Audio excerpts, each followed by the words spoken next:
We're in. Shall we play a game? How about global thermonuclear war?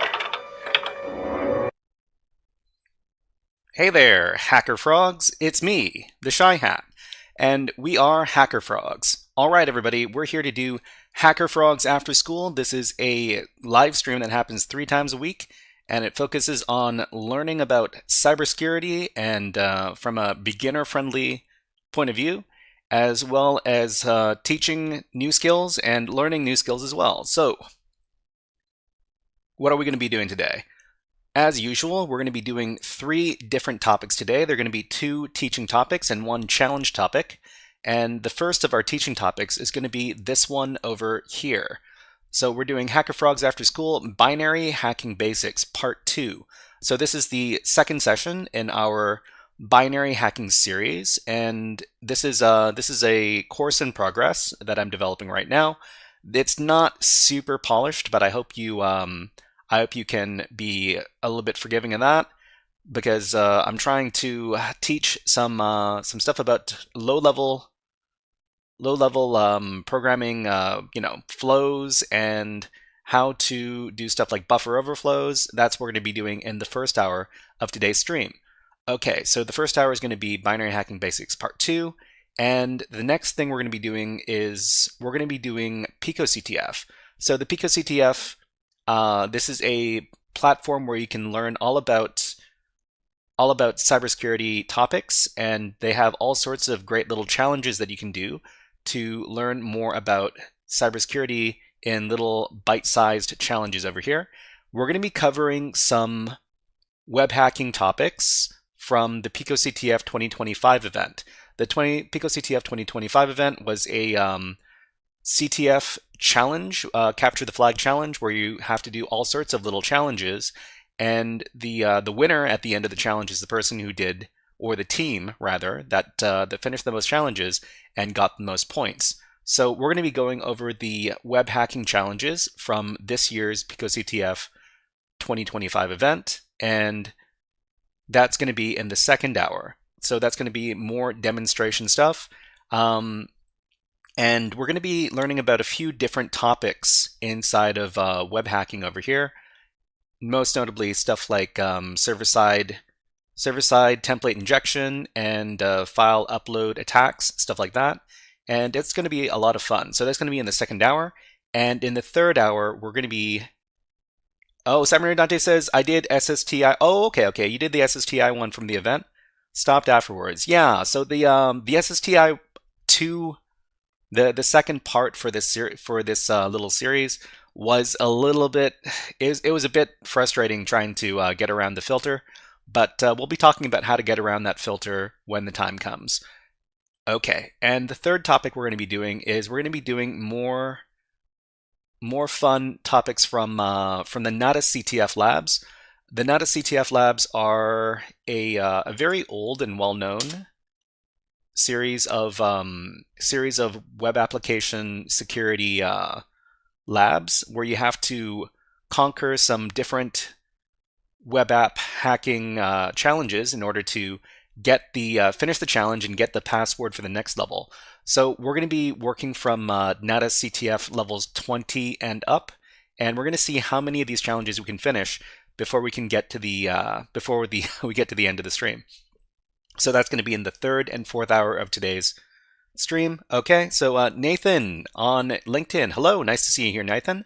And I hope to see you at one of the in-person events. There's an in-person event happening this week, and there's going to be one happening at the end of the month. But yeah, I'm teaching some binary hacking stuff, and we're just going to be going over some of the concepts. I'm not an expert in binary hacking by any means, but we'll try to get through some of these basics in today's lesson. Okay, so all right, let's start with the first topic for today's stream, and that's going to be Binary Hacking Basics Part 2. So this is the second part. If you missed the first part, you can always go back to the YouTube and watch the live streams from last week. It would have been on Wednesday of last week, and we covered the first part then. So let's get on with the lesson. Ryan says, brilliant. Hello, Ryan. Nice to see you here. And nice to see some new faces from LinkedIn. Don't often get you guys in the live chat, but I'm happy to see you here. Okay, so welcome to HackerFrogs After School. This workshop is the second class for binary hacking, and this is what we're going to be covering in this session. So we're going to be covering some buffer overflow challenges today, and the type of challenge that we're going to be going over is what I like to call the ret2 win challenge. So this is basically a challenge where you have to redirect the program flow and run your own code, or the code that you want to, in order to finish the challenge. Okay, so we're covering the following topics.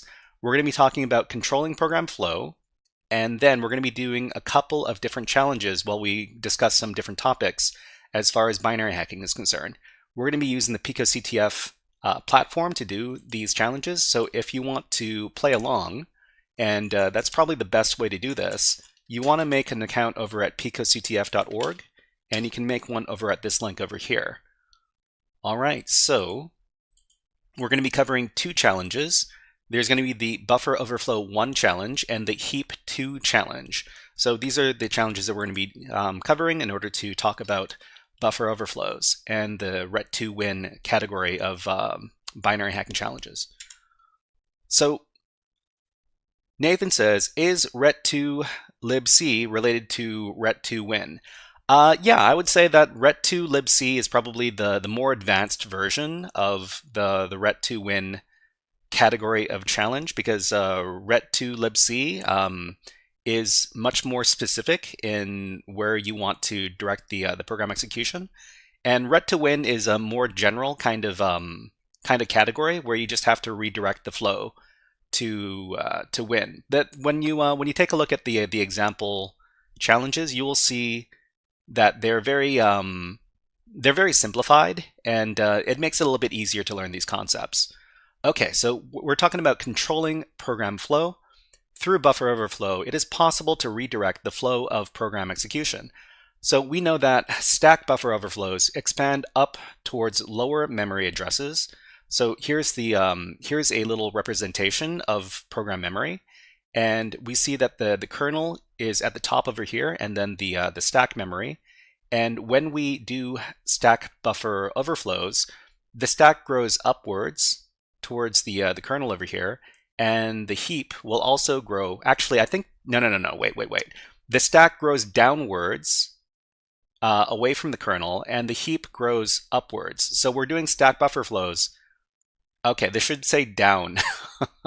This should say down. Anyways, the stack will grow downwards and the heap will grow upwards. And this is what we're talking about when we're talking about buffer overflows overwriting other values inside the program memory. So after sufficient overflow, the first CPU register to be overwritten is the BP, or base pointer, and the second is the IP, or instruction pointer. So it is through this type of stack buffer overflow that we're able to redirect our program execution, because if we can do our buffer overflow and then affect the IP, which is the instruction pointer, then the instruction pointer, the IP, this is a CPU register which contains the memory address of the next instructions to be executed. So if we're able to control the data that goes into this instruction pointer here, then we can control the flow of the program. So we can redirect program execution with buffer overflow by overwriting the BP and then the IP, replacing the contents of the IP with the memory address of whatever instructions we want to execute. So let's learn a little bit about this type of return to win, or ret2 win challenge with this challenge from PicoCTF. So this is going to be the buffer overflow 1 challenge, and we can access it from this link over here. So if you are not able to see the link, let me know, and I'll try to accommodate you all. But if you can see the link, let me know, and then I'll know that you guys can see the link. Okay, so let's go ahead and go to this link inside of PicoCTF, and we're just going to paste in, hold on, let's get rid of everything. Paste in our link. Okay, so this is the Buffer Overflow 1 challenge. It's a medium level challenge in the binary hacking category from the PicoCTF 2022 event. So the description here says, control the return address. Additional details will be available after launching your challenge instance. So everybody, you don't need to have a specialized terminal to follow along with today's challenges. What we can do is we can use the PicoCTF web shell, which is a virtual machine that we can use to solve PicoCTF challenges. And let me teach you how to do that. So let's just X out of here. After you've logged into PicoCTF, and after you're in the challenge section, the practice section over here, so just click into practice, scroll down a little bit, and then you should be able to see this button over here on the right-hand side. The button is labeled Web Shell. You want to click on that. And then you'll see the PicoCTF web shell open up here. And so the PicoCTF web shell is a virtual machine, like I said, and you can use this virtual machine to solve PicoCTF challenges. But the problem is that the PicoCTF web shell is a bit small when you first launch it. So what you want to do is you want to go up to the top of the web shell and then go to the button that is to the right of the help button over here. The button is labeled Pop Out Web Shell Terminal, and we want to click on this button, and that's going to put the web shell in its own dedicated browser tab. This is what we want, so we can get a nice big viewport for the web shell terminal. Okay, so after you've done that, and something I should tell you right now that sometimes the web server is a bit unresponsive over at PicoCTF. So for some reason, you click on the web shell or you click on the pop out web shell terminal button and nothing happens. It might be because the web server is a little bit unresponsive. In that case, you want to try a few different times. So maybe try 2 or 3 times, 4 times, and eventually you'll get there. It happens to me all the time. Anyways, after we've opened up the PicoCTF web shell, we can clear the screen. And oh, I've got some files in here. Let me delete those. So we like to keep our file system nice and clean. And after we've opened up the web shell, we can go ahead and go back to the PicoCTF challenge. So let me get the challenge link. Paste it in. Okay, so the description says additional details will be available after launching your challenge instance. So what we want to do is we want to click on the blue launch instance button over here. So when you click on that, after a few moments, you will see a couple of links appear. So it says, now we're cooking. You can overflow the buffer and return the flag function in the program. You can view the source here and connect with it using this netcat command over here. So we're not going to access the program with netcat first. We first need to understand how to overflow the program and hack it. So there are 2 links. There's this one for program, and there's this one for the source code. We want to download these both. So mouse over the program link over here, right click, and select copy link. After that, go to your web shell, and you might notice that the web shell is going to disconnect you. That's going to happen if you are idle on the web shell for too long, but it's okay. All you need to do is hit the enter key to reconnect. Okay, so after that, you want to use the wget command to download the file. So you type in wget and then space, and then right click, select paste, and that's gonna paste in the file address that we just copied. After we do that, hit enter to download the file, and that's gonna download the file for the challenge. So this is the first file. If we type ls, we should see the vuln program in our directory. We have to download one more file. So we're going to go back to the challenge, and we're going to highlight the the here link over here, source code here, right click, select copy link, then go back to the web shell. In the web shell, type in wget space, paste in your file address here, hit enter to download that file. So after you do that, you should see that you've got both the vuln and the vuln.c files in this directory. So before we go forward, we're going to make this program over here executable. It's currently not executable, so we can't actually open it in a debugger or test the program. So we're going to inspect this, this vuln binary, but the first thing we need to do is we need to make it executable with this command. So it's chmod for change file mode. We add executable permissions with +x, and then we specify the name of the file. So which is vuln. And after that, if we take a look at the contents of the directory, we see that the file is now executable. Inside this shell, the executable files are all colored green like this. So we can double check like this, and we see that this is an executable file because we see the letter X in these file permissions over here. Okay, so let's go ahead and proceed. What we want to do is we want to take a look at the source code for this file, and the source code is in the vuln.c file over here. So we can go ahead and use the nano text editor to take a look at the file. So we type in nano space vuln.c, and that's going to open up this file over here. So we need to inspect this code, because if we know that this code was used to create the binary, it's going to give us a clue as to how to do the buffer overflow. So we immediately see here that we're defining a buffer size. So the buffer size over here is going to be 32, as in 32 bytes. That's probably going to be the amount of bytes that we need to send as a minimum to overflow the buffer. And next we see this function over here, which is the one that we want to activate to complete the challenge. So void win. Win is the name of the function. And what does this do? So it takes in this buffer. Okay, so the buffer is the flag size, right?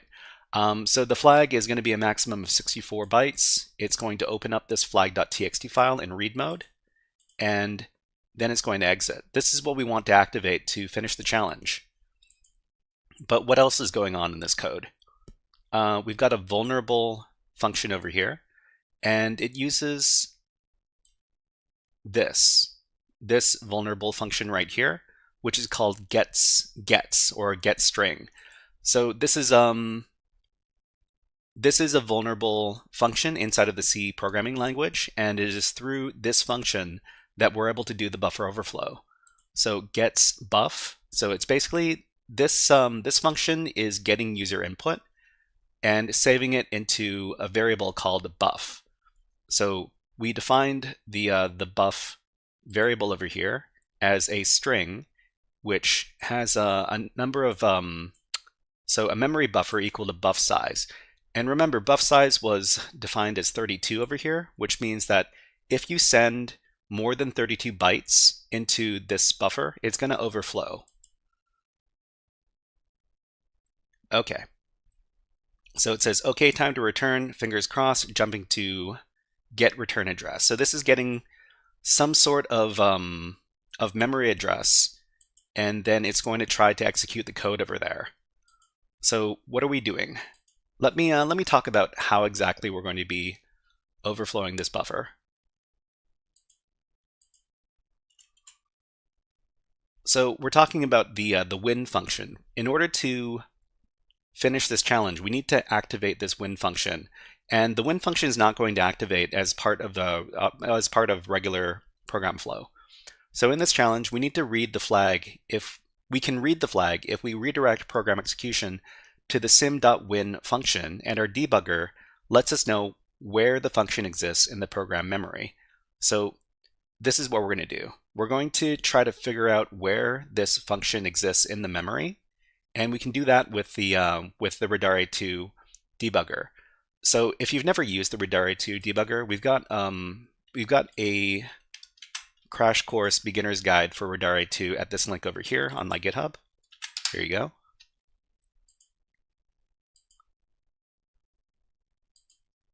And let's go ahead. Well, let's get out of Nano here. We can just go do Control X to exit from Nano. And we're going to try inspecting this binary using the Radare 2 software. So Radare 2 is a debugger. You run it like this. So Radare 2 in debugger mode. And then you specify the binary we want to inspect. So it's going to be /vuln.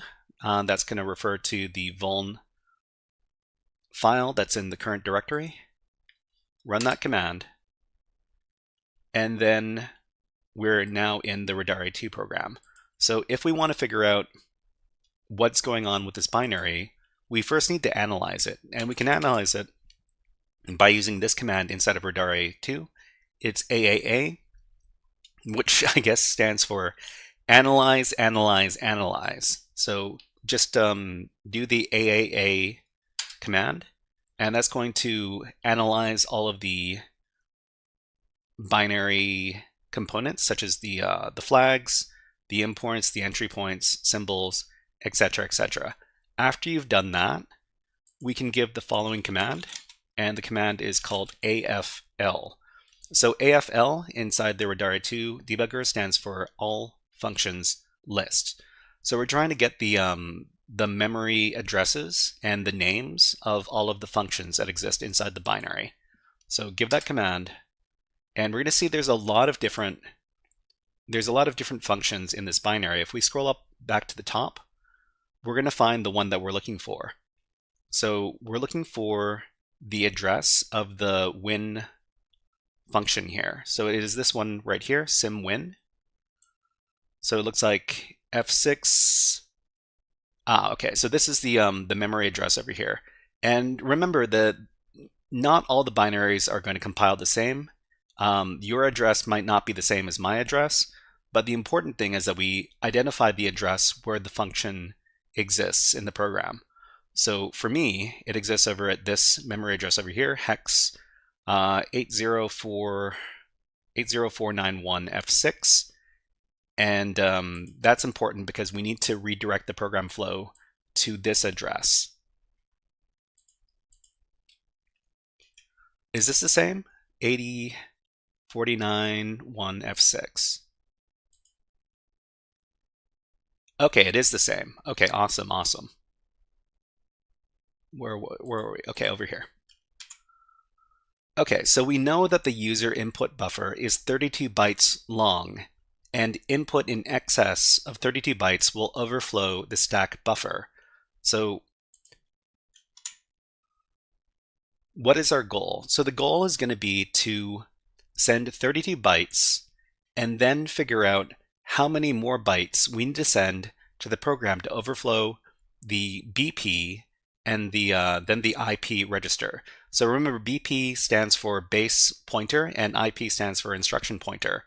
And if we're able to put our win function address in the IP register over here, then we're going to be able to redirect the program flow to that win function and then get the flag.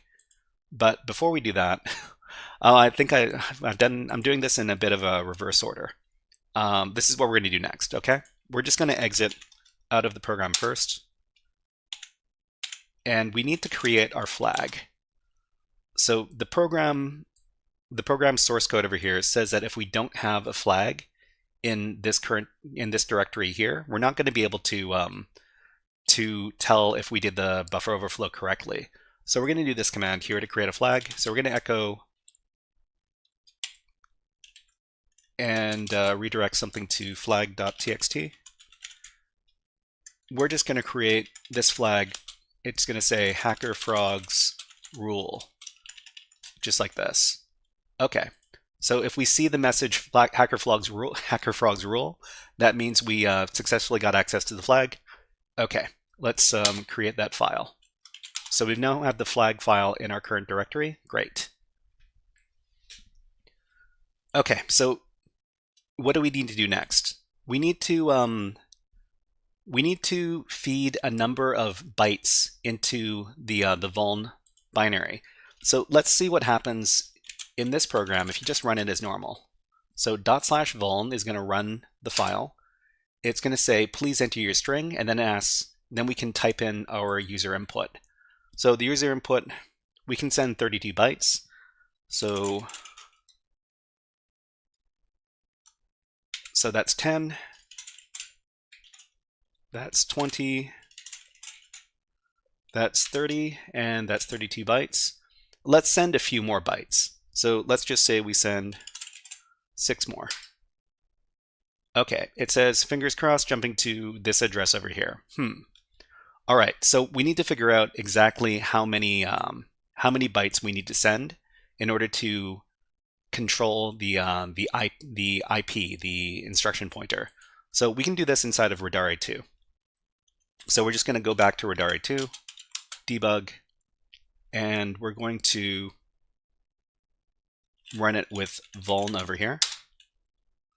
Okay, we're going to run our AAA as usual.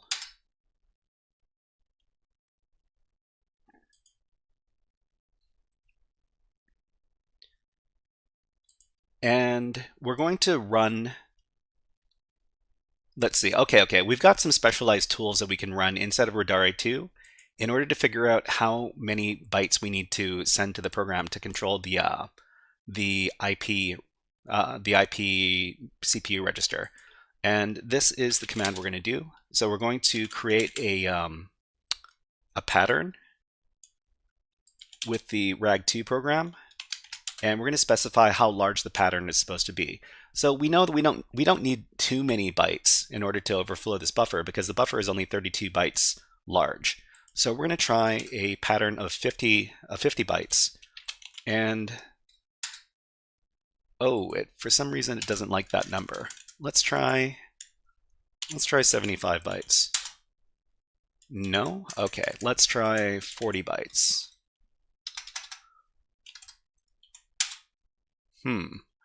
Let's do this outside of the terminal. Geez, it doesn't for some reason it doesn't want to print for us. Okay, let's run it outside. So rag2 p75 r. Actually, let's try 50. Okay, we've got our pattern over here. This should be 50 characters long. We're just going to copy this, and it looks like we've got ads running on Twitch. When ads run on Twitch, we will also do an ad on YouTube, and we will put on, we're just going to take a minute of break, and we're going to put on a bird video while the ads run. So here we go. Here's our bird video, and we'll be back in about a minute. I'm going to take a little water break.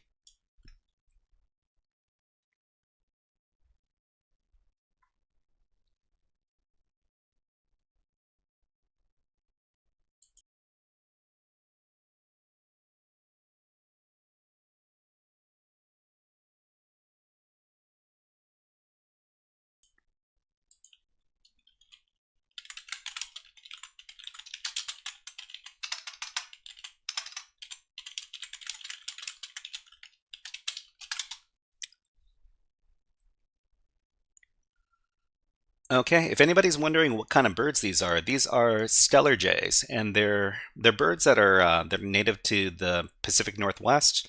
You usually find them on the west coast of North America, and they're my favorite birds.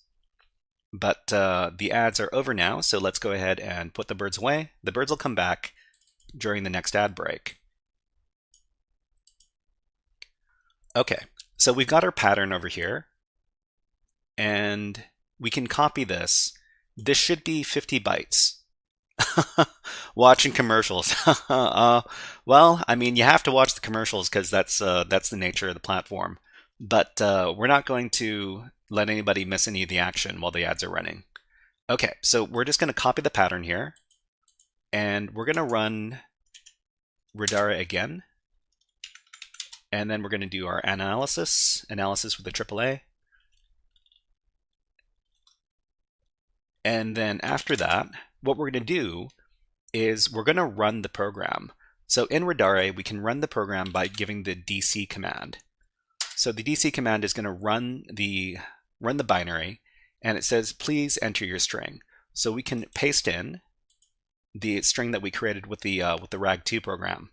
And then after we do that, we get a program crash. So we have a program crash here. And what we can do is we can take a look at the registers, the CPU registers, with this command here, dr. So the dr command is going to show us the values inside of the memory, inside of the CPU registers.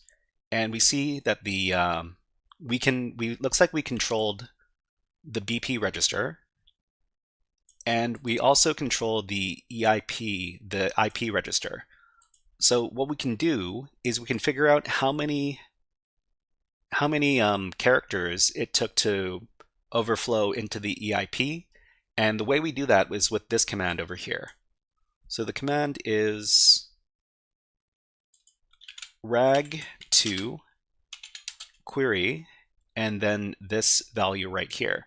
So we're just going to take the value inside of EIP, we're going to copy, we're going to paste it in here, and then we're going to hit enter. And I'm pretty sure that this is a little endian byte order binary. So this is 44 bytes. So it took 44 bytes to get into the EIP register here. So this is the number of bytes that we're going to send before we send the memory address of the win function. So let's go ahead and, well, we can remember this. What we're going to do is we're going to reset the program. And we can reset the program by doing OOD. That's going to reset the binary inside of Radare 2. Okay. After that, we can clear, and we know that we're going to send 44 bytes. So what we're going to do is we're going to use this curl command over here.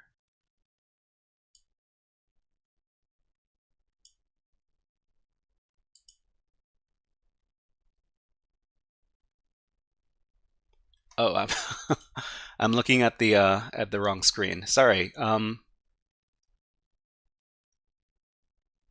Okay, so we're gonna send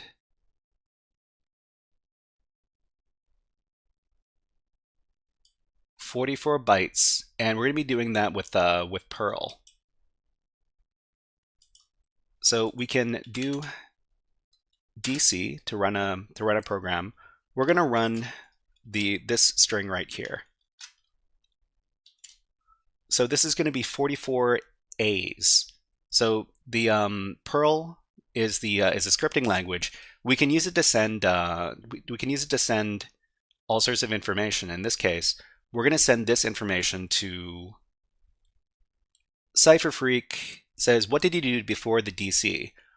Before the DC, I did OOD. OOD is going to reset the program inside of Radare 2. Okay, so jumping over to here, it exited with status. Okay, so it looks like, did that not actually go through? Hold on, I'm going to take a look at the registers in here. So it looks like the registers, okay, so this didn't actually execute as a command. That's okay. What we're going to do is we're going to exit out of here, and since we know the address of the win function, and just to remind everybody, we can get the address of the win function by doing AFL and then looking it up over here. So this is the address of the win function right there. Okay, we're going to exit from the program, or we're going to exit from the debugger. We're going to quit. We're going to kill the process. That is fine. And what we're going to do is we're going to run the Perl command. Let me get the Perl command.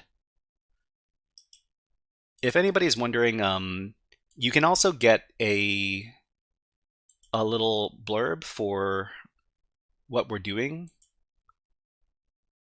Oh, did I?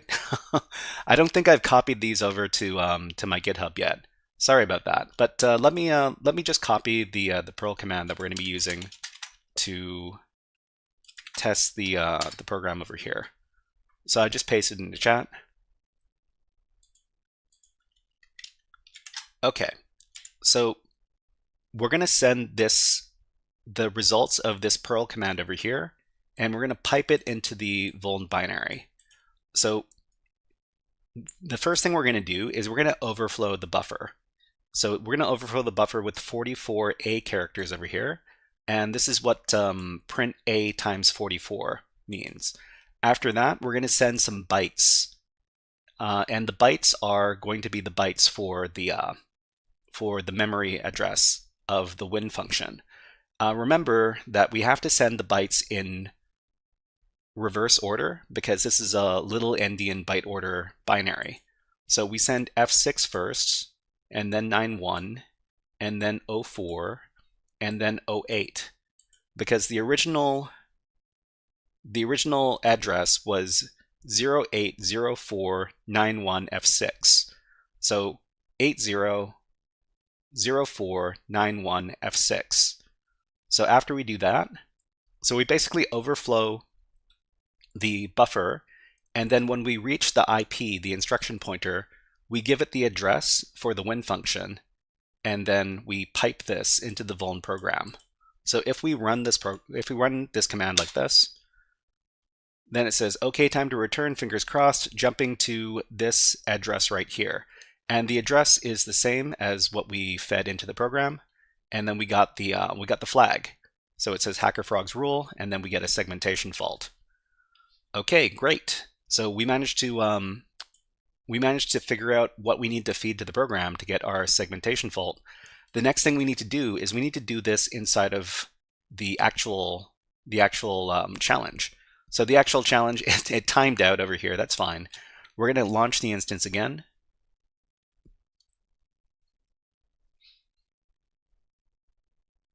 And then we're going to use this netcat command to access the program. So let's go ahead and copy this. And well, I'll copy this this command into chat as well. I think you can share these resources. Okay, so what we're going to do is we're going to do the same Perl command here, but instead of feeding this into the vuln program with the pipe, we're instead going to feed this into the netcat program. And we're just going to get rid of vuln. We're going to paste in the netcat command, and then we're going to issue the command. So this is going to access the program that's running on the network server. It looks like it didn't work. Okay, it says enter your string. Well, I mean, I wonder why this didn't work. Let me try that again. It says please enter your string.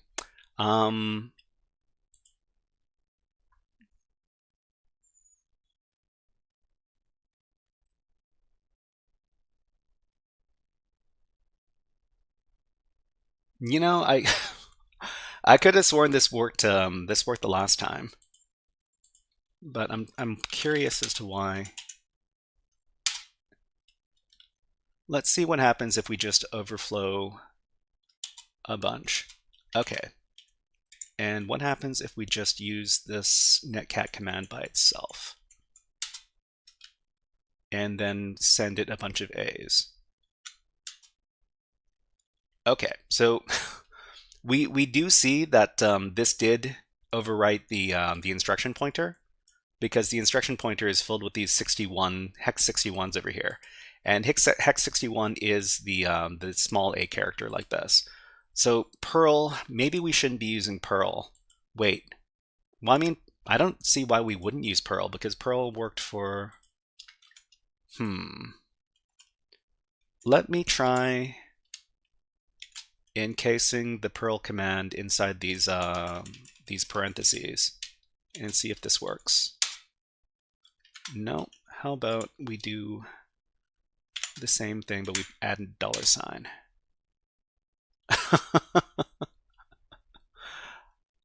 Okay, so it did interpret this, but for some reason it didn't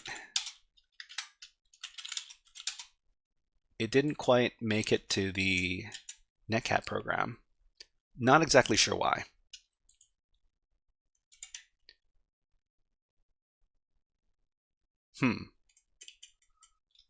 Okay, but it does work on this, on the regular binary over here. So I'm not exactly sure why this would work for the regular binary, but it doesn't work for the netcat binary, for feeding it into netcat. Let me try asking the AI real quick. Maybe the AI can solve our question here. So we are doing a binary hacking challenge, and I was able to successfully buffer overflow with this command. And we'll give the command. The command is this.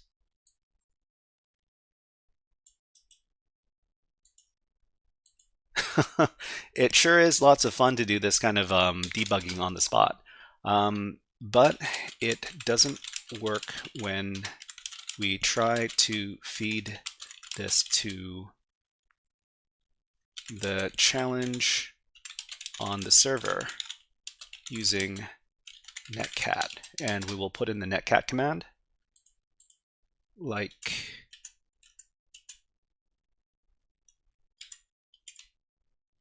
this.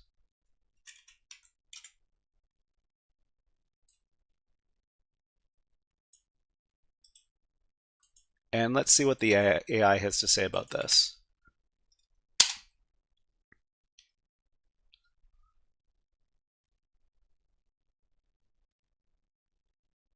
Okay, the AI says, so the difference between local and remote typically comes down to a few key factors. Differences, okay. Input handling differences. Zero Turtlex, hello, nice to see you here. And you know what? What are we doing? We're doing binary hacking stuff. But let's go ahead and give you a Hack the Planet. Welcome, Turtlex.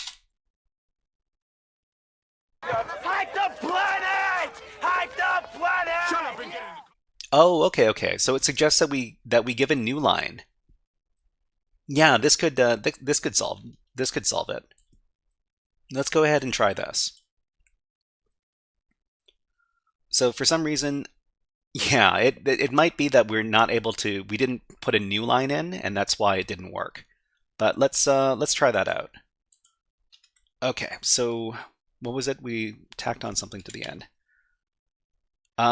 Zero Turtlex. Yeah. The reason why why I decided to start teaching this stuff is because I'm not good with binary stuff either.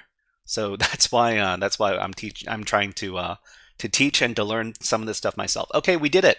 The problem was that we weren't sending a new line at the end of the input, and we managed to get the flag. Great.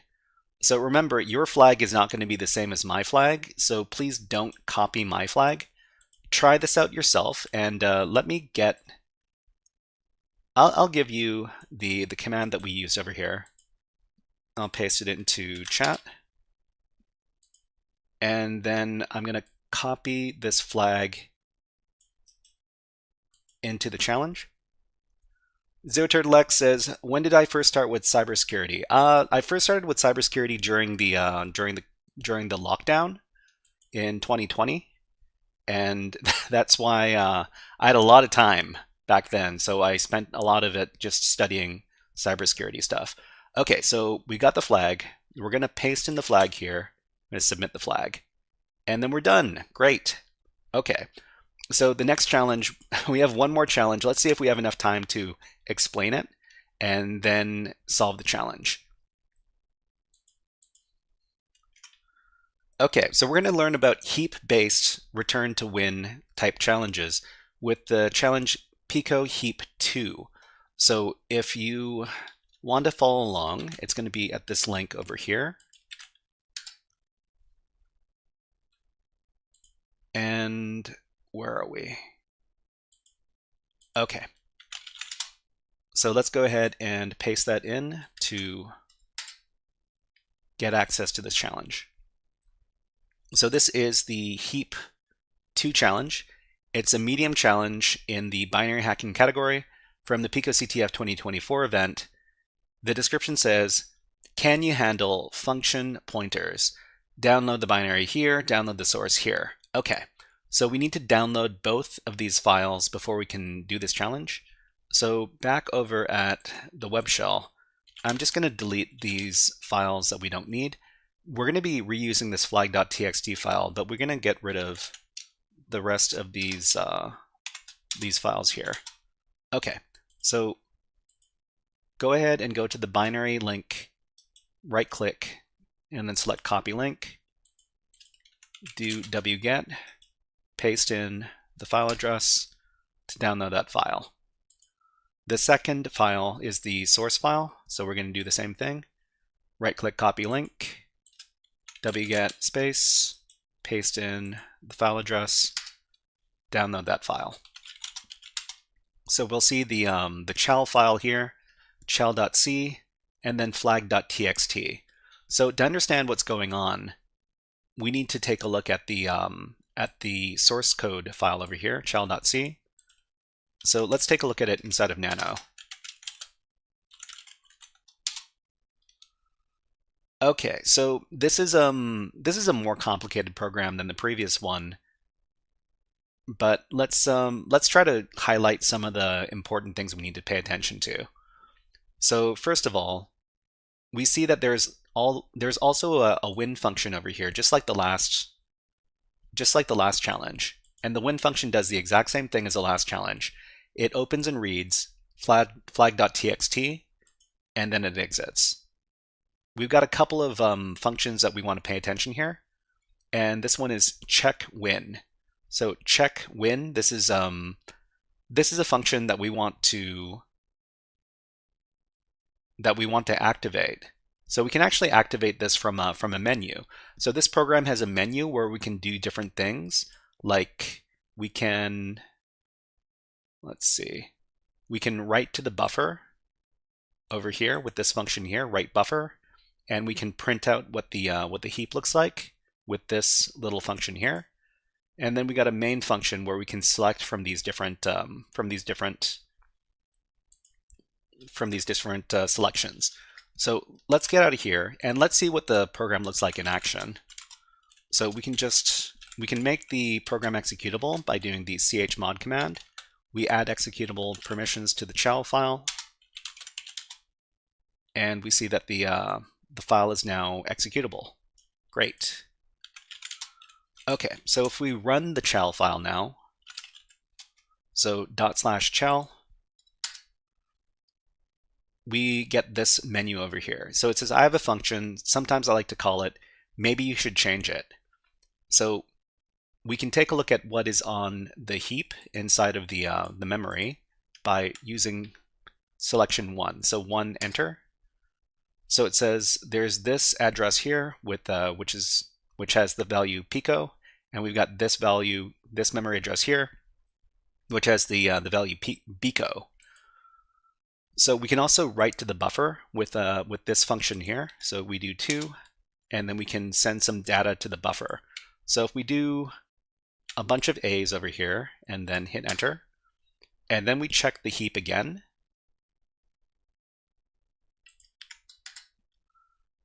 we're going to see that we were able to overwrite the this portion of the memory, but we didn't quite overflow into bico over here. That's interesting. We should probably overwrite more so that we can wipe out this value over here by doing the buffer overflow. So we're going to write to the buffer. We're going to send even more A's, and then we're going to print the heap.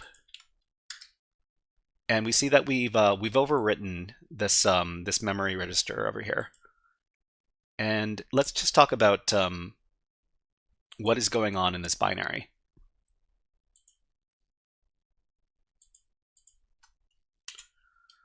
So we're talking about heap memory. So heap memory and stack memory are different.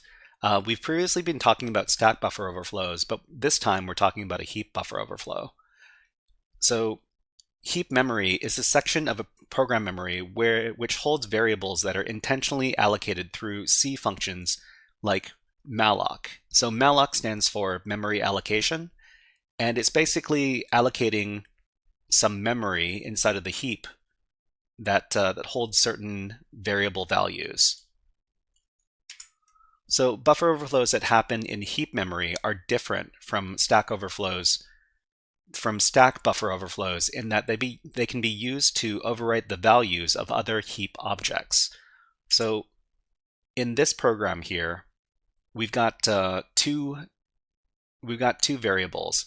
We've got input data, which is something that we can control and is initialized with this value here, pico, and there's the x value, which is initialized with the value bico. So in this program, since the variables input data and x are defined with the malloc function, these memory buffers are created in heap memory.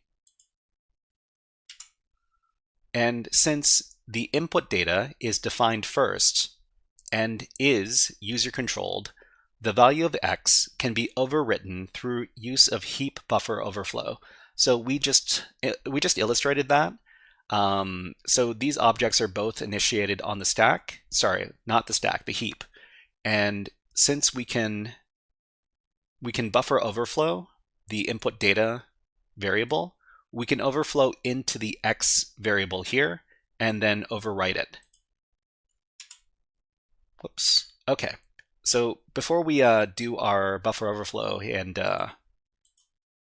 so what we want to do is we want to make sure that okay, we have to understand how the program works. So the print flag function over here, what this does, is that it actually refers to this memory address, and this memory address right now it has a bunch of A's in it. What we want to do is we want to put in the memory address of the win function. And if this memory address has the address of the win function, when we do the print flag function here, it will print our flag and we will finish the exercise. So let's exit for now. And let's take a look at what the challenge looks like inside of our debugger. So we're just going to do Radari2 debugger mode with the chow binary. Okay, we're going to analyze it with AAA. And then after that's done, we're going to get the address. We're going to get the address for the win function with the AFL command here. So all functions list. Okay, we're going to go up to the top and we're going to look for the function, this one right here, simwin. So this is going to be at this memory address. I'm just going to copy this to the chat.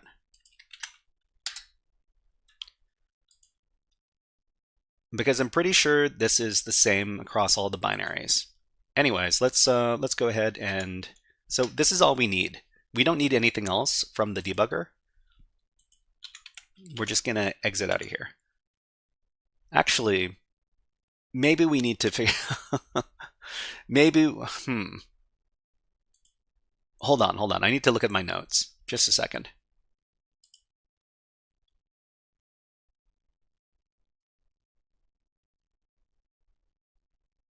Okay, we need to figure out how many bytes we need to overflow in order to overwrite the bico buffer over there, or the the x variable. Let's quit first, and let's see if we can get some clues from the child.c source code over here. So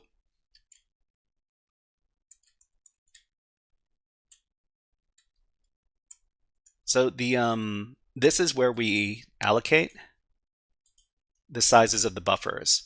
So we only allocate 5 5 bytes for this variable here, input data, and we allocate 5 bytes for this one over here, the x variable. So we need to figure out what the difference is. So how many characters we need to do to feed in order to overflow the buffer exactly. And then after that, we can feed in the memory address for the win function. So let's go ahead and do some, let's do some experimentation. So we're going to run the shell binary, and then we're going to print to the heap. Print to the heap. And let's see. Oh, sorry. We're going to write to the buffer. Sorry. That's the number 2. That's the number 2. Okay, so how many are we going to send here? So let's try sending. It looked like quite a few the last time. Let's try sending 32. So 1, 2, 3, 4, 5, 6, 7, 8, 9, 10. 1, 2, 3, 4, 5, 6, 7, 8, 9, 20. 1, 2, 3, 4, 5, 6, 7, 8, 9, 30. And then 1, 2. So that's 32. And then we'll take a look at the heap. Okay, so it looks like this might be the number. It might be 32 bytes because the buffer is now empty. Let's try sending another 2 bytes and see what happens then. So let's see. Cypher Freak says, I put in a large amount of characters in the buffer and got 1. And got a 1. So we have to be careful when we're doing these buffer overflows, because there might be a separate crash that happens if you send too many bytes. So we need to figure out how many bytes to send without sending too many bytes. And I think that might be, yeah. So we need to find the minimum amount that we want to feed to the binary. So I'm going to try sending 30, let's say 34. So, okay, let's try writing to the buffer again. I'm going to send this plus another 2. So I'm going to paste this in, plus another 2, and then let's take a look at the heap. Okay, so we need to send 32, and then we need to send the address. And the way we're going to do that is with a Python command. So last time we used Perl. This time we're going to use Python. It's kind of the same, but Python can be a little bit tricky because we need to know what version of Python is being run. Usually we're running Python 3, but sometimes we have to be careful when we use Python commands. We've got ads running on Twitch. So when ads run on Twitch, we also run them on YouTube. Let's go ahead and put on some bird videos. How about these happy birds? Okay. So we'll be back in about a minute. I'm just going to take a little water break, and then we'll get on with our challenge.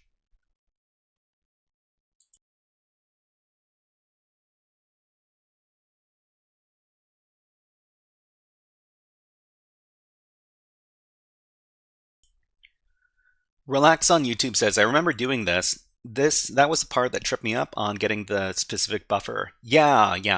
We need to figure out the specific number of bytes that we need to send before we can overflow into the other buffer. But yeah, with just a little bit of experimentation, we can figure it out. Okay, so these are some fun little birds. They're all having a lot of fun at the bird feeder.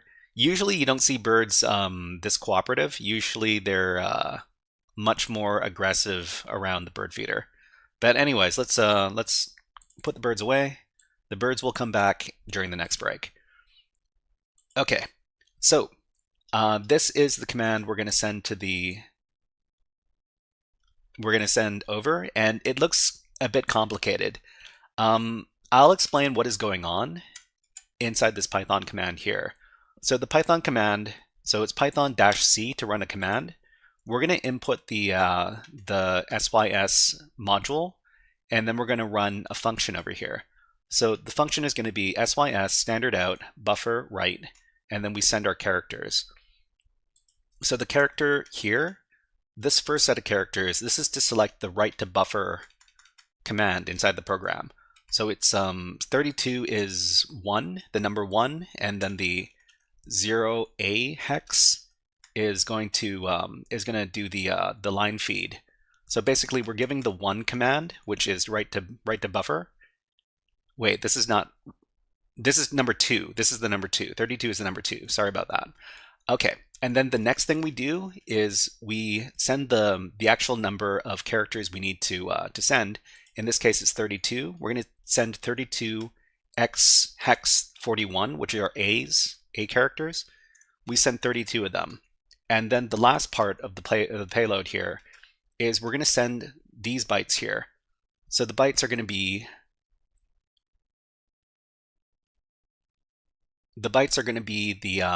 the memory address. So the memory address is, what was it? This over here. Let me paste it in the chat one more time. So this is it. And you're going to recognize this over here. So we have to send this in reverse order because this is a little endian binary. So it's going to be A0, so A0, and then 1, 1, and then 4, 0, and then 0, 0. So this is the address sent in the reverse order. The next thing we're going to do is we're going to send the line feed, which is 0A, and then we're going to do the print flag function, which is the number 4, and then we're going to send another line feed. So this whole command is going to select write to buffer, and then it's going to put in the actual payload, and then it's going to input the payload and then do the print flag function. So we're going to feed all of this to the, I think it's called vuln. Is it called vuln or chal? It's called chal, I think.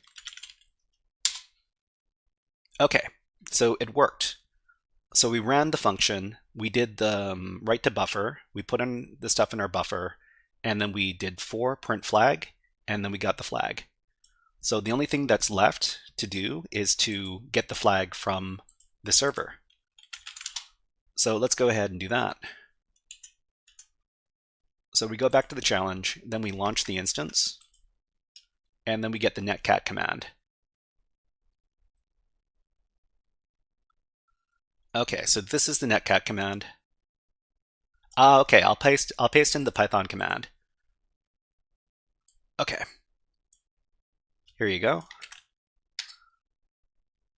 Sometimes when I paste in code into Twitch or YouTube, it screws up. Let me know if it came out okay. All right, so let's get the netcat command. So this is the netcat command. We need to copy this, and we're gonna use this, and we're gonna replace this last portion over here. So instead of piping it into the chal binary, we're gonna pipe it into the netcat command over here. So this is the same thing, only we're communicating with the server via netcat with this command. So let's run the command. And we got the flag. Okay, great. So remember, your flag is not going to be my flag because the hex number over here is going to be different for every user. So go ahead and use your own command to get the flag.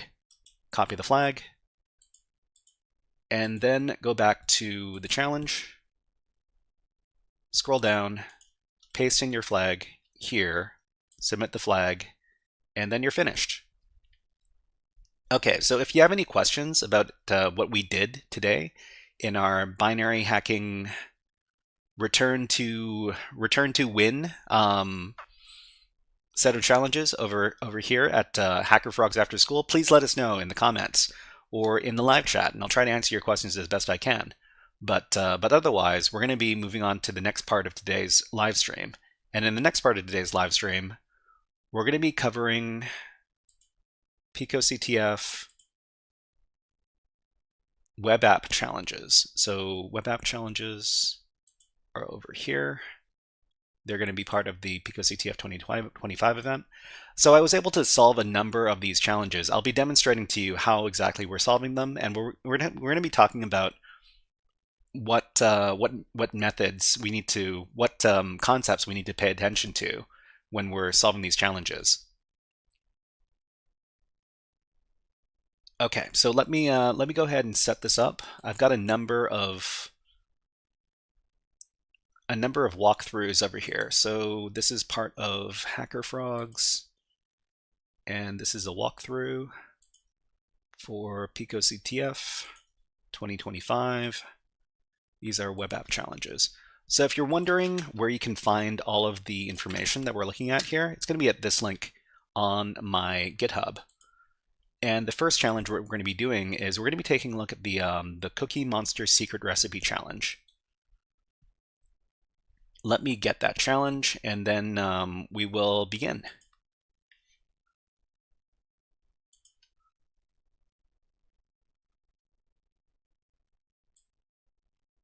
Okay, so actually, before we start, let me put on some music, because sometimes when it's just my voice, I feel a little bit self-conscious. So I'm just going to put on some music. This is some music from a cyberpunk visual novel. It's called Valhalla, and it's all about serving drinks to people in a cyberpunk dystopia. Thank you very much, Ed Martinez. Just subscribed on YouTube. Thank you very much. And welcome to the HackerFrogs. Why don't you have a Nyan Cat to celebrate?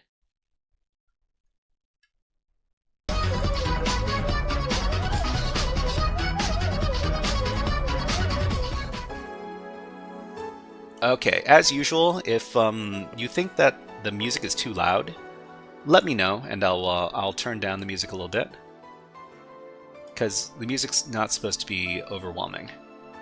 Okay, let's get started. All right, everybody, this is a guided walkthrough for the Cookie Monster Secret Recipe Challenge. This is a easy challenge in the web app hacking category from the PicoCTF 2025 event. So the description here says, Cookie Monster has hidden his top secret cookie recipe somewhere on his website. As an aspiring cookie detective, your mission is to uncover this delectable secret. Can you outsmart Cookie Monster and find his hidden recipe? You can access Cookie Monster here, and good luck. Okay, so this is a web app challenge, so there's a link that's going to lead to a website. So it's going to be this link right here. We can right-click and put this in a new tab, and then we can investigate the website. So we see here that this is what looks like a web app login page. So what we can do is we can test a login. We don't know exactly what is going on with this login, but we can put in test for the username and test is the password. We can click on login. And then it says access denied. It says Cookie Monster says, me no need password, me just need cookies. So hint, have you checked your cookies lately? So this is a pretty obvious hint as to where we're supposed to go to solve the challenge. Let's talk a little bit about this before we do that. So over here, let's talk about this. So this is, we're talking about the HTTP cookie header. So an extremely common HTTP header is the cookie header, which is used to retain user settings or maintain user sessions on a website. For example, a website has a button on its user preferences page, which sets the web page background color for the website. Once the color is selected, the web server will send a cookie to the web browser to be used anytime the website is visited, changing the website's background color to whatever is specified in the cookie. Similarly, when a user successfully logs into a website, the web server will send the web browser a cookie that identifies which user session is being used, and the browser will use that cookie each time that website is accessed. Any cookie that is used for user sessions has the potential for security abuse, so it's important that the cookie values created for user sessions are not predictable at all. On this application, after any login, we are assigned a cookie named Secret Recipe, and the value of the cookie looks like a base 64 encoded string. So let's go ahead and go back to the web application over here, we can actually look at the cookies that we have for any website by going over to our web browser and opening up the application menu. So this is sometimes called a hamburger menu, and we can go down to more tools, and we can select these web developer tools over here. So this is going to be different for every single web browser. I'm currently using the Firefox browser. It's pretty similar in Google Chrome, but we can use, I think they share a keyboard shortcut. So you can do Control-Shift-I to open up the web developer tools. And after you do that, you're going to see a bunch of different tabs over here. The tab that we want to access is the Storage tab. So the Storage tab is going to be located over here, so we can click on that. And then inside the little sidebar, there's cache storage, cookies, IndexedDB, etc., etc. We want to click on cookies, and then under cookies, we're going to see specific websites where we can see the cookies. So click on the website for PicoCTF, and you're going to see the secret recipe cookie over here, and it has this value. So the value by itself might seem like a bunch of gibberish, but we're actually going to inspect it. So you can go ahead and select the value and copy it, and we can go over to, we can solve this a number of different ways. The easiest way is probably just to go over to your PicoCTF web shell, and in the PicoCTF web shell, we're going to use the echo command. So echo n, echo-n, and then a couple of single quotes. In between the single quotes, we're going to paste in the cookie value, and then after that, we're going to give a little pipe character, and we're going to pipe this into the base64 command, the decode flag. So let's go ahead and try this. And it says here, PicoCTF, cookie monster loves cookies, and then this this little hex value. So this is the flag for our challenge. So before we finish the challenge, let me just show you one more way we can solve this. So we're going to copy this flag one more time.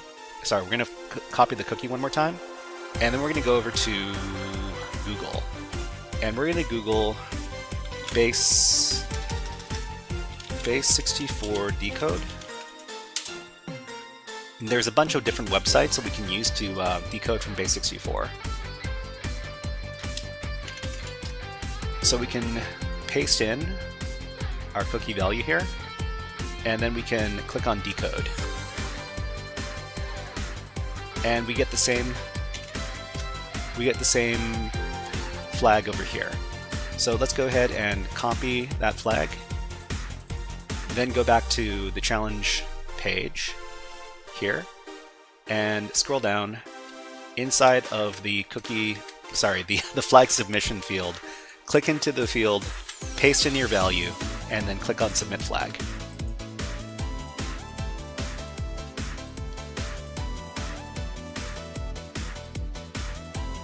Looks like our server is not responding. It's okay, we can wait a couple seconds and try again. Okay, submit flag again.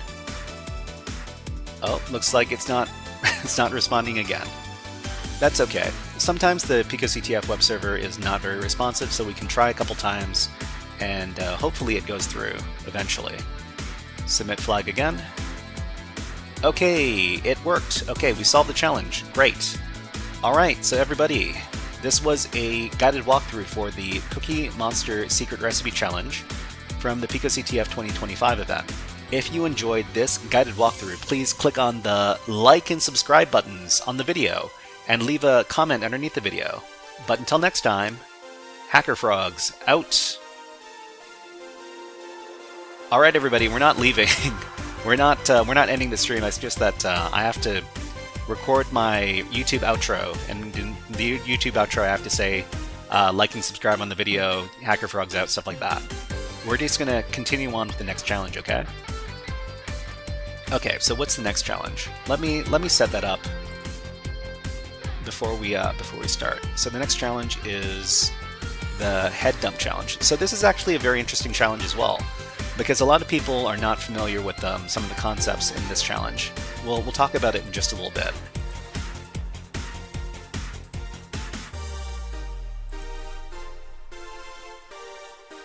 Okay, so let's go over to the challenge. The challenge is called Head Dump. And let me get the link for the challenge. Sorry, I don't know if I gave everybody the link for the last challenge, and for that I apologize. But this is the link for this challenge here, and this challenge is called Head Dump. Okay, so let me do my YouTube intro, and then we will begin. Alright everybody, this is a guided walkthrough for the Head Dump challenge from PicoCTF 2025. This is an easy challenge in the web hacking category from the PicoCTF 2025 event, and the description here says, "Welcome to the challenge. In this challenge, you will explore a web application and find an endpoint that exposes a file containing a hidden flag. The application is a simple blog website where you can read articles about various topics, including an article about API documentation. Your goal is to explore the application and find the endpoint that generates files holding the server's memory, where a secret flag is hidden. Additional details will be available after launching your challenge instance." Okay, so let's go ahead and launch the website. So we can do that by clicking on this button over here, the blue button labeled Launch Instance. Click on that. And then after a few moments, you're going to see a link. So the website is running PicoCTF News. So we can right click and we can put this link in a new tab. So we've got a website here, and the website has a bunch of blog articles, but one of the blog articles is something we need to pay attention to, and that is this one right here. So explore backend development with us, and we've got API documentation, and there's a link. So the link goes over to an API docs endpoint. We can go ahead and click on this,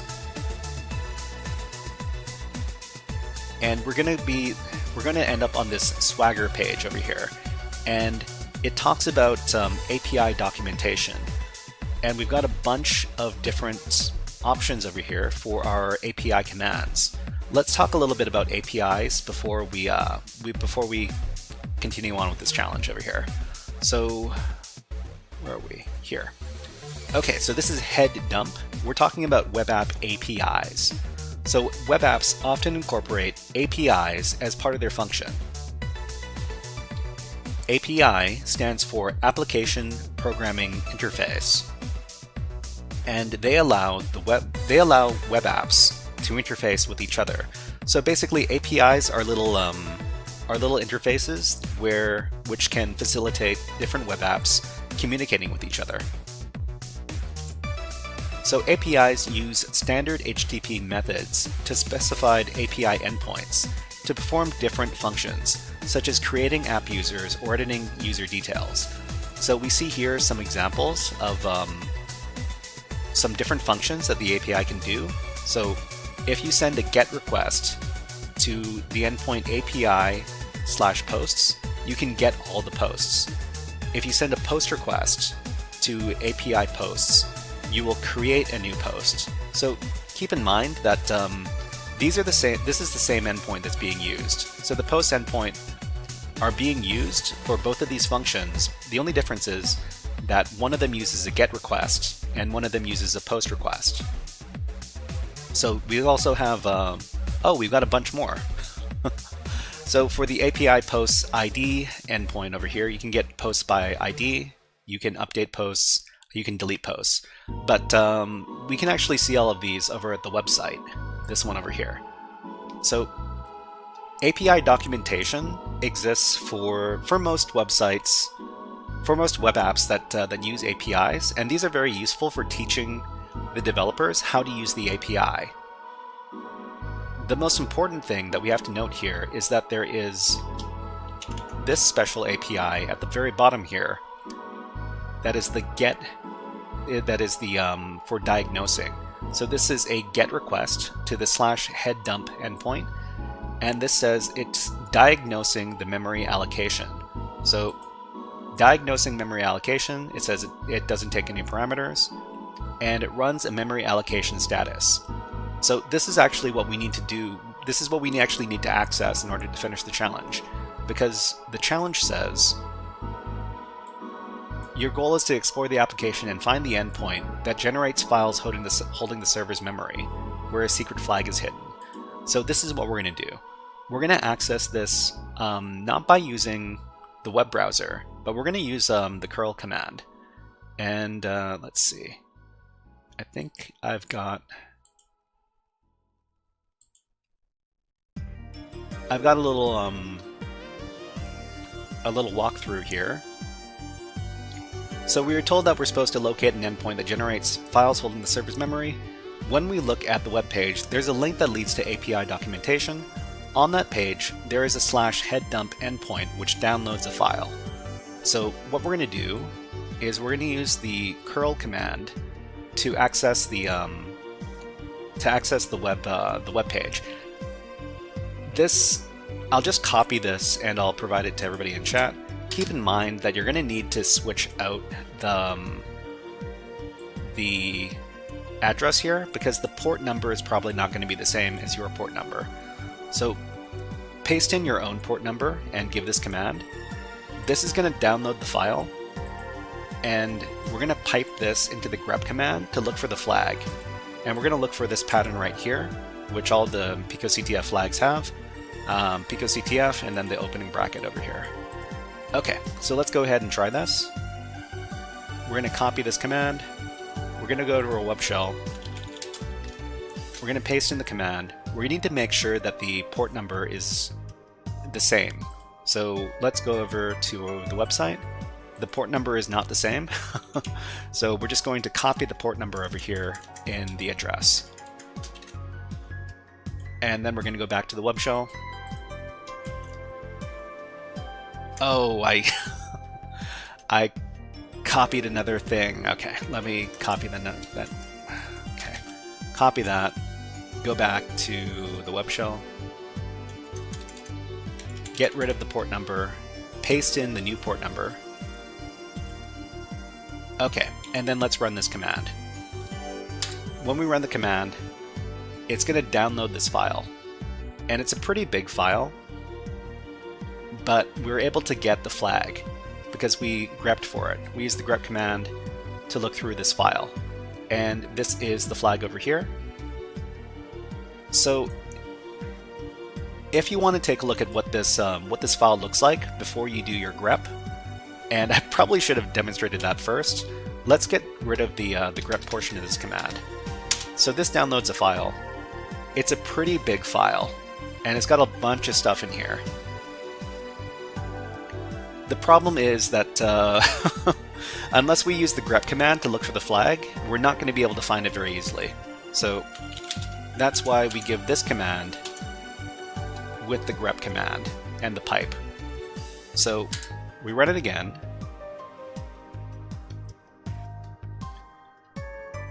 And we got the flag here. So we can just copy out the flag, then go back to the challenge page here, and then in the flag submission field, paste in our flag and click on Submit Flag. And we're done! Alright, everybody, that was a guided walkthrough for the Head Dump Challenge from the PicoCTF 2025 event. If you enjoyed this guided walkthrough, please click on the like and subscribe buttons on the video and leave a comment underneath the video. But until next time, HackerFrogs out! Okay, so let's go ahead and move on to the next challenge, shall we? Let me do a little bit of cleanup over here. Need to get rid of some of these tabs. Need to make sure that we are looking at the right stuff. We're not using this file anymore. Let's clear our terminal. And let's get rid of this binary hacking stuff.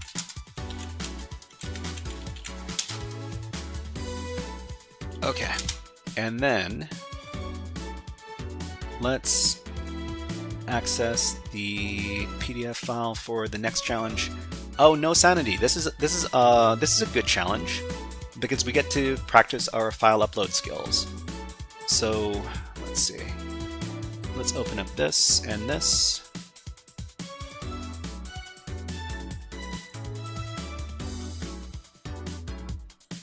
Okay. And let's go ahead and manually move to that challenge. So the challenge is going to be the No Sanity challenge. No Sanity 1. There's no Sanity 2 challenge. I don't understand. Polyp says, on that cookie challenge, what is the use of the cookie in the real world? Unfortunately, the cookie challenge is not super realistic because, well, I wouldn't say that the challenge isn't realistic at all, because sometimes they do embed some sensitive data into cookies, and sometimes they can be they are encoded using base64. So sometimes inside of web challenges you will find cookies that give too much information, and that is a security problem. So yeah, I guess the cookie challenge is not completely unrealistic. It is a very easy challenge though. Okay, so let's go ahead and actually we've got an ad coming up on Twitch in just a little bit. Maybe we should wait for the ad to finish on Twitch before we start this new challenge. But everybody, did you know there's all sorts of fun video redeems that you can do on the channel? So you do, in the chat, you type !redeem and then space, and then one of the redeem names. For example, Jurassic Park. That's going to show this one. It's a Unix system. I know this. It's all the files of the whole park. It tells you everything. So that's a pretty old video clip from the Jurassic Park movie that was released in the year 1993. So if you remember the year 1993, please give a smiley face in chat. If you don't, give a cat face in chat. So what does the cat face look like? It looks like this. There you go.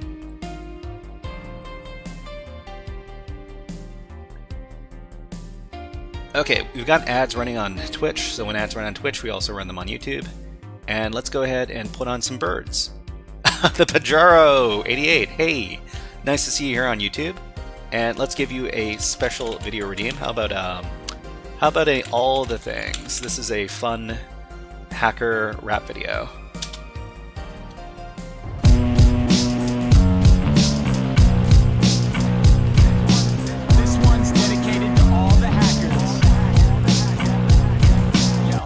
Okay, we've got some Stellar Jays over here. We got the Stellar Jays. We're going to be back in about 40 seconds. I just need to take a little water break. We'll be back in just a little bit.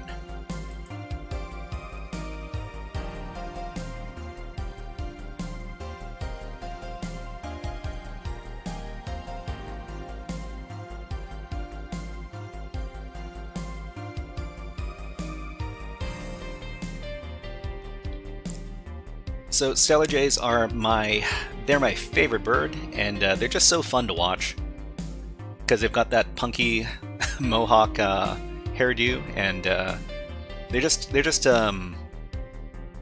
they're very curious, and they're actually very smart as well. They can figure out how to get food in different ways, and I think one of these days I should film them tearing apart some puzzles. Alright, anyways, let's put the birds away. And let's start this challenge over here. Alright everybody, this is the No Sanity Challenge from PicoCTF 2025.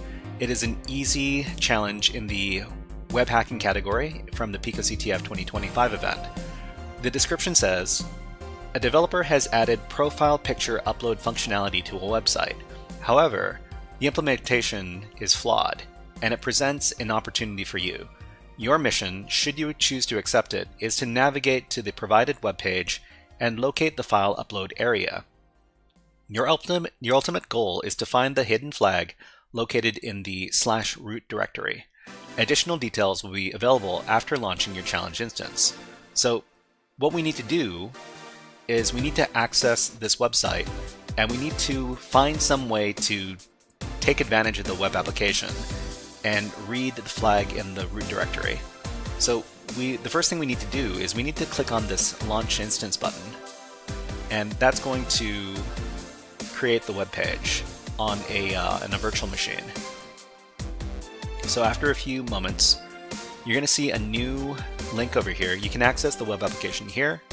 So we're going to right click and we're going to put this in a new tab. After that, we're going to navigate to this web page, and the web page is labeled No Sanity, Interesting. And this is what looks like some sort of file upload page. Let's talk about exactly what's going on on this web app in the presentation here. So this is the No Sanity challenge, and we're talking about file upload attacks. File upload attacks are a type of web app hack where malicious files can be uploaded to a web server and then accessed on the web app, executing the code within the uploaded malicious files. So we can upload a file and then access it on the web app, and then we're going to run whatever code is inside of that file.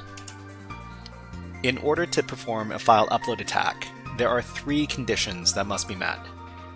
Number 1, there must be a way to upload files to a web accessible location via the web app or another service. So this doesn't need to be a web app file upload, it could be using another service like FTP or SMB. The second thing is, the upload location must be known to us. So even if we can upload something to the web app, unless we can actually find the location of the file, then we can't actually do this attack. And number 3, the app must be able to execute code. So certain types of applications are able to execute code. Most notoriously, apps that are programmed using the PHP language. So the first file condition is the file upload condition. The application lets us upload files, and a lot of apps only let you upload files of a certain type. So for example, you might only be able to upload text files, or you might only be able to upload picture files. In this case, there's no filter, and you can upload whatever type of file you want. So the second condition is the code execution condition. So file upload attacks will not work unless the web app executes codes and files. So PHP is a classic example, and web apps that host PHP files are a good indicator that an app is vulnerable to file upload attacks. So the last condition is the known upload location condition, and the last condition of the file upload attack is the ability to access the malicious file you upload to the application. This app explicitly lets us know where uploaded files are located in the app. So let's go ahead and put this all together and perform this attack. So the first thing we need to do, and I've got a little walkthrough over here.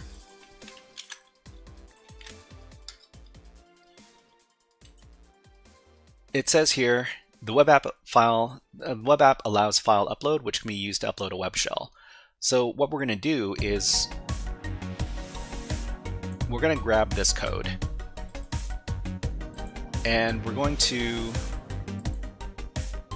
write this to our file system over here. So I'm using Kali Linux.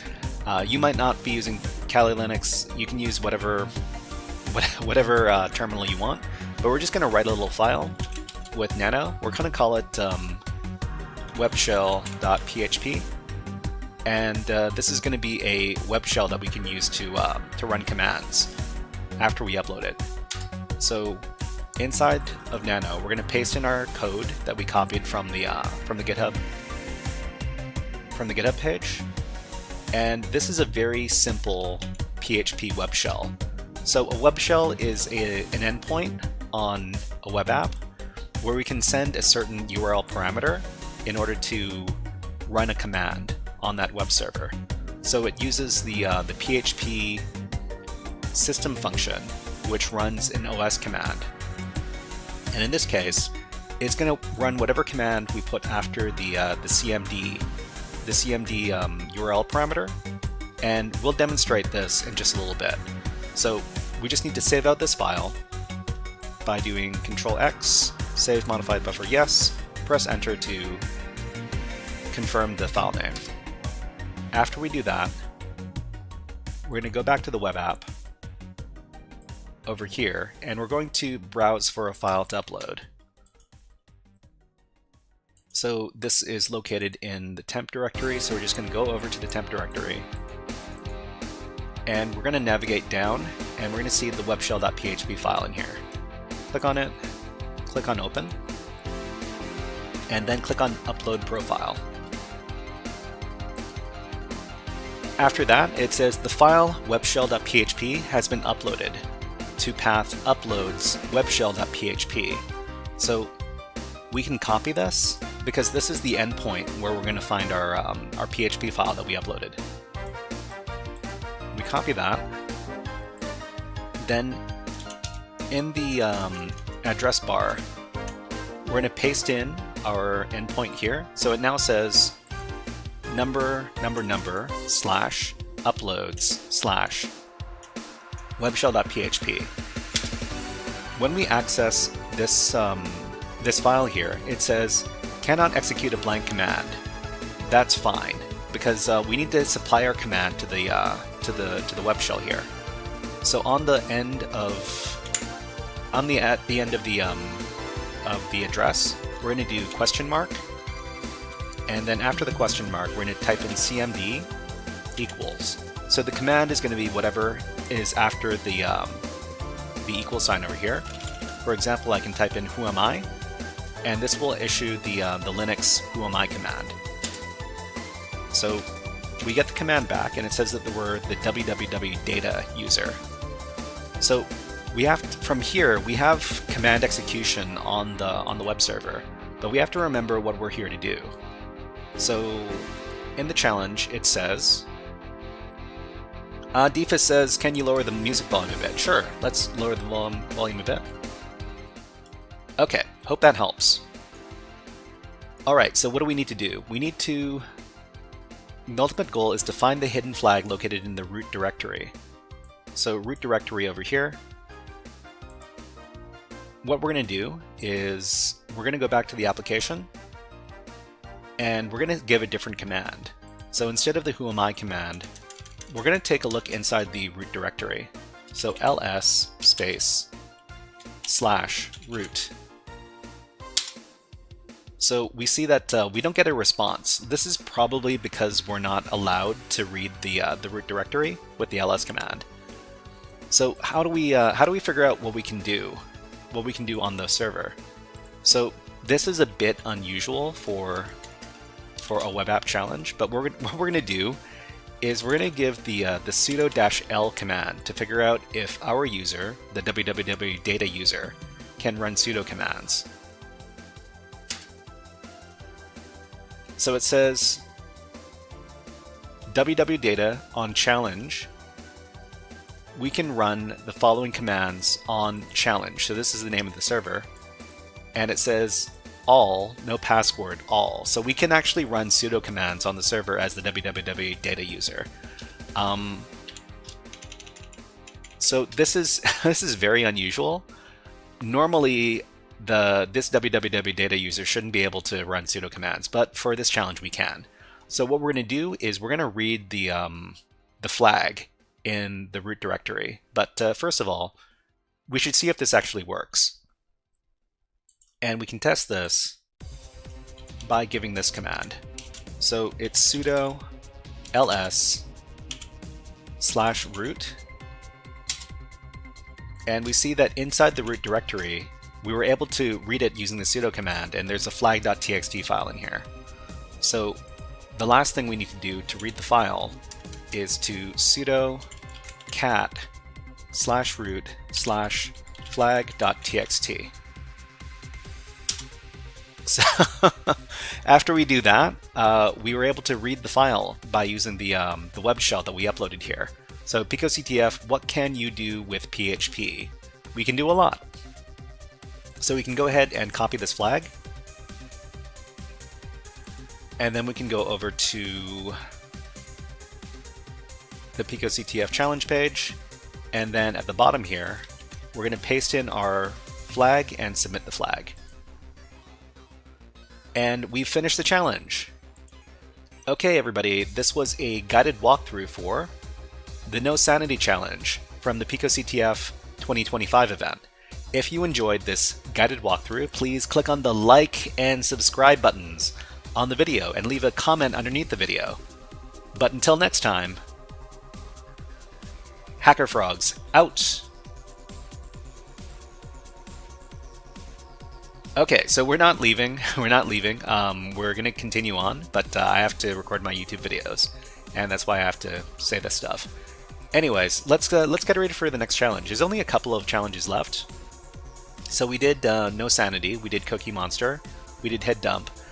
We're going to do 2 SSTI challenges next, and if you're not familiar with SSTI, then it's a pretty fun injection vulnerability that we're going to be taking advantage of here. And let me just set up for that before we start the challenge. So let's close out these web pages and let's go ahead and get the walkthroughs for these. Okay, so SSTI1.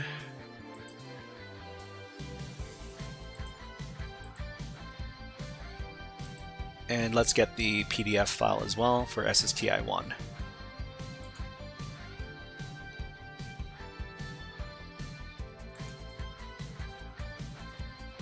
Okay, so we're going to be talking about SSTI, or SSTI server-side template injection. And before we do that, let's introduce the challenge over at PicoCTF. Let me get the link. So to anybody who wants to follow along with us, the challenge is going to be at this link over here.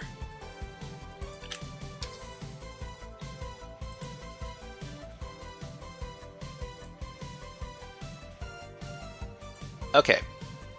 All right, let's begin. This is the... Oh, Simon Dante says, that No Sanity one was cool. Instead of a web shell, I made the PHP file send the results of the command to a webhook. Wow, that's interesting. I've never done that before. Web shell would have been better though. You know what?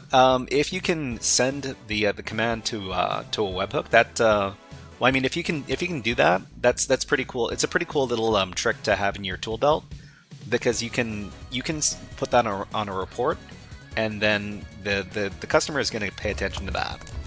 Thank you very much for following on Twitch. Polyp, thank you. Thank you very much. You're now HackerFrog. Let's give you a Hack the Planet.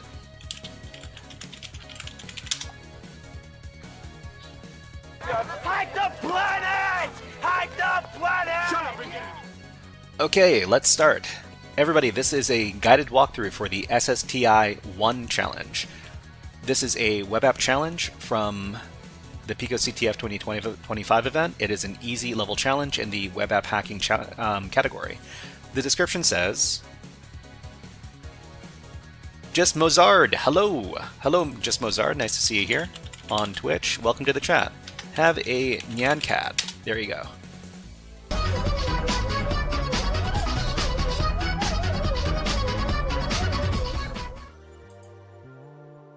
The description says, I made a cool website where you can announce whatever you want. Try it out.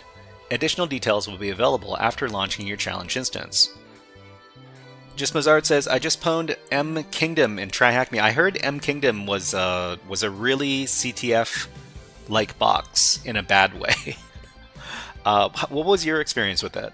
I haven't done the box myself, but I heard some people were disappointed that it had very heavy CTF elements.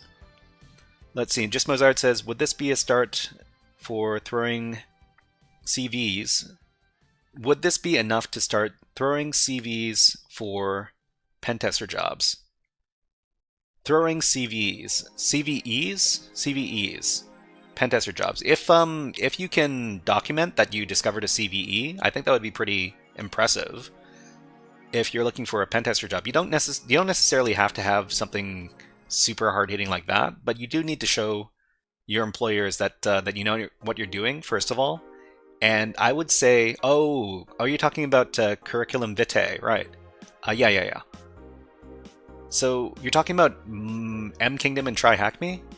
I'd say that you need to do a lot of different walkthroughs, and walkthroughs aren't enough. You also need to, you might want to help yourself with doing some, some certificates, some certifications. I wouldn't necessarily say that you need to get yourself like an OSCP. That kind of stuff helps. I think one of the most important things you need to do to get yourself noticed by people in the cybersecurity industry would be to attend in-person meetups.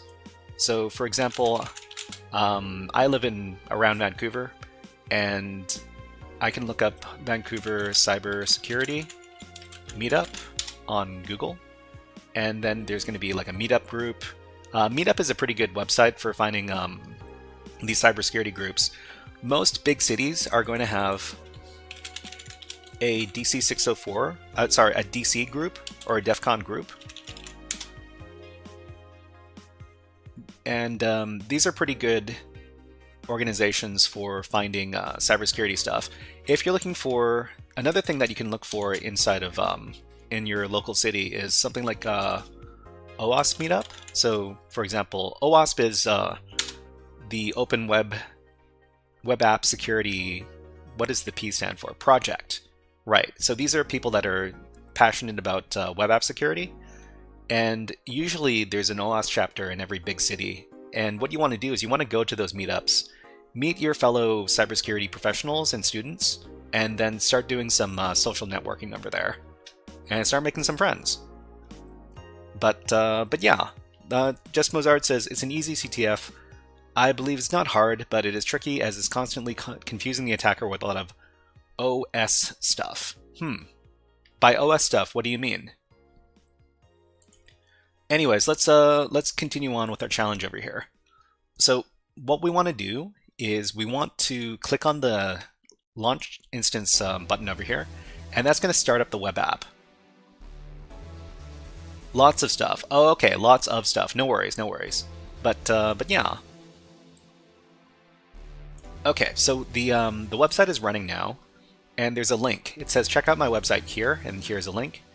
We're going to put this in a new tab, and then we're going to take a look at the website here. So what do we have on the website? So here it says, I built a cool website that lets you announce whatever you want. What do you want to announce? And they've got some, they've got a little user tab over here. So how about HackerFrogs rule? And let's do that. And it prints this out. It reflects, or it echoes out whatever user input we give to the application. This is a pretty big indicator that the application might be using some sort of templating engine, and it might be vulnerable to the SSTI vulnerability. Let's talk a little bit more about that now. So SSTI 1, this challenge involves the SSTI vulnerability. Let's see, Cyber Dante says, try some XSS. I'm pretty sure it's also vulnerable to XSS. Probably, but I think the intended path here is SSTI because it's called SSTI.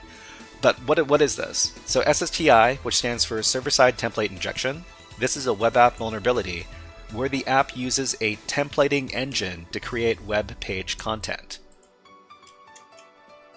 But if the app is coded insecurely, a user could inject malicious code into the app to interact with the templating engine to achieve remote code execution on the app. So this little symbol right here, this is a pretty common SSTI testing payload.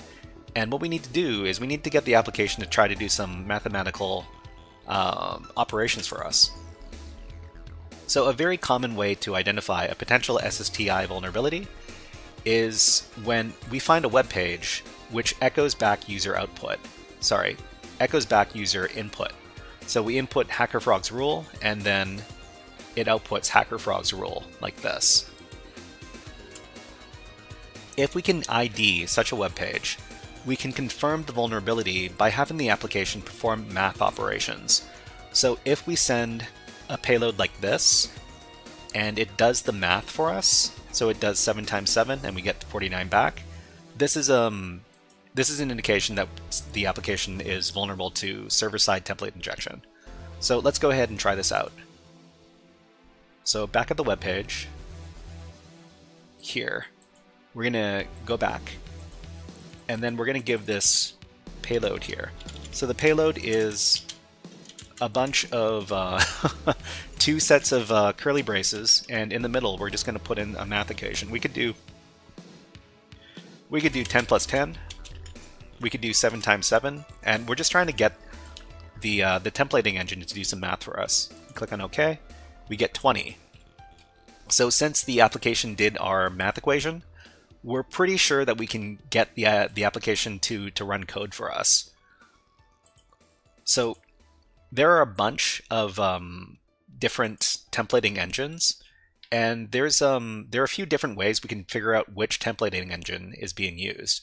So let me do some quick research over here. So SSTI, what is it called? A flowchart? So we can send different payloads to try to figure out which templating engine is being used. So let's take a look at this illustration here. So it says we start over here, we send this payload. So let's see if I can make this a little bit bigger. Let's put this in a new tab. Make it bigger. Bigger. Okay. So we start with this payload here, 5 times 5 inside these brackets. If it passes, then we go over here, we try this payload here. If nothing happens, we try this payload here. If it passes, then we identify these different templating engines. So let's try this. So the templating engine being used is actually Jinja 2. So let's go ahead and try the flowchart. So we've already tried the double brackets, the double squiggly braces. Then we're going to try this one over here. So this one over here is going to be 5 times 5 as a string. Let's go ahead and try this. So in the application here, inside the squiggly braces, we're going to do 5 times string 5. And string 5 we indicate by putting the 5 inside these single quotes. Click on OK. And we get 5555. So we do the string 5 times. So this means that we're definitely dealing with the Jinja 2 engine. And if we're dealing with the Jinja 2 engine, there are a bunch of different payloads we can do to run code from the Jinja 2 engine. So let's type in Jinja 2 SSTI payload. Okay, so let's see. Server-side template injection, server-side template injection. But yeah, you can start looking around for this stuff.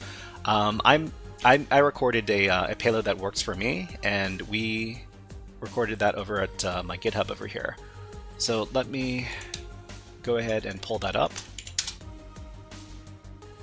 So this one is SSTI1. Okay, so this confirms that the templating engine being used is Jinja 2. We can use the following payload to run a system command using SSTI. So this is the command over here.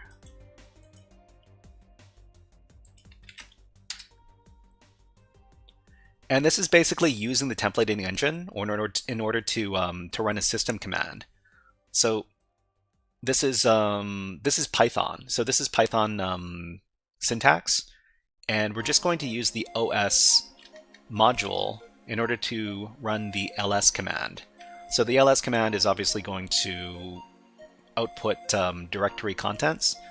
We're going to feed this into the application now.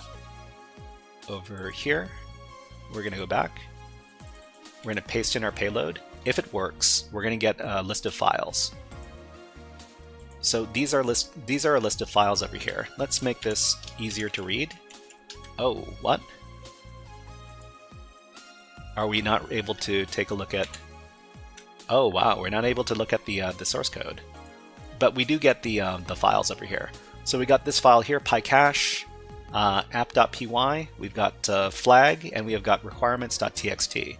So if we wanted to use the same command to read the flag, all we need to do is replace ls in the command with cat flag. So this is a Linux command to read the flag. Click on OK. And we got the flag. What does the flag say? The flag says PicoCTF server-side template injections are cool. They sure are. Okay, let's go ahead and copy the flag. And let's solve the challenge.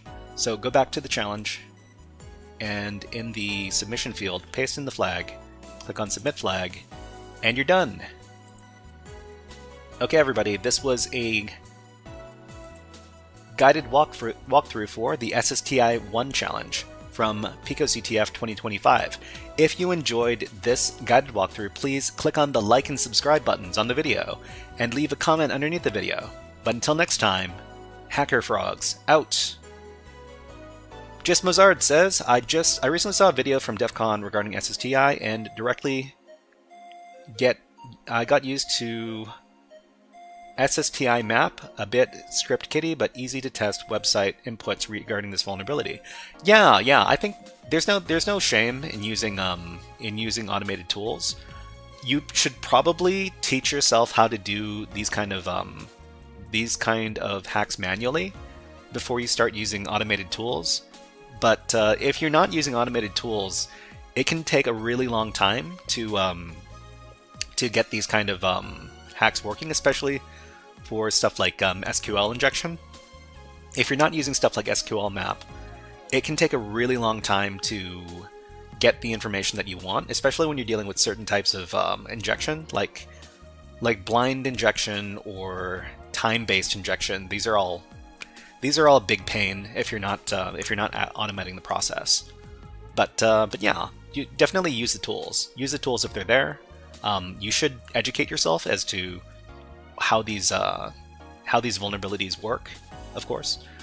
Okay, so we've got ads coming up in just a little bit. While the ads are running, I'm just going to be setting up the next challenge. But if you have any questions or comments, please keep them coming. I'll try to get to your comments and questions as soon as I can. Ads are running on Twitch, so YouTube also gets some ads.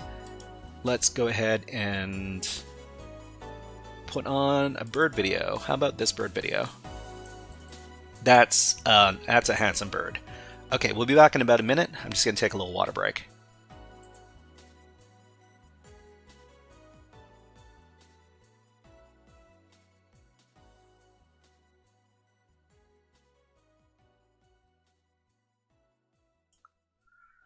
Okay, so we're going to be doing this last challenge, talking about server-side template injection. Well, more about it.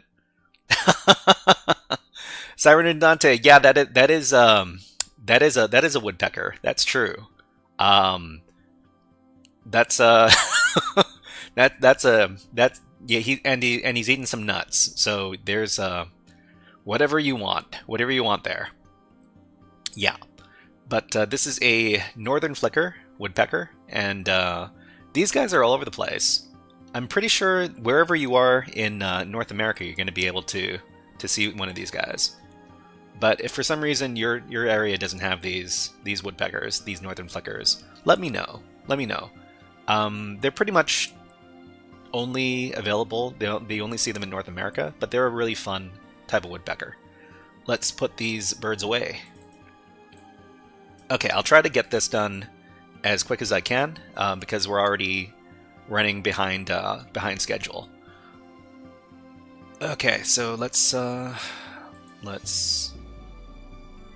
get the PDF file for this challenge, And let's get the code. Whoops, this isn't it. We want this file.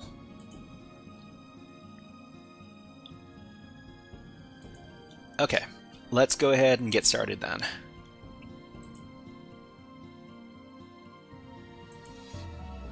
Alright everybody, this is a guided walkthrough for the SSTI2 challenge from the PicoCTF 2025 event. This is a medium level challenge in the web app hacking category, and the description says, I made a cool website where you can announce whatever you want. I read about input sanitization, so now I remove any kind of characters that could be a problem. Smiley face. Additional details will be available after launching your challenge instance. So what we have to do to start the challenge is click on the launch instance button over here. It's a blue button. After a few moments, we're going to see that the virtual machine with the web app will be available at this link over here. So it says check out my website here. We're going to right click, we're going to select open link in new tab, and we're going to see this page over here. So it says I built a cool website that lets you announce whatever you want. So what do you want to announce? The first thing I'm going to do is I'm going to try to do some math over here. So 5 times 5, actually 5 times 5, like this, and see if this is the same templating engine. So this is the same templating engine. Okay, so we're going to speed run this a little bit because we've already encountered this kind of application before in the last challenge.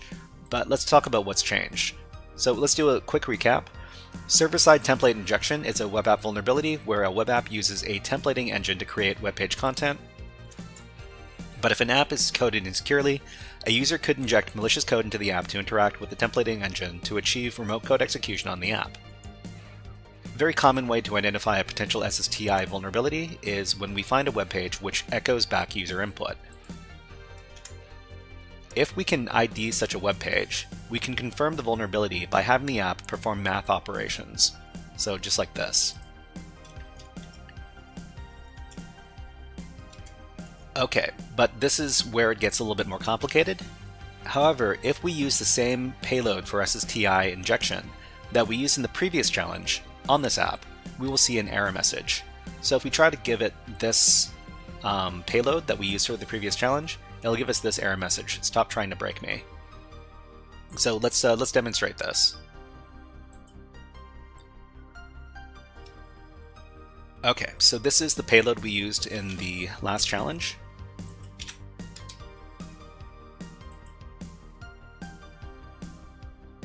Let's go back. Let's paste in this. We get this error message: stop trying to break me. Okay. So what's going on here? So what is actually going on here is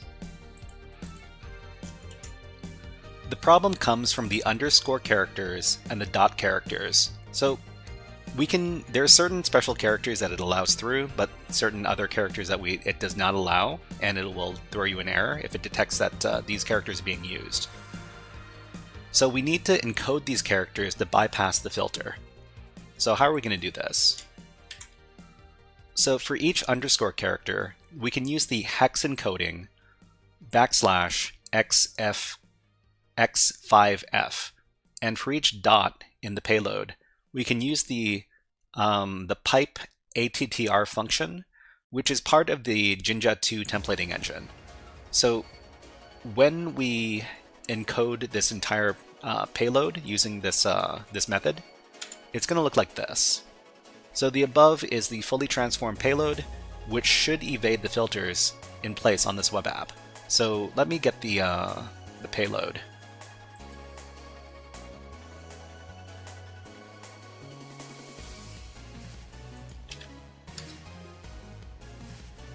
Okay, so if we go back to the web app and we put in the encoded payload, this is going to read all the files in the current directory. So go ahead and click on OK. So we get the same files. These are the same files that we saw in the previous challenge. So there's the PyCache file, the app.py file, the flag file, and the requirements.txt file. So after we know how to encode our payload, it becomes very easy to solve the challenge. Thank you very much for following Narky Vitek. Let me know how to pronounce your name in chat, and I will pronounce it correctly. But welcome to the HackerFrogs. Have a Nyan Cat on me.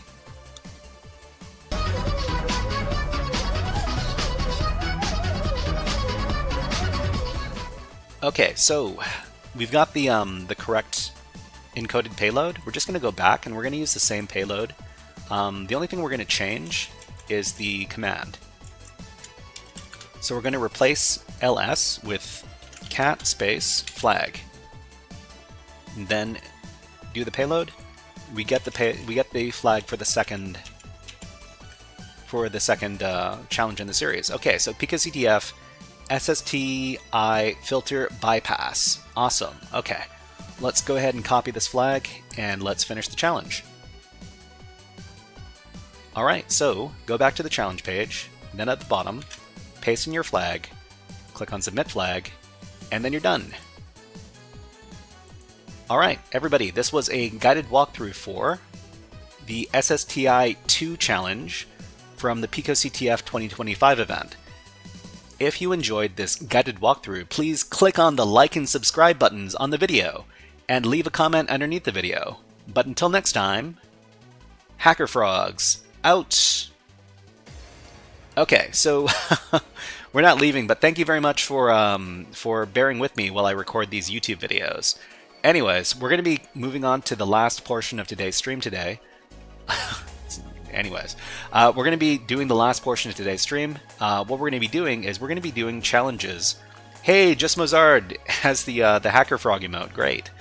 This is the HackerFrog hype emote. Thank you very much, Just Mozart. Alright, so let's go ahead and do a little bit of cleanup, because I've got a lot of tabs open, and it makes me a little bit OCD when I see this many tabs open on my web browser.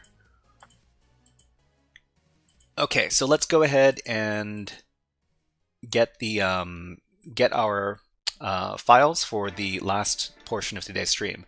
In the last portion of today's stream, we're going to be doing some challenges from the Natas CTF game. Natas is a web app CTF war game where we can test our skills on web app hacking against a series of increasingly more difficult challenge levels. So the Natas CTF game it's a pretty popular game, and I'll grab you the description for. Let's see, the description would be. Let's just search for that. Here we go. So the description of the game is located at this link over here. So I'm just going to showcase some of the level. I did a few levels off stream, and I'll just showcase how I solved those levels. I'm going to try to go through them quickly, and then we'll get on to the challenges that I haven't seen before. But first of all, we're taking a look at level number 20, and level number 20 is. Let me get the credentials. So this is the username and password. And this is the website here.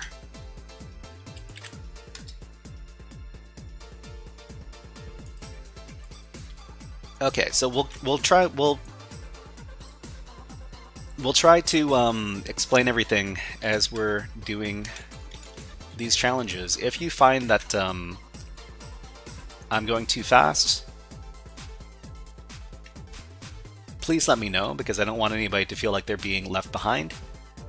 Everybody, we're here to learn. I'm not the person who knows everything about web app hacking. Far from it. But I'll try to explain how exactly I'm solving these challenges over here. I got up to Natas level 24, I think, and when we get to level 24, everybody in chat will probably be a great use to me, because I'm not a great web app hacker. Anyways, so it says, okay, you're logged in as a regular user. Log in as an admin to retrieve the credentials for Natas 21. So if you're looking for our walkthroughs for each one of these levels, they can be located at this link over here on my GitHub. Here you go.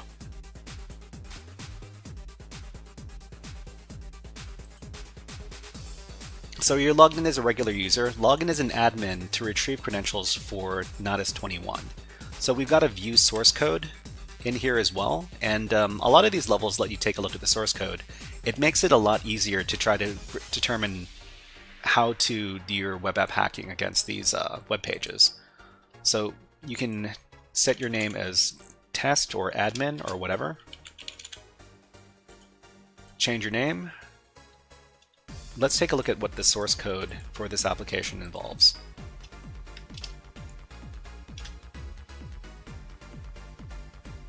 So I think it might be... Okay, we still have a few tracks to go on the soundtrack over here. But what's going on? So how does this application know that we are the admin? Because it says in the application, log in as an admin to retrieve credentials for Natas 21. So in the PHP code over here, we need to figure out how we want to become an admin on this application.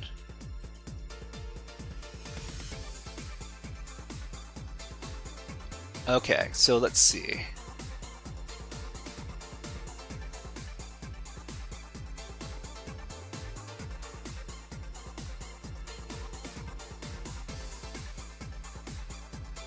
I'm pretty sure on this level what you need to do is you need to send a custom, we have to do some injection. So some PHP injection through the GET request.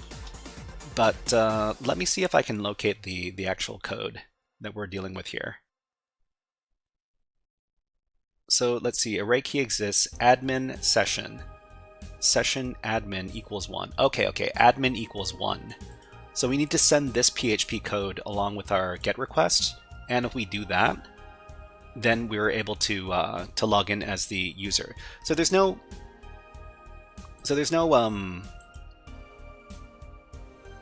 wait, I might be confusing this with level 21. Let me take a look at my notes. So these are my GitHub notes over here. So it says we need to inject a new value into the session file. Okay, so what we're going to do for this vulnerability here, so the vulnerability that this level showcases is what is called session fixation or session injection vulnerabilities. And what we need to do is we need to send a custom header. So I'm sorry, not send a custom header. We need to send some data. So inside the data, we're going to send a post request to Natas level 20. And this is the command we're going to use. So let's inspect this in our handy dandy, what is it? Okay, what is going on? Hold on. Okay, so this is the curl command over here that we're using. We're doing curl, we're going to send a post request and send some basic auth information. So we got Natas level 20, we got the password over here, and we're sending it to this this endpoint over here, Natas 20, Natas Labs Overthewire.org. We're sending the debug flag over here to hoping that we're going to get some debug information. But we're also sending some cookies. So we need to send a cookie with this request. It doesn't need to be a special cookie. Any PHP session ID cookie is going to be okay, as long as it's recognized by the system. And we're going to send some data as well. We're sending data because this is a post request. So we're going to... Oh, geez. Okay, we're going to tag it on to our post request inside of this page here. And this page is... Whoops, let's close as many of these tabs as we can.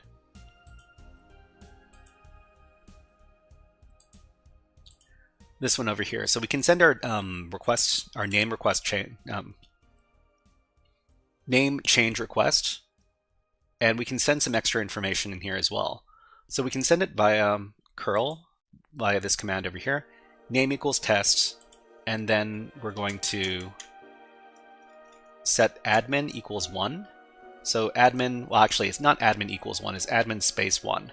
So this is going to be fed into the application to give us admin access. So let's copy that command again. So this is the command.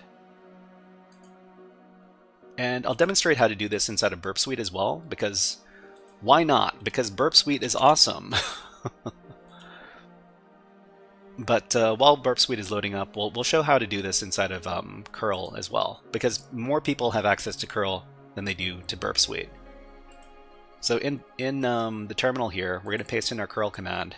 It's a pretty long command, but basically we're sending a post request to the Natas 20 level, and we're including the admin credential, well, the admin setting over here, admin equal to 1.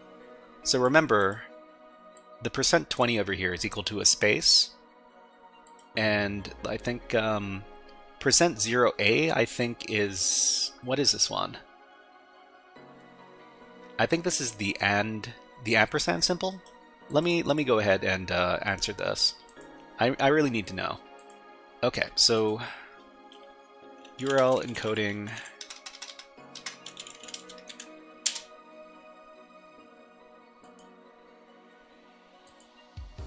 I think I saw it in here. So what is %0a in a URL? So this is the new line character. Okay. So this is a new line, and then on the next line we present the admin setting. Okay, let's give this command. And then in the end over here, it says session file doesn't exist. Name set to test. You were logged in as a regular user. Okay, let's send this again. I think if we send this again, it'll actually read in our session, and then we'll get admin access.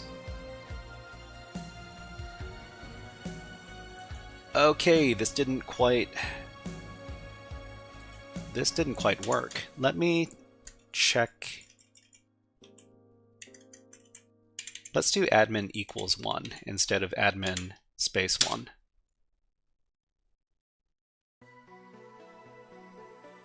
Okay, it worked. It worked if we use the equal sign instead. Okay, that's my bad. That's my bad. So this is the command over here. We need to do admin equals 1 instead of space. Anyways, we got access to the next level. We got a password. Where is it? Username Natas21, which is the next level. Password this. So let me copy this. I probably need to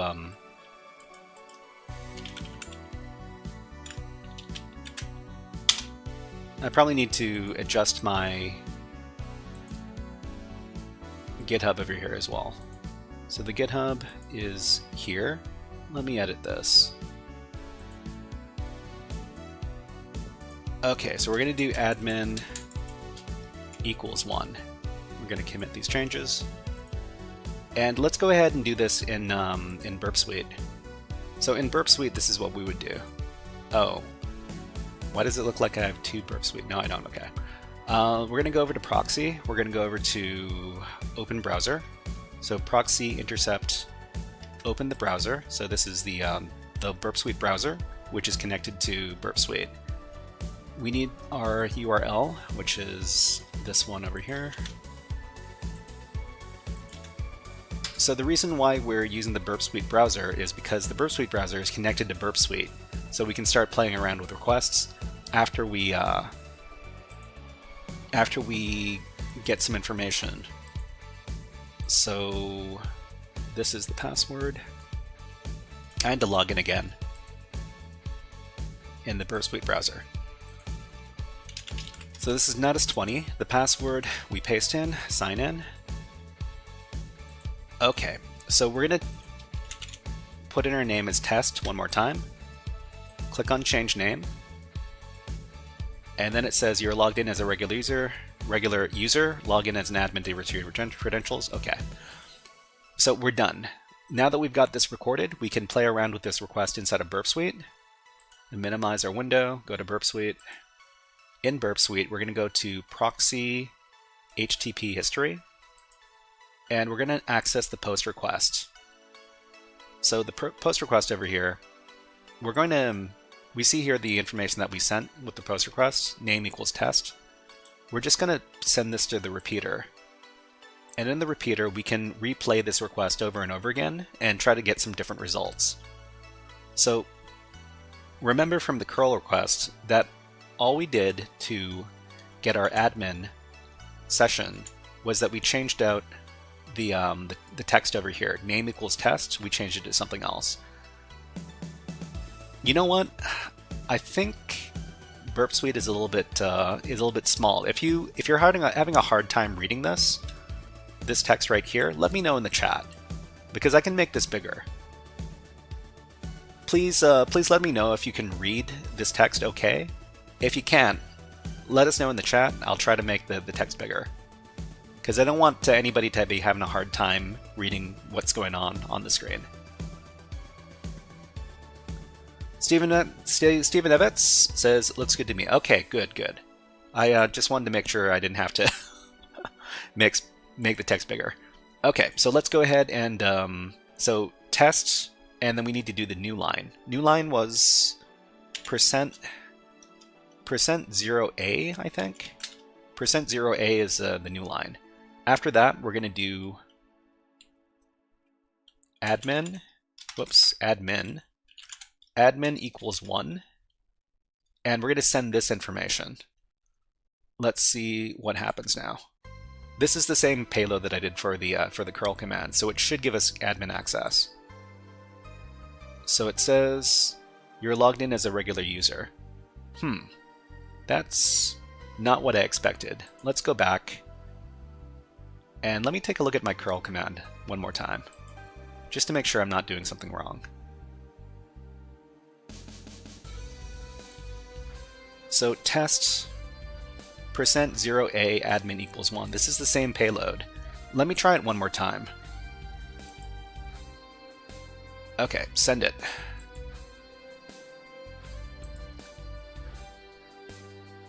So you're logged in as a regular user, log in as an admin, something. Okay. Oh man. Let's try, instead of the equal sign, we'll try %20 for the space. %20. And let's send this. I don't know why it's so inconsistent. Still logged in as a regular user. Okay. Maybe admin needs to be capitalized. Okay, let's try sending this. Okay. But I don't know why. I don't know why the application is so inconsistent. Maybe it takes a couple tries for the new settings to take effect. But anyways, we were able to get our password this way. If we render this out, it'll give us the same result. So you are an admin. The credentials for the next level are this. So test admin equals 1. All right, let's move on to the next level. So the next level is Natas level 21. So once again, this is the password, this is the username, Natas21. And let me get the URL for everybody.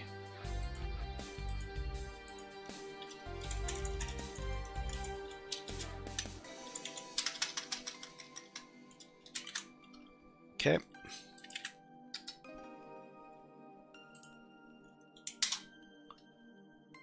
Let me get that password.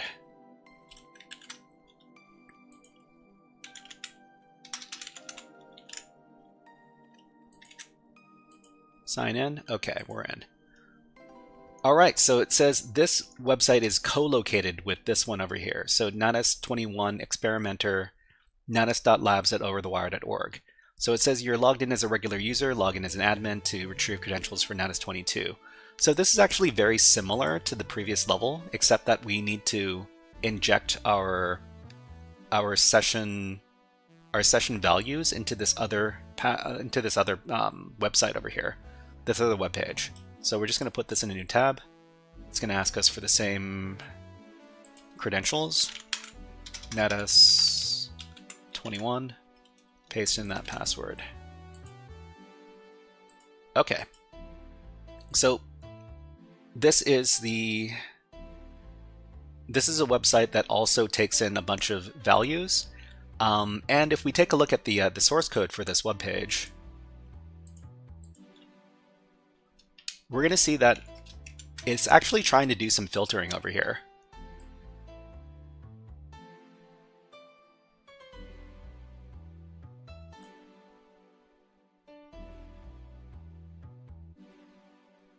So the form action over here is going to send a post request to index.php.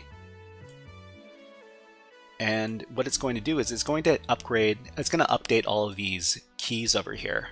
Yeah, you know what? This is actually demonstrating this is easier to do inside of Burp Suite.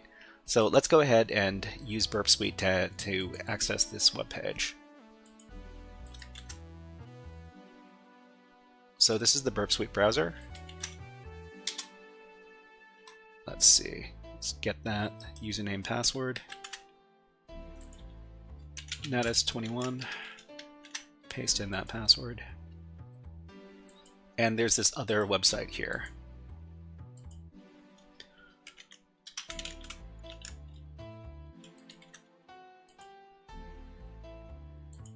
Okay, so we've got this web page here, and something happens when we click on the update button over here. This the web page here is basically, you can mess around with the text over here. So we can set the font size. Maybe we want it at 200%. The alignment, maybe we want that to be right aligned. Maybe the background color will make it blue. We're gonna click on update, and it's going to update this stuff. Great, but let's see what happened inside of Burp Suite. So we're gonna minimize this, go back to Burp Suite, and then we're gonna go over to the proxy HTTP history, and let's take a look at the post request for the index.php page. Let's put this in the repeater. So the post request here included all of these fields. So align right, font size 200%, background color blue, submit, update. So how do we get admin access? Okay, we got ads running on Twitch.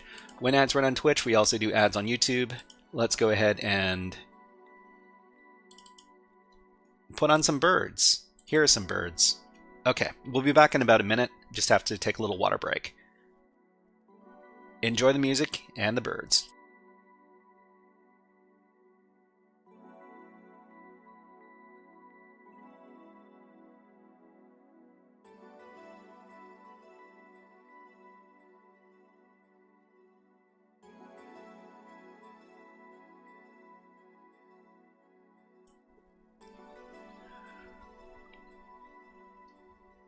Okay, so if you have any questions about any of the stuff that we're doing, now's the time to do so, because well, I'm not doing a demonstration. I'm not recording for YouTube right now, so I'm free to talk with anybody who wants to talk. And if you have some comments or questions, then I'd be happy to read and try to reply to them.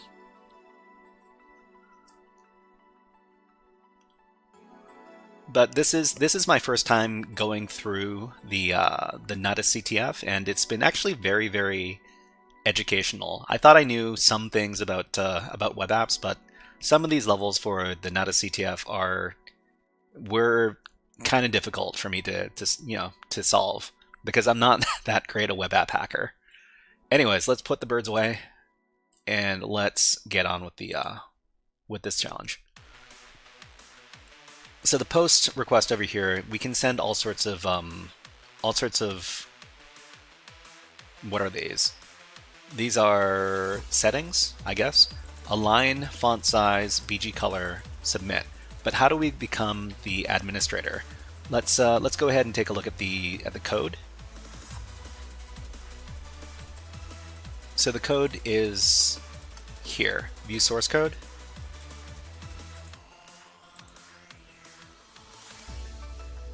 Okay, so if session and array key exists, session admin equals 1, then you are an admin, the credentials for the next level are this. So what we're going to try to do is we're going to try to submit the admin setting in the post request on the other page. So normally you wouldn't, because you can't submit anything on this page. We're going to have to use the other web page, which is this one, in order to change our admin value. So this is how we're going to do it. So we're going to go over to Burp Suite, and in Burp Suite, in the post request to the other page, we're going to specify and background color equals blue, and admin equals 1. Wait, that's that's the wrong symbol. And admin equals 1 and submit equals update. And let's go ahead and submit this. This is not the music I signed up for. Let's put on some new music. How about some moody space music? This is one of my favorite space simulation games. It's called Independence War 2. It's got a great soundtrack. Okay, so we're just going to add admin equals 1 to this request, and we're going to send this. So over here, you're not going to see anything change over here necessarily, but if we go over to the other web page, which is this one over here, we're going to refresh the page. Refresh the page. Okay, so it looks like it didn't work. Let me try that again. Okay, so let's see.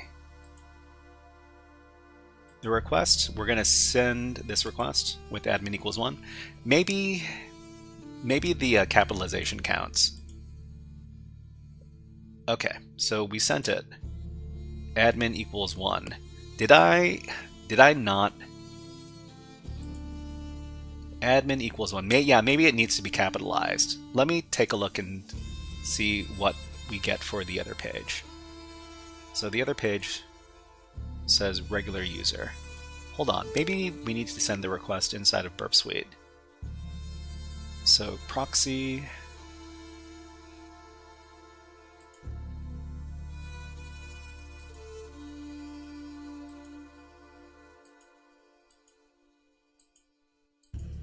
Okay, let's try this page. We're going to put this in the repeater. Then we're going to send a request.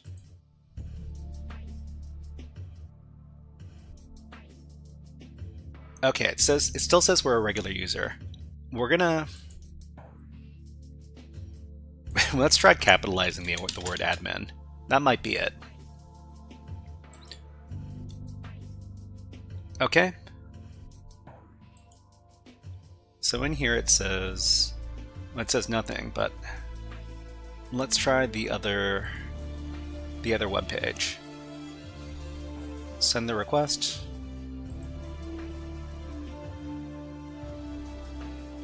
It still says we're logged in as a regular user. I'm going to take a look at my notes because I might have put something something that I missed in there.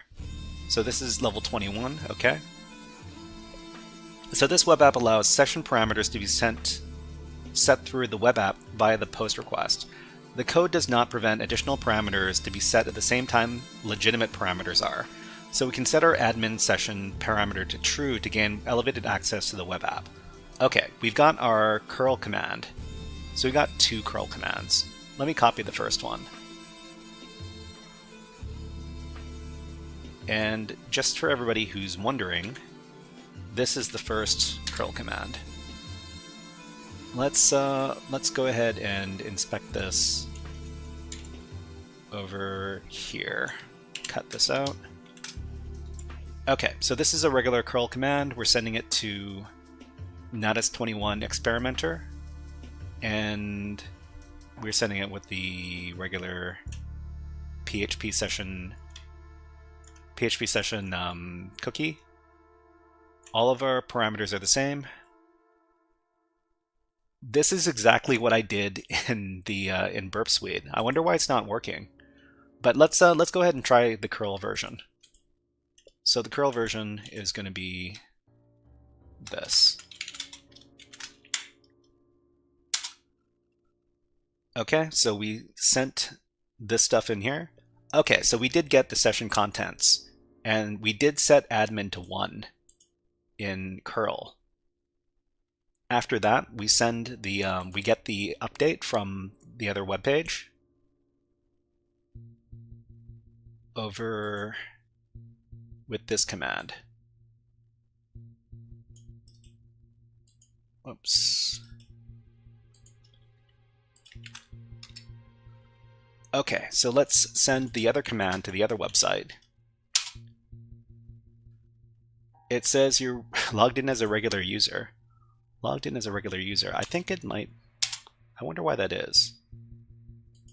Okay, so we do this one, which sets admin to 1, and then we do this other command. It might be because we're not using the same cookie, but we're using the same cookie.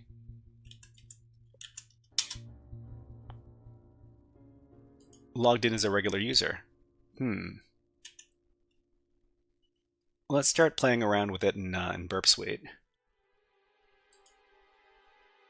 So in Burp Suite,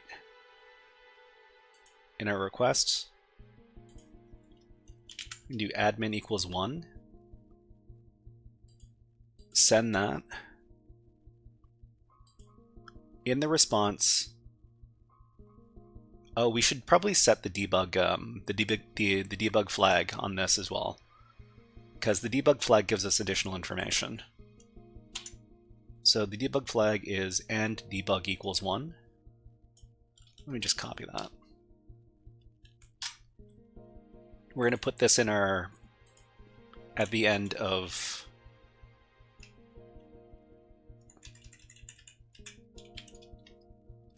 just like this. Okay, so let's send this. In the response, it says bad request. Hold on. Did I put this in the wrong... Oh, I did put this in the wrong place. Sorry, I'm supposed to put this... We're not putting this in the host. My bad. Okay, we put this in index.php, and then we set the debug flag in here. Okay, send this. And we got admin equals 1, submit, update, etc., etc. So we should be able to go back to the other web page request and send this. We should be admin in here, but it still says we're logged in as a regular user. Okay. Let's set ourselves as debug in here as well. Debug equals 1. Send this.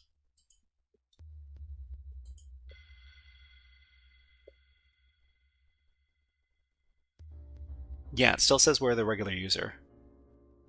I need to make sure... I was having these kind of problems the last time I was doing these as well.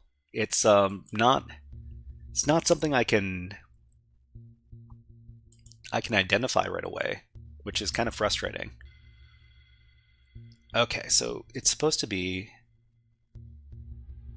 Oh, the note said admin, set admin to true unless you want to say 1 in your notes. admin equals true. Where are we? Admin equals 1. 1 usually is usually true as well. But let me. Does this work? It should work in curl. I mean, if it doesn't work in. Anyways, okay. So we do admin equals 1, and then on the other page. Okay, well, I don't know why it works now. I don't know why it works now. Now it says you're an admin. The credentials for the next level are this. It says username Natas22, password this. So I don't quite understand what the heck is going on, but I guess that's part of the journey for web app hacking. There you go. But yeah, web apps are funny things. Maybe it's because I sent them really close together. It might be. The web app might be treating my requests as part of a separate session because I'm not sending them close enough together. But anyways, all this stuff is in the notes over here. If you want to take a look at the notes, they're at this link right here. Let's access the next level.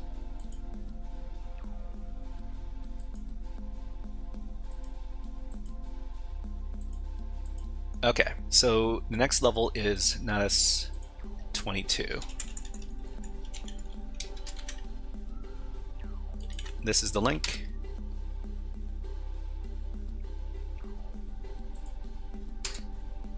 Okay, username and password, Natas 22. And let me get the password from my notes for 22.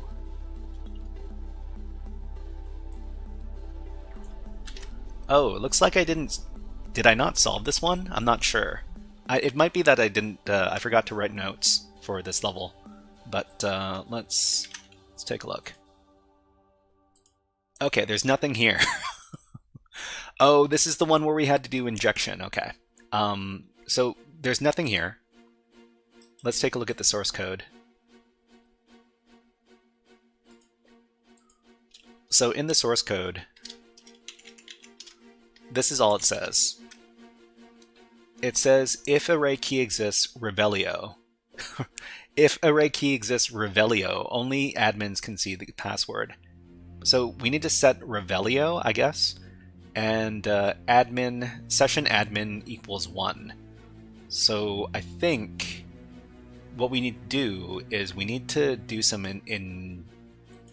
injection. Hold on. I might have put my notes in the wrong file. I think I might have put them in level 23 for some reason. Thank you very much, Mr. Stevenson. Mr. Stevenson, great name. Just thank you very much. Have a hack the planet. Welcome to the HackerFrogs. Hack the planet! Hack the planet! Shut up and get it. Okay, so this, let's see. There are 2 requirements for the password that needs to be submitted to receive the credentials for the next level. Oh, you know what? This isn't... This... Yeah, okay. So, these are the notes for the correct level. I forgot to write the notes for the previous level. Leo Bricks says, hi. Hello, Leo Bricks. Nice to see you. And why don't you have a Nyan Cat? Welcome to the chat.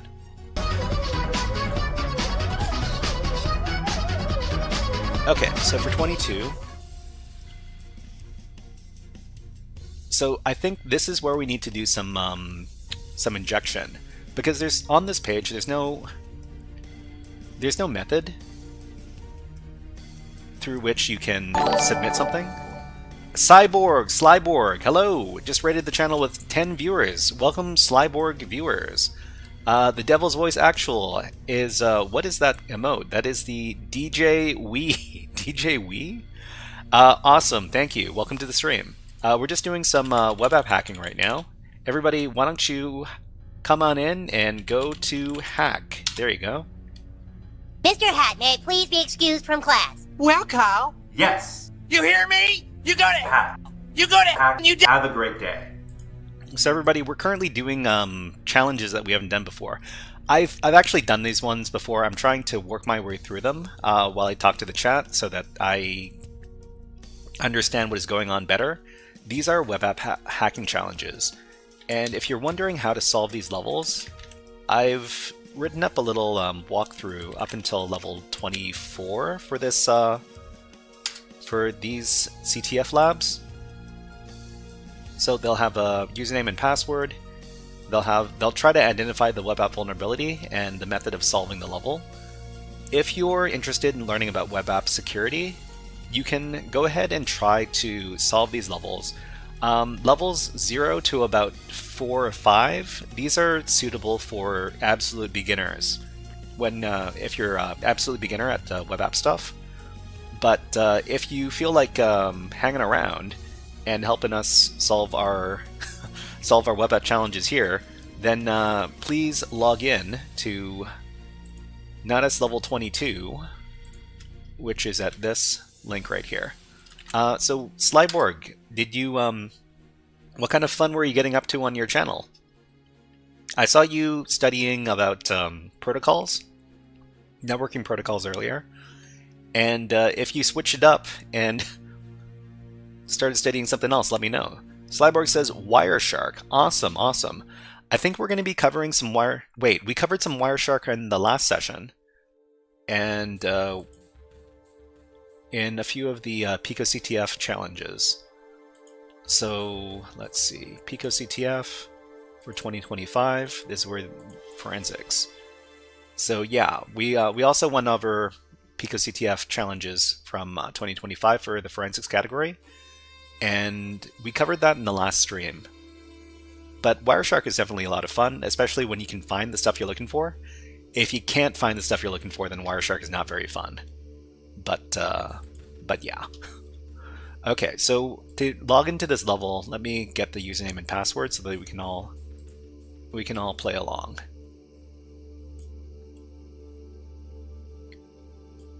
So if you want to log into the level, these are the credentials. Natas 22. That's the password. So let's take a look at the source code. So the source code says if admin, we set the admin setting for the session to 1, then we become the administrator user. And then we're going to print, you are an admin, the credentials for the next level are blah blah blah. I think what we need to do is we need to inject our own PHP code into the level. And I think we can do this through any one of the HTTP headers. So let me just get an example. So PHP, HTTP header injection.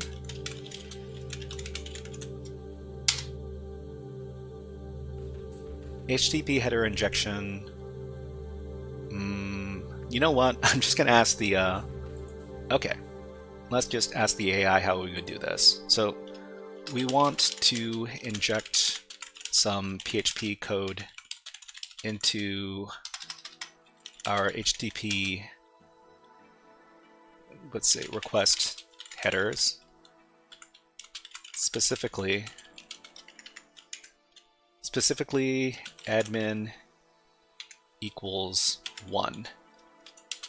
How would we smuggle this into a legitimate HTTP GET request? Okay, solve my problems, AI. So we can probably inject this into the host header. So simple header injection, okay. So we would do it through a cookie. We could try a cookie, or we could do this over here. admin 1 new line injection, custom HTTP header, X custom header. Okay. Let's try this one. So what we're going to do is we're just going to send a curl request. So the curl request that we're going to send is going to be like this. So let's see. Let's take a look at the curl example from level 21. Just so we can start editing this, because the curl command is quite long. Actually, wait, we should be doing this one. The curl command is going to be quite long, so I'm just going to give an example of it over here.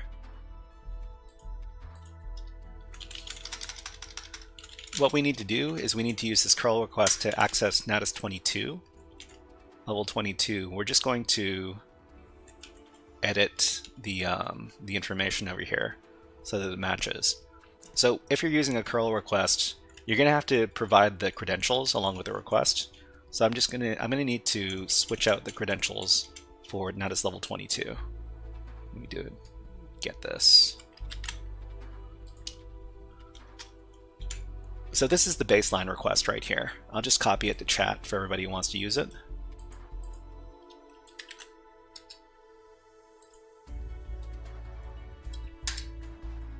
Okay, so it looks like it works. What we need to do is we need to inject a custom header that sets our admin flag to 1, and then we can get our password.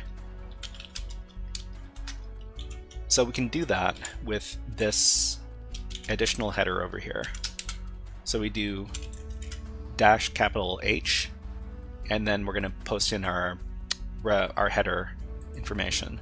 So the header information is this: X custom header, ignore our new line admin equals 1. Let's see if this works.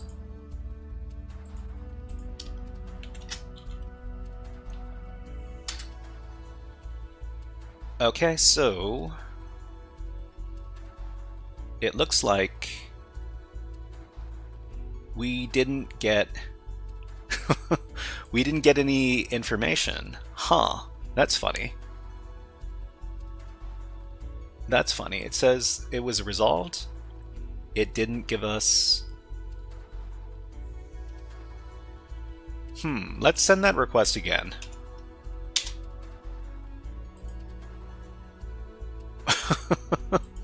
It didn't give us the body. It didn't give us the body of the HTTP request. Oh, you know what? It might be because there's a new line. It might be because there's a new line in this custom header that it screwed up. It might have. I'm not sure. But maybe we need to find another way of injecting our code. Okay, let's go back to the drawing board. Okay, what else, Mr. AI? So duplicate headers where last wins, okay. Wait, so can we inject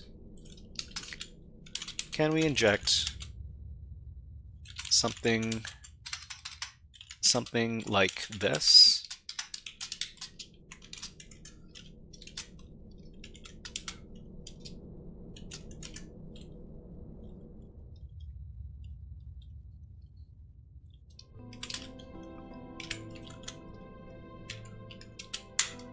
Can we just send this in?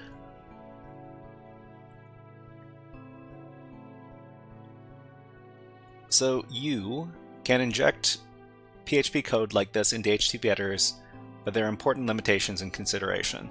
Will it work? Probably not. Probably not. Okay, attempts you could make, basic injection unlikely to work. User agent will be treated like text. More dangerous vectors if the user agent admin equals 1.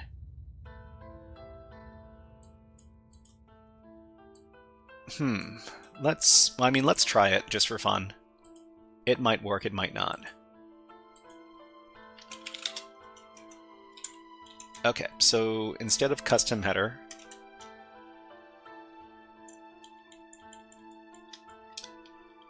we'll try this. Yeah, it's funny how these never give us the, these don't give us, oh wait, there is no body, really, for this web page. That's why there's no body.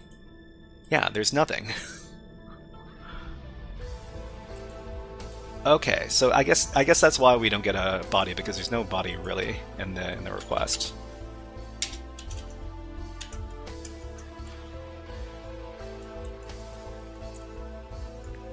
How about this? How about if we just send this custom header admin1? Custom header admin1. How about that? Okay, that didn't do it.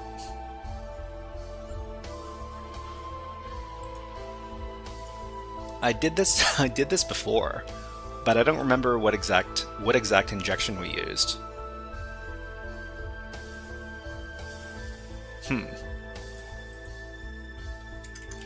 Admin equals 1.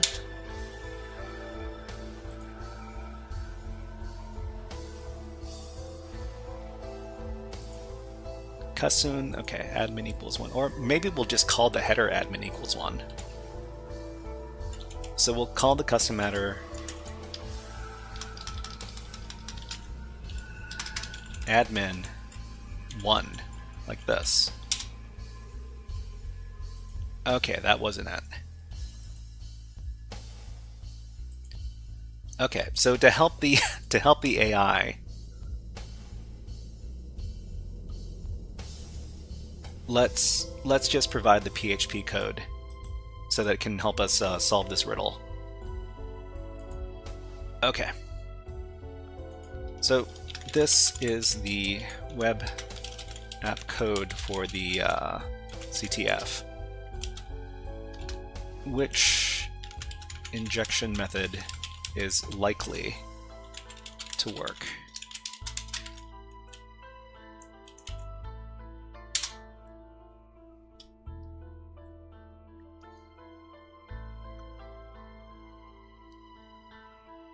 Okay, so based on the PHP snippet, the application checks for the admin privileges through the session admin variable.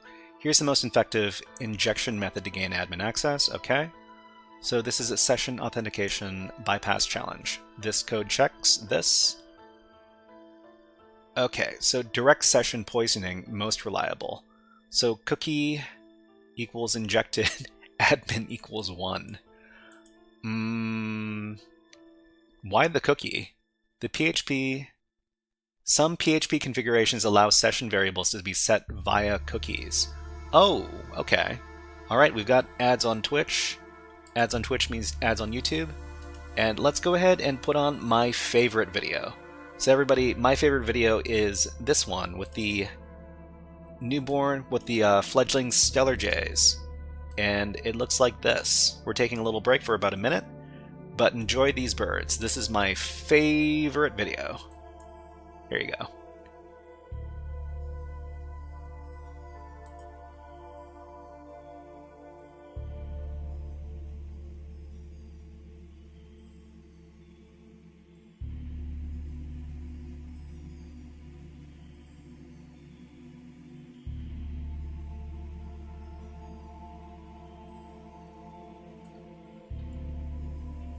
So I can't wait for summer to come by, because in the summer the newborn stellar jays come around, and then I can film awesome little videos like this.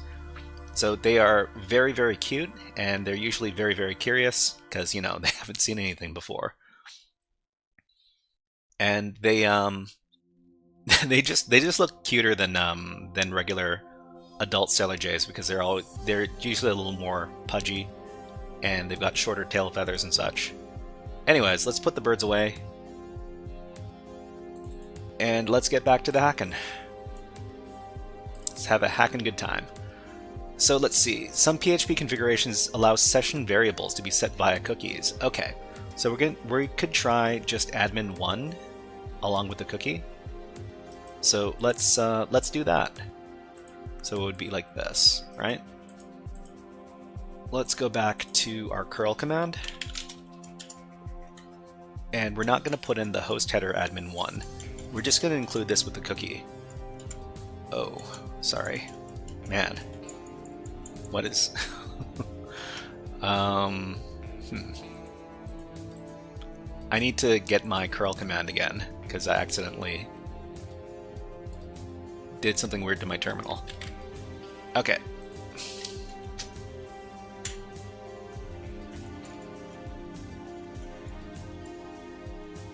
Okay, so this is the cookie here, session ID. So let's try this. Okay, so it looks like it didn't work. It looks like it didn't work. So we did send the admin equals 1. Maybe we can just send admin 1 instead of admin equals 1. Okay, that didn't work either. Alright, let's go back to the drawing board. So why this works, some PHP configurations allow session variables to be set by cookies. Try variations. Cookie equals cookie admin 1. Cookie admin 1. Okay. We can try that. We can send this as a custom header. Laughin'! What is up? Hope you're having a great night. Yeah! Trying to have a great night over here. We're just gonna... We're having fun with the Natas CTF game. Web app hacking. So did this work? No, it didn't. Okay. Laughin', hello. Nice to see you here. And why don't we give you a fun redeem? How about Hack the Planet? Welcome to the stream. Hack the planet! Hack the planet! Shut up and get it! Okay, so serialized session attack, if you can control the session.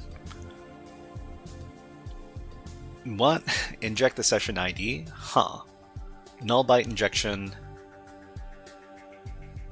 Cookie, simple cookie injection. Brute force, why other methods might work.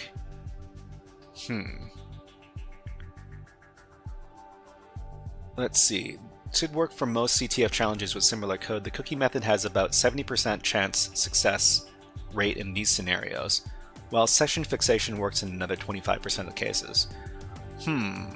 So what were they doing for these cookies again? So let's see. Direct session poisoning, most reliable. Host.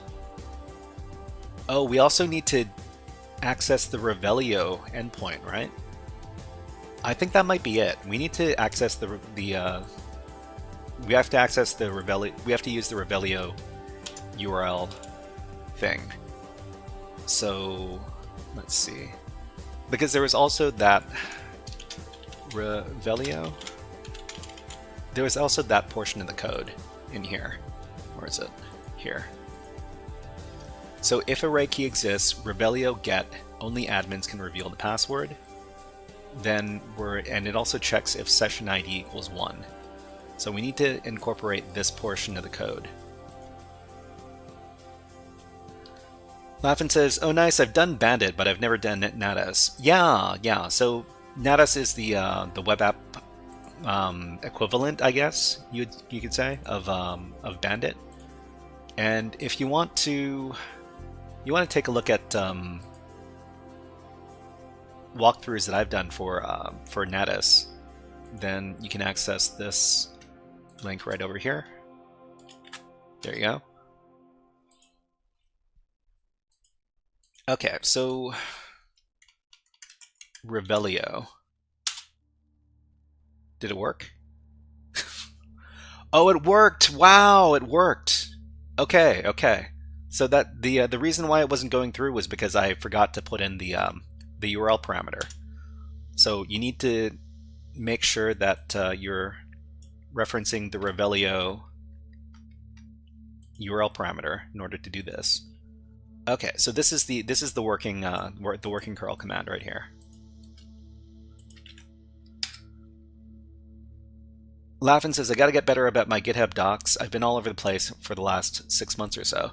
Yeah, no, I did this challenge before, but I didn't record the, I didn't do documentation. So do we need that cookie? We do need the cookie. So if we don't put in the cookie, we don't get the, What? Hold on. Okay. You know what? I'm gonna try... Okay, I'm gonna try... If I actually don't need the cookie, I'm gonna be a little bit miffed. But let me try this on another machine. How about we try this on the JS Linux machine? If all we need is Revelio, then I am not going to be very happy. Wait, if all we need is Revelio, then we can just do it like this.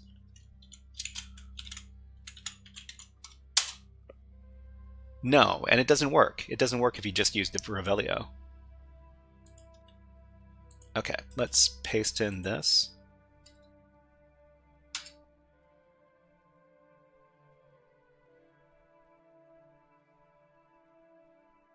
Okay, it says we're the admin, but you know what? Let's change out our cookie. Let's not include our cookie, and let's see if it still gives us that password.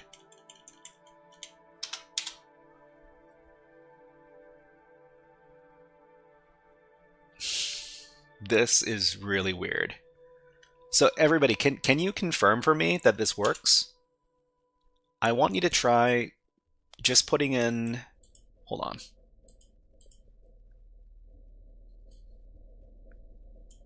Try this curl command in your terminal, and let me know if you can get the if you get the password. Because if all you need to do is send a request to the Revelio endpoint or the Revelio URL parameter, then yeah. Please let me know if it works.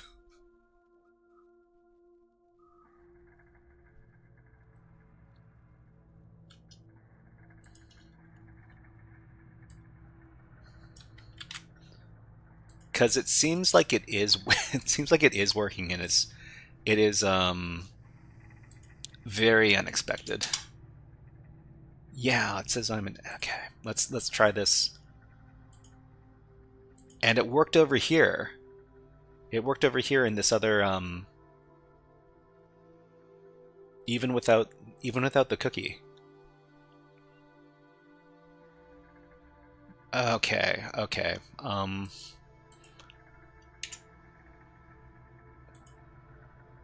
Cybernerd Dante, it worked for you. Okay, well, it looks like this is all you need then. It looks like this is all you need. Let me do my write-up. This was a frustrating level, but let's do our write-up. So this is level 22. Okay, so the web app vulnerability here, let's make this nice and big. The web app vulnerability is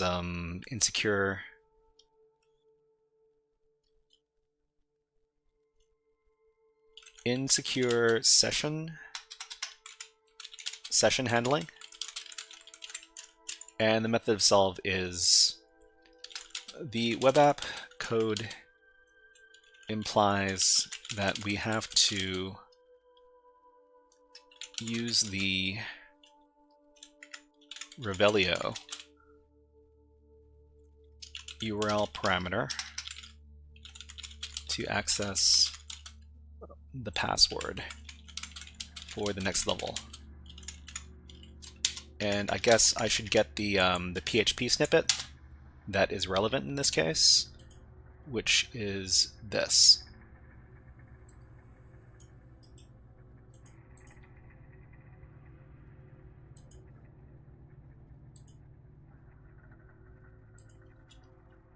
Paste in that PHP. Okay. So we can use this curl command to access the next level, to access the password for the next level. And the curl command is this.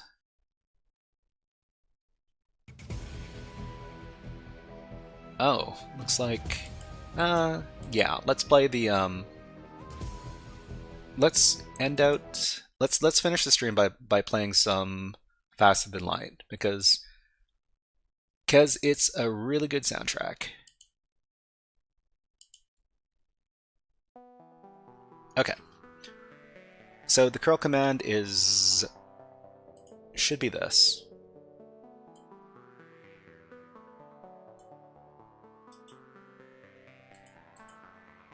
I can't believe, I don't know why. So if this curl command works, then this request should work. This one right here. So Natas22 to Revelio, but nothing appears.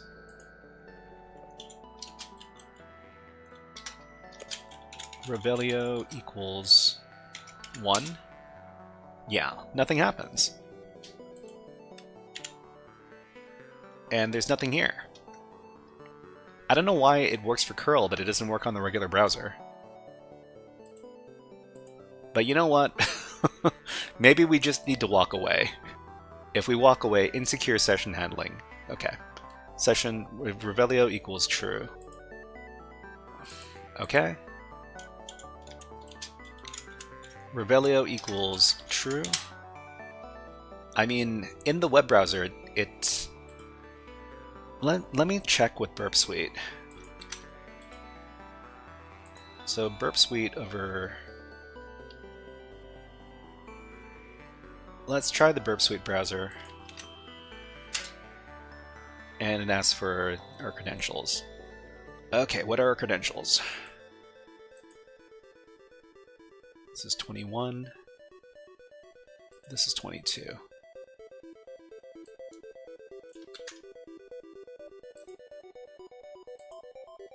Okay, so Natas 22, password this, sign in. Okay, so this is recorded in Burp Suite now. So in Burp Suite, we're going to go to proxy, the get page. We're going to send this to the repeater. In the repeater, we're going to adjust this. So it's going to be get, and we're going to set Revelio. Send this.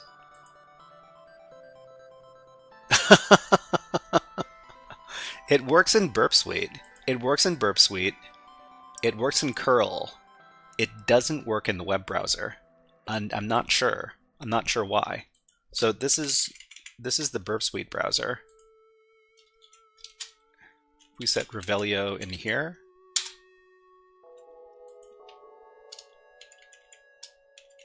Yeah, for some reason, if we do it in the web browser, it redirects us.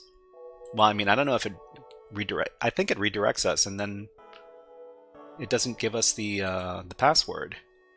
But if we do it in Burp Suite, then we... Oh, it's a redirection. This is a redirection. It says 302 found. So it actually shows us... It gives us the... It actually sends us to the page with the password, but then it redirects us away. So if we follow this redirection, then it's going to send us to this other page where we don't see the password. This is sneaky. This is some sneaky stuff. Okay. Okay. Man, this was a weird web app. Let's move on to the next level. Okay. So the next level is insecure session handling. Fine. Okay, we've provided the solve method. Let's commit these changes and move on to the next level. So the next level is also kind of funny. So this is level 23.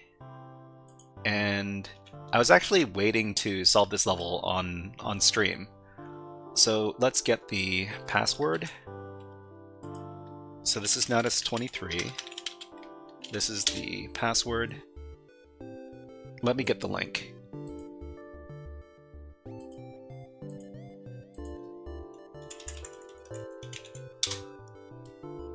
So it asks for username, Natas23, password is going to be this.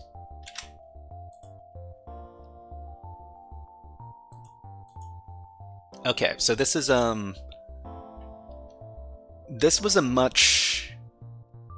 interesting level. In order to, let's get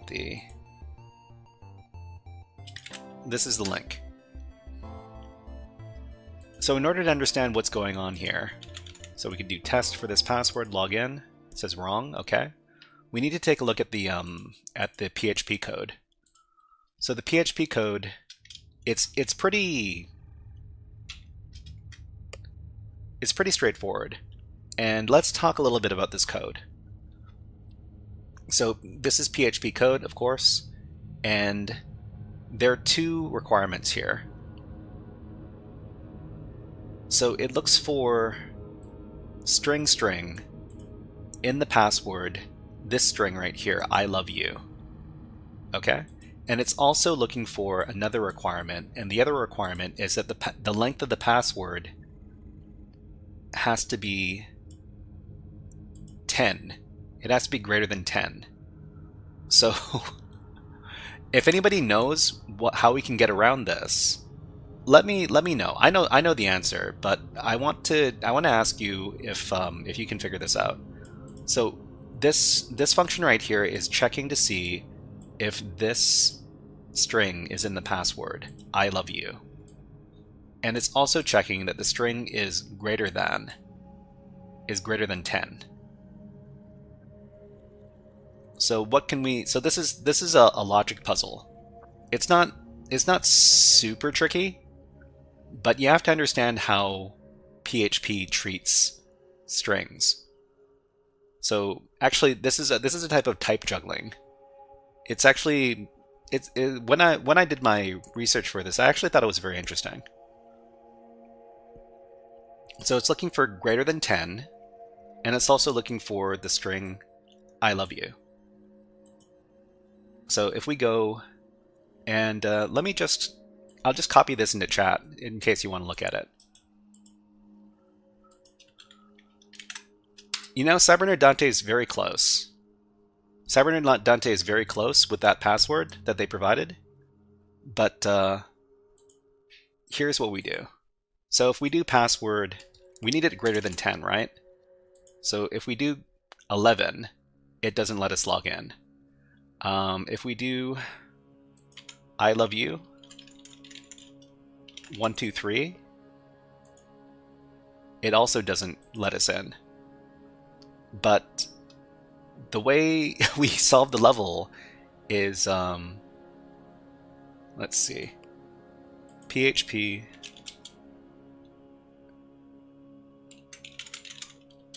greater than strings. So how does PHP compare strings with comparison operators? Right, there's a little Stack Overflow. So is there a correct answer? Accept all cookies, thank you. So PHP will compare alpha strings using the greater than, less than comparisons operator using alphabetical order. So in the first example, AI comes before I in the alphabetical order in the test of... So, you know what? Maybe what we can do is we can do a PHP online. So PHP online, here's a little sandbox. And if anybody wants to play along with this as well, play around with this is the link. Okay, so let's play around with some PHP code here. So let's see. So how do we create variables. Is it like this? String equals HackerFrogs. Okay, so echo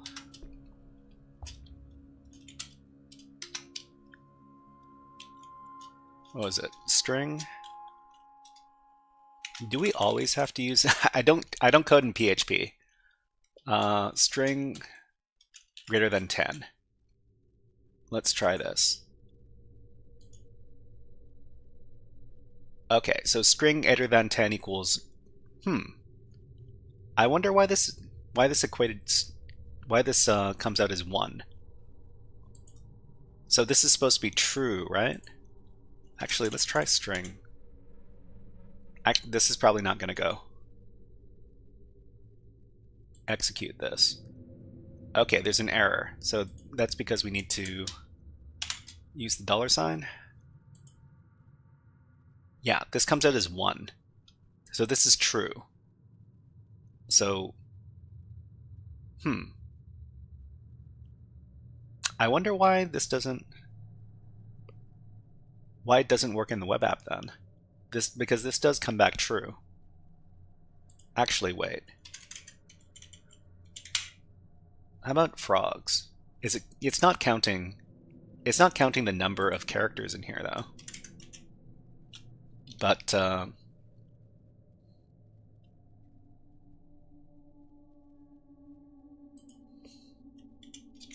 about this?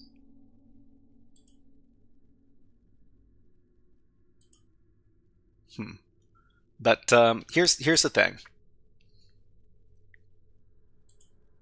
Over here in the web app, we're looking for I love you, right?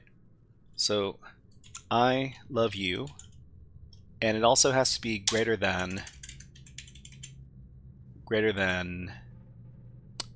10. So what we can do to get the password is we can pass it a number. So the number is in front of the string that we're looking for, I love you, right? And if we do this, then we get the password. So I thought this was really interesting because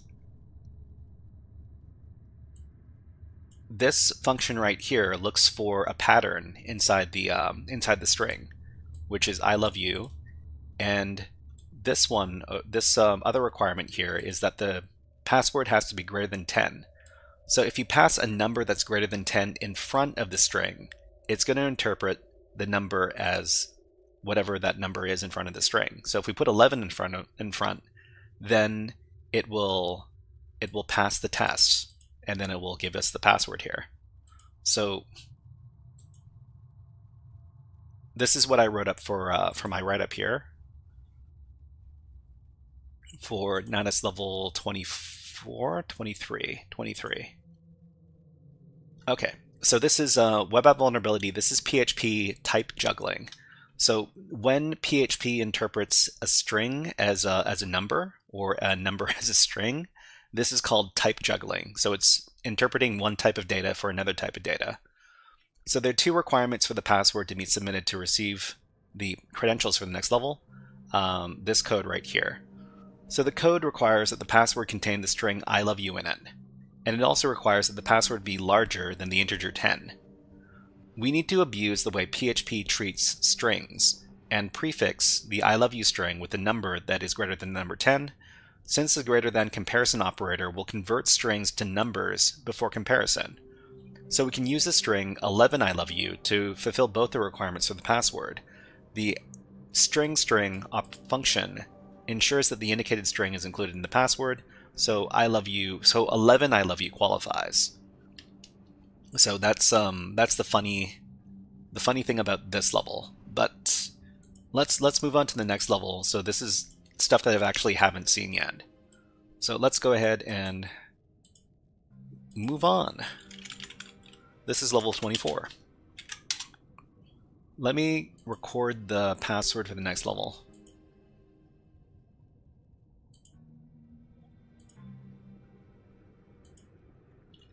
.md. Okay, so username, password, web app vulnerability, and method of solve. So the username is going to be Natas24, password is going to be this, and let's record this first. Okay, let's look at the level.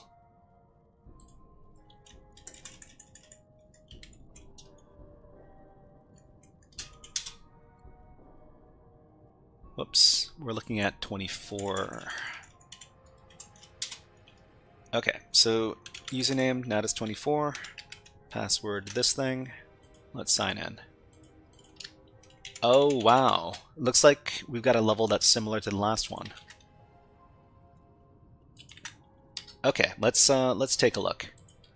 So let's do test. Says wrong. Okay, we obviously need to pay attention to the source code to finish this level. So let's take a look at the source code. What?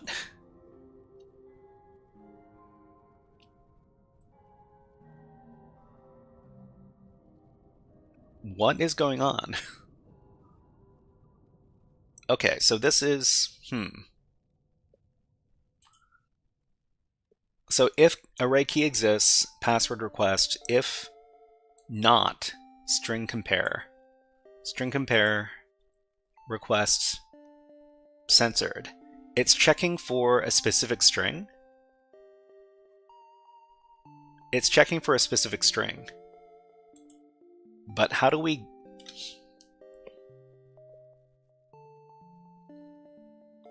If it's not something... Okay. What is going on here? So the only requirement is that not string compare comes back true. So obviously we need to pay attention to this function, this PHP function right here, string compare. So how does this thing work? So PHP, let's take a look at this. Okay, so in PHP, string compare, binary safe string comparison, okay? Note that this comparison is case sensitive, all right? So the first string, the second string. So that means we're comparing whatever is put in the request with some censored thing. We don't know what we're comparing it against. Okay, so return value returns a value less than 0 if string 1 is less than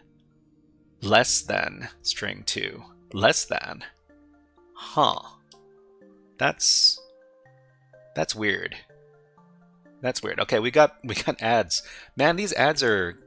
It seems like these ads are happening like one after the other. But they're supposed to be happening like every 30 minutes. Anyways, let's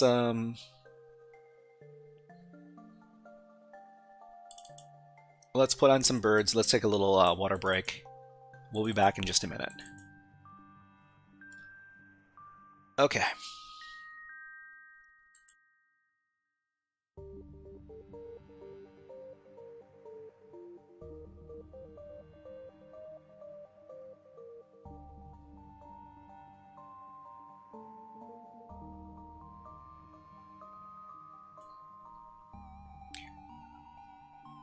So we're comparing, are we comparing the length?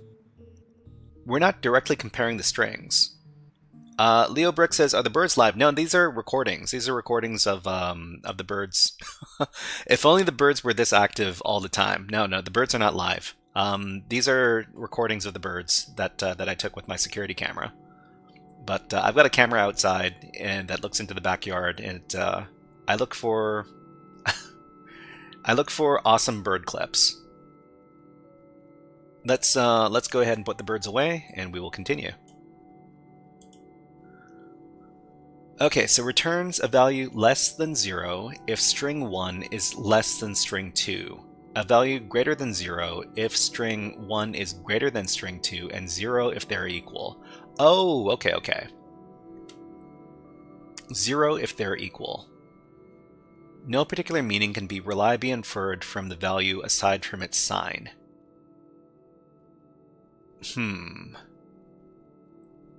Okay, I'm gonna take the chance that people have done this kind of comparison using this PHP function in CTFs before. I'm just gonna do a little search. So PHP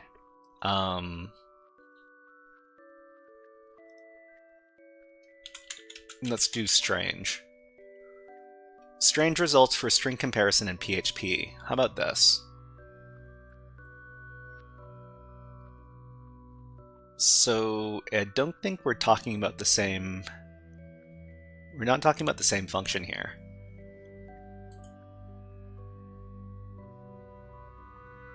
PHP string comparison vulnerabilities. Okay.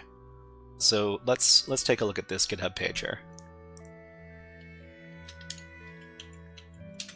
So if you ask the simple question, how would you write a code to compare two strings in PHP? Let's take a look at the two most obvious answers. So let's see.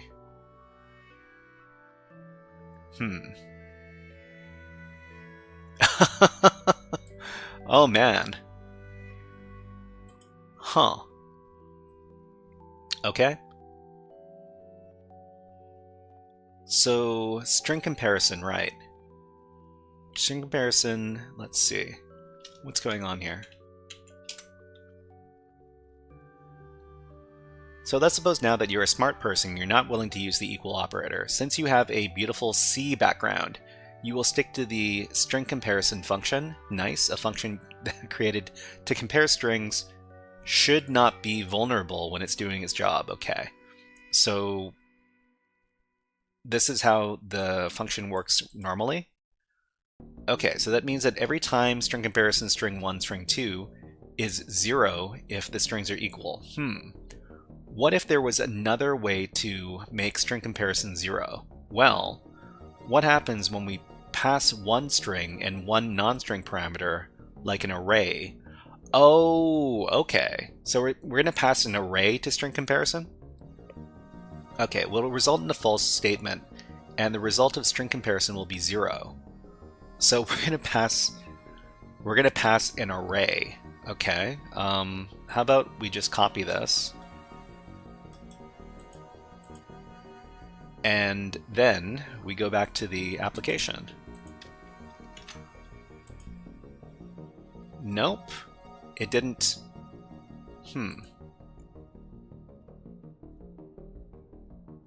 That didn't quite work.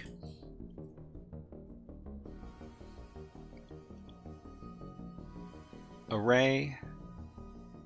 The array didn't work. So string comparison expects parameter 2 to be a string given the array on the...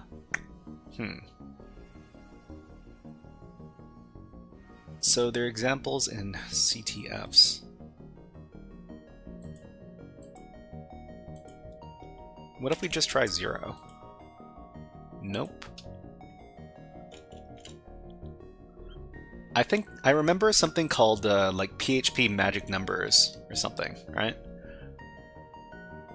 Let's see, I think it was PHP magic numbers. Shouldn't it be password, not name? Just a guess. Password. Password? Well, I mean, it shouldn't matter what the array is. But, you know what? We'll do a little experimentation.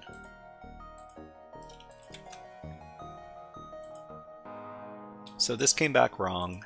How about we do password?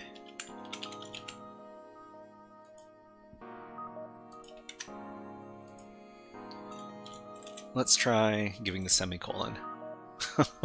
Semicolon doesn't work either. Yeah, I thought actually we could try giving it different different data types. So I think we're talking about type juggling in this case. So PHP type juggling. Okay, so type juggling, payload all the things, type juggling simplified. So type juggling when there's a loose compare. Okay, let's take a look at this article.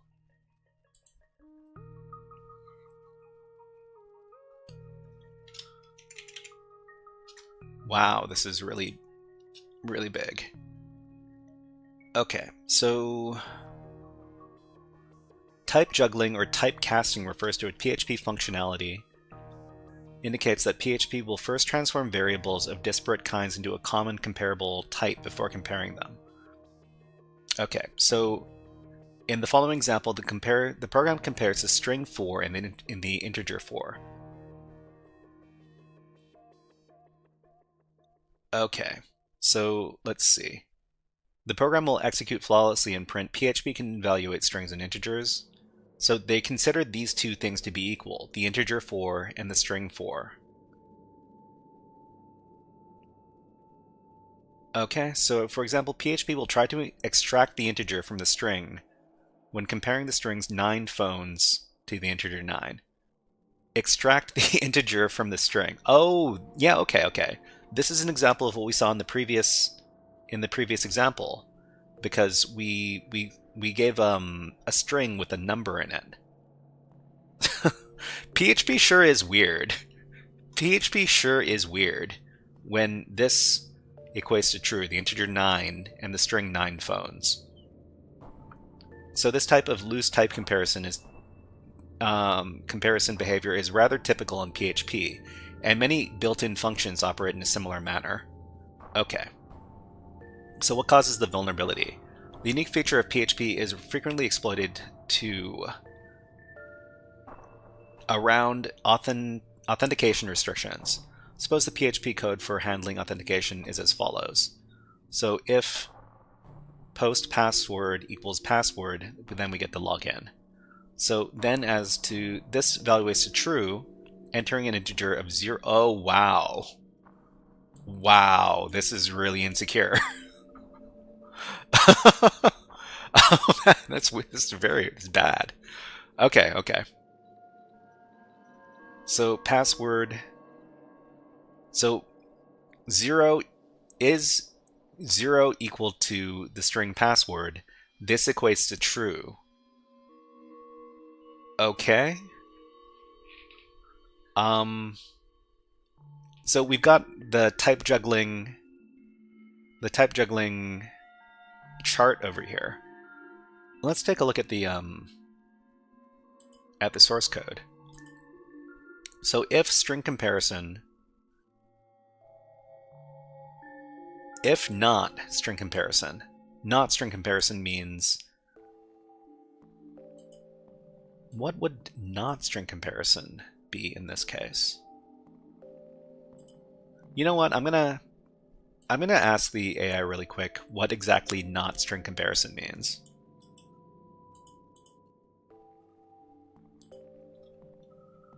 Okay, I'm confused.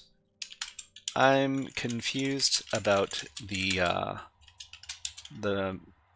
operator in this code. Then paste in the code.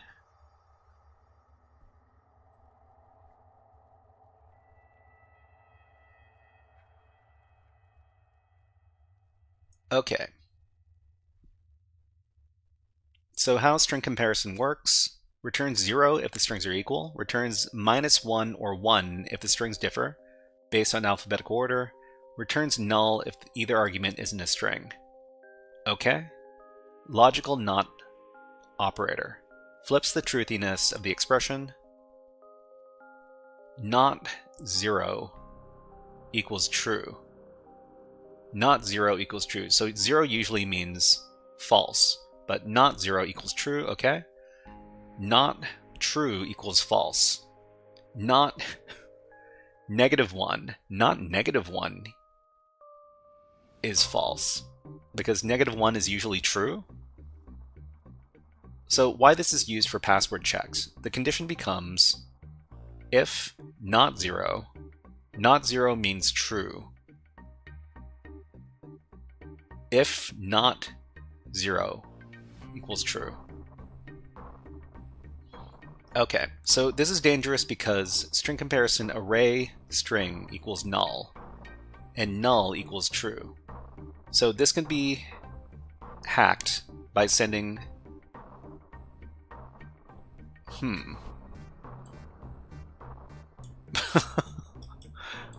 Wait, can I just send this? Is it that easy?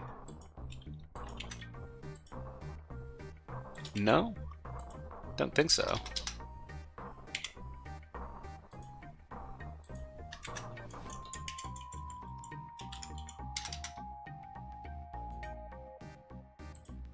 You know, it's not that easy.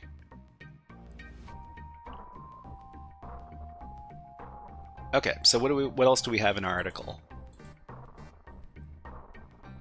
So in the article, we've got a bunch of different stuff. Oh, what about null? Can we send null? And will it interpret null as the type instead of a string?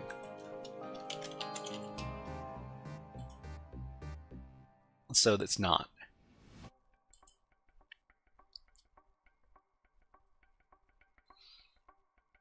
So we can send an array. So I don't think the array worked previously.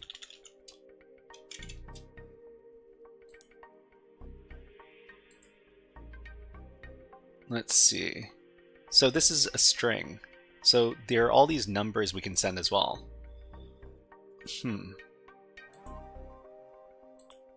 So we can send 1, we can send 0, we can send -1, we can send string 1 or string 0. Okay. What else are we looking at? So we have arrays. We've got true and false. We can actually, well, I mean, it's probably not going to interpret this as true or false. True, false. It's not that easy. Okay. So loose comparisons. I'm not. Oh, magic hashes. Okay. So I've actually taken a look at magic hashes before. So computed hashes only contain numbers after the first 0e. PHP will treat the hash as a float. A password hash that begins with 0e will always appear to match the following below strings. So let's see. Ah, that's a picture. Let's see. So I think. So PHP magic hashes.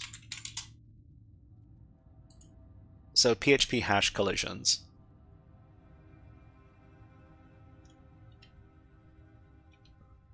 Okay, so let's see. Laughin says, I did a cert from SecOps group. Didn't know they had write-ups. Oh, really? Oh, okay. This is the website I'm looking at. SecOps group. SecOps.group. Here you go. For anybody who's interested. Scenarios. Okay. So let's see. Strict comparison. Yeah. So okay, we got our hashes over here, our magic hashes.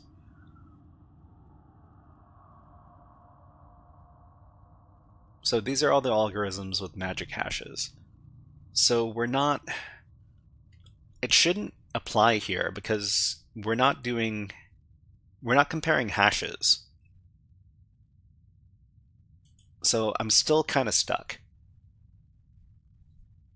I think that we need to do type juggling here. Do not use typecasting before comparison. Oh, typecasting.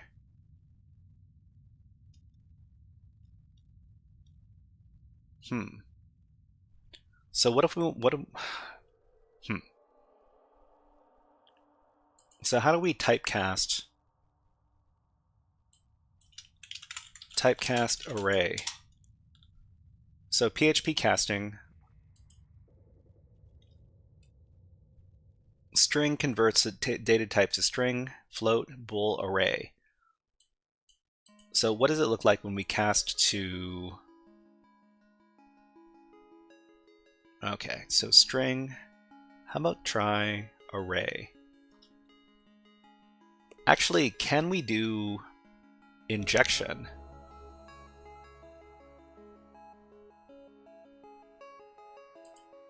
Okay, so let's try casting to an array. Array, hello. Nope.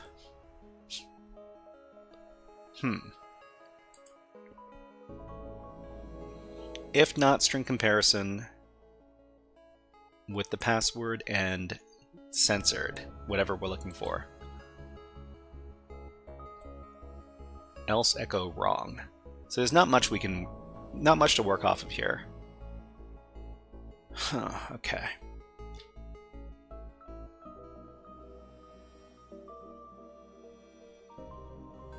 Yeah, I'm sure this is type juggling.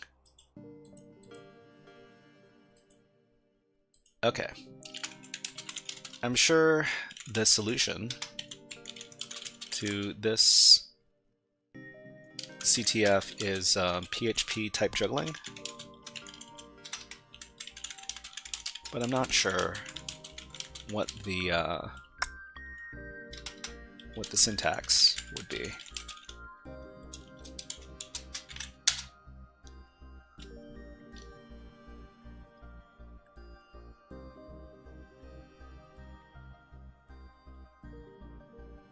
Okay, this is a classic PHP type juggling vulnerability with the string comparison function, right? The code uses not string comparison to compare passwords, which can be bypassed because it returns null when comparing different types, string versus array. The logical not operator treats null as falsy, making not null. Not null evaluate to true. Not null? Not null.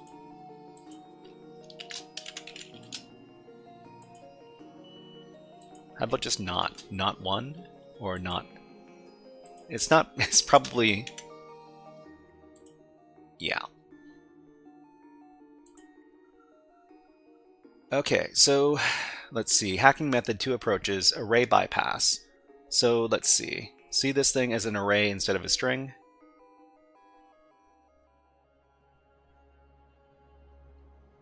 Does this appear... Okay, let me take a look at the application. So this does appear in... This appears in the URL parameter after we're finished. Okay. So what are we meant to do with this? Password array equals 1. Password equals anything. Password equals anything. Okay, so what is the okay, so this appears as password, right?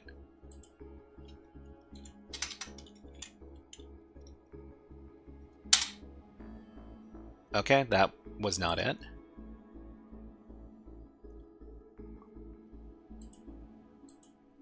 Oh, what if we...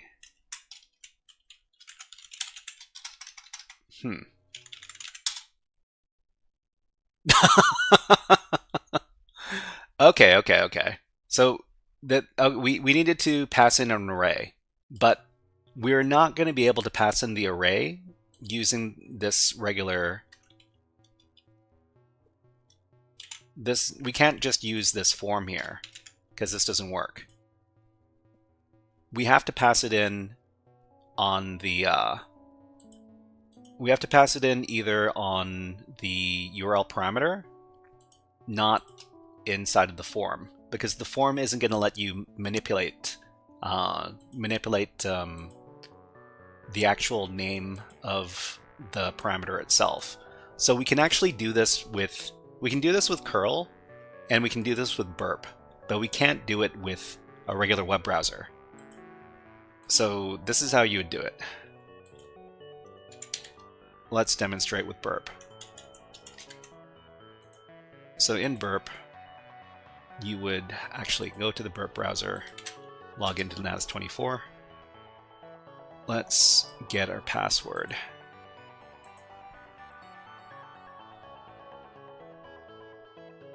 This is not the right level.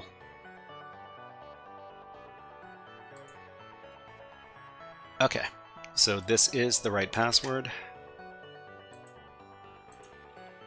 Natas24. Sign in. Okay, so this isn't going to work because what we need to do is we need to inject the password as an array, but the value is the only thing that we can edit here. So even if we pass in what we want to be an array in here, it doesn't work. But now that we have this recorded in Burp Suite, do it a proxy HTTP history down at the bottom here. We can send this to the repeater. And in the repeater here, this is the GET request. And in the GET request, we can put in whatever we want.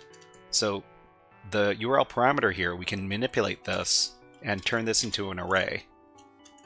So when we turn it into an array, and then we send it, then we're going to get our error message. And then we're going to get our password. We do get an error message, but since the test didn't come back false, then we get the password for the next level, which is in here. So we can do this in Burp Suite, and we can also do it inside of curl. We can do it in the browser. We can do this in the browser. It's just that we can't do it by submitting the form, because the form doesn't let you manipulate the name of the parameter. But we can do it here in the address bar. See? Just like this. Okay. That was interesting. This isn't something I have too much familiarity with. They, a lot of web app CTFs seem to do with the PHP and the weirdness that is the PHP language. So let's go ahead and do our write-up. But before we do our write-up, let's record our password. So I need to make a new file for level 25.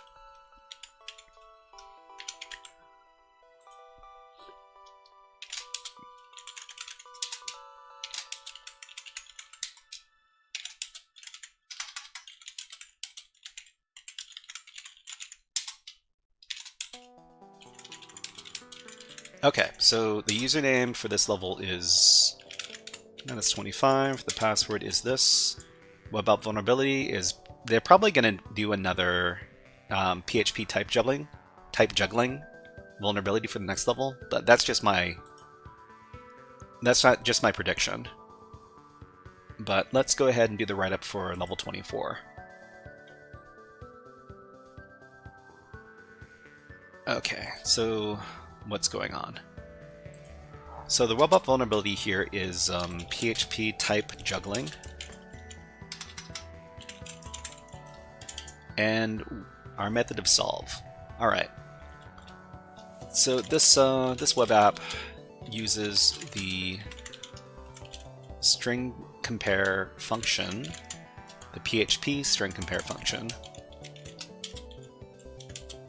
to determine if the password is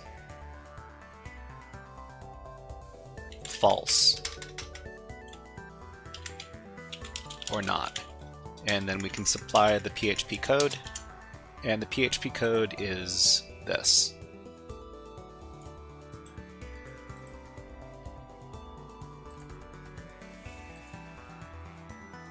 Here we go. Okay.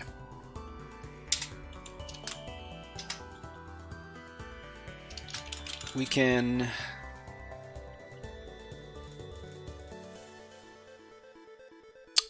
what is the word? So we can bypass the string comparison function, not bypass. The word is the word bypass? I guess the word is bypass. We can bypass the string comparison function by giving one of the comparison objects as an array, because string comparison has weird interactions when the data types it is comparing are not the same.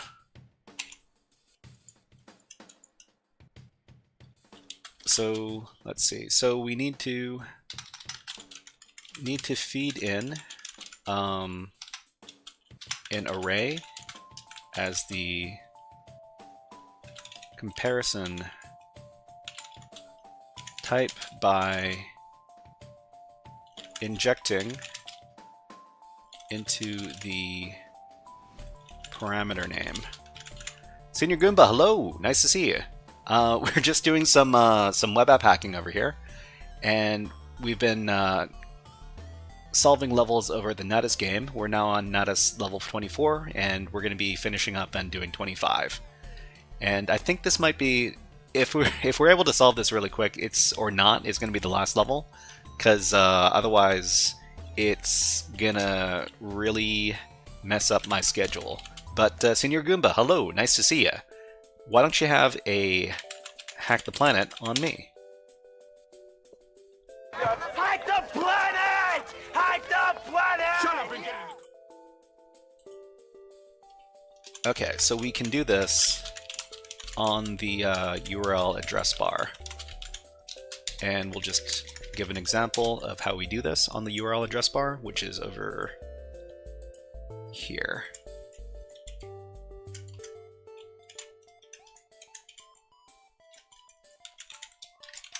Okay. Nice, I usually get a Nyan Cat. Well, you know, depending on what time of day it is, you're more likely to see one over the other. But Senior Goomba, how are you? How are you? What kind of fun cybersecurity stuff have you been doing lately? And yeah, how are you in general? It's getting mighty spring-like over here, over where I am. Okay, so this is the URL. Great. I guess we can consider this finished. Okay, let's finish editing this. And let's move on to the next level. Oh, we got ads, of course. Ads on YouTube, and then let's do some birds. How about this bird? This video came out exceptionally high. This is very high definition. I really like it a lot.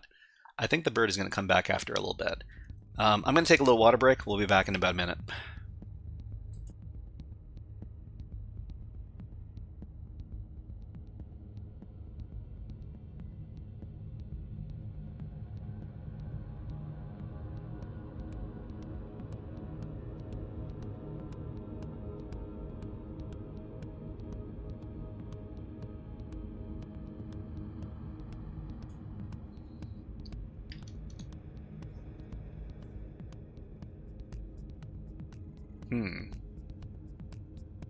But yeah, I hope everybody's having fun. If you're having fun, if you're having fun learning about web app stuff on this stream, then let me know by giving a smiley face in chat, just like this, or a chain of smiley faces. Who knows?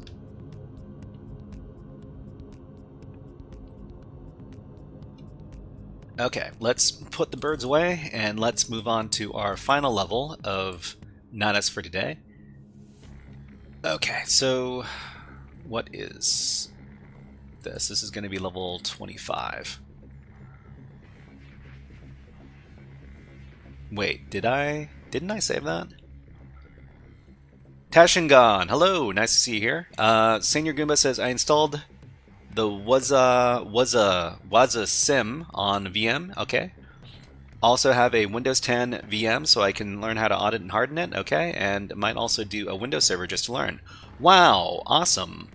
Yeah, sounds like you're really watching while I update my website. Yeah, awesome to hear, awesome to hear. I think, yeah, Leo Bricks was, I think you talked about the website that you were developing in, while we were talking in a previous stream. But good to hear that that development work is happening. But Senior Goomba, yeah, I'm glad to hear that you're doing home lab stuff. Nothing's better than nothing makes you better at a certain technology than deploying it yourself. Kevin Johnson says, "Good night, wonderful work as usual. I want to talk to you privately." Yeah. Let's see, how can we do this? Send me a message on Twitch. You can send private messages on Twitch. You can also send... How else would you do this? You can send me a message on Reddit if you want to send me a private message. Let's get the address for the Reddit. So you can find me over at this subreddit right here, HackerFrogs.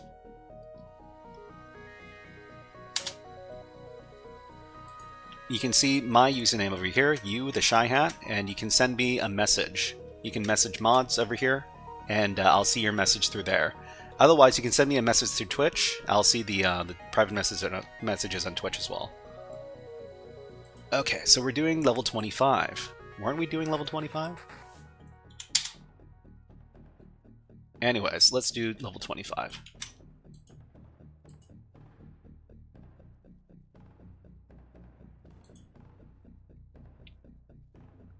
Yeah, level 25 is here. Okay, let's go ahead and log in. So everybody who's keeping track, this is Natas25. This is the password.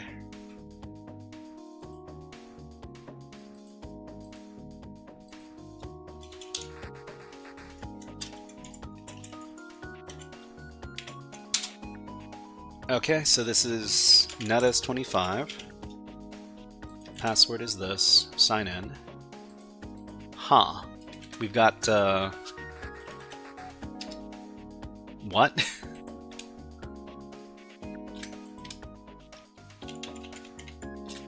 Okay, so it looks like, this is a wall of text. All right, let's figure out how to what's going on in this application. So what can we do on this application? We can select a language. Oh, okay. Huh. Language equals EN, language equals Deutsch. Oh, wow. You know what this reminds me of? This reminds me of local file inclusion. Because local file inclusion, yeah, you've got a bunch of telltale signs that this could be local file inclusion, because we're loading up a different file depending on the URL parameter that we feed to the application. So this is what the URL parameter looks like. So it's this lang parameter here. Let's take a look at the source code.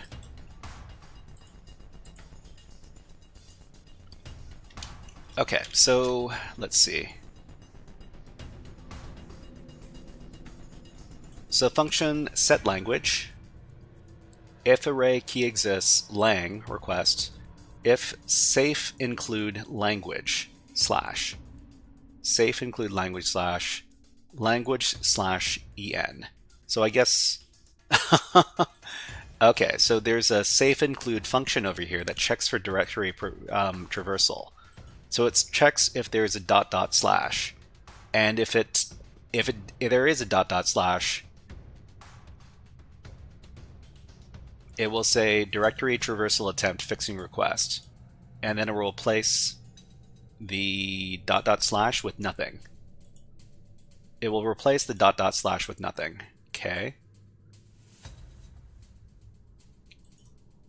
So if So it's also checking to see if there's Natas web pass. Illegal file access attempted aborting. Okay, so add more checks, but there are no more checks added. So this is a local file inclusion vulnerability, but there are some safeguards in place. So we need to figure out how to bypass these safeguards in order to get access to the level. And so just in case anybody's wondering,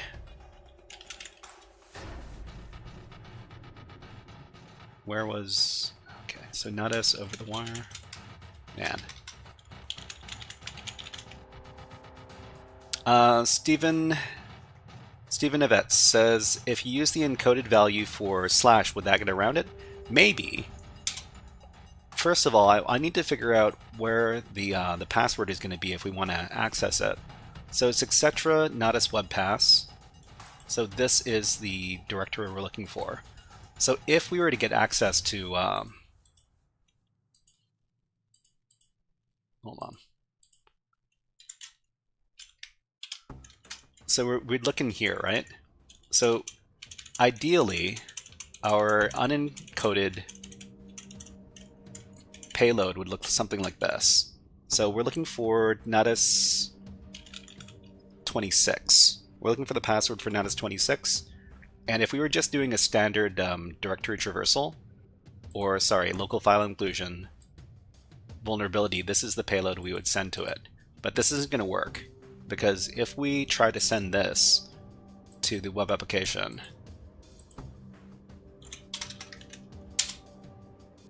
it's not going to send us anything.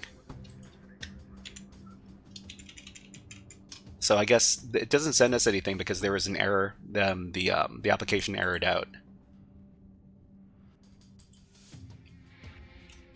So Natas 20. I'm pretty sure that's what we're sending it to. Let me check. So for example, the password for Natas 5 is stored in etc Natas web pass Natas 5. Okay. Sick in the mind. Hello. Nice to see you here. So we need to find some way to encode this stuff, right? So just for your information, this is the payload we want to send. This one right here.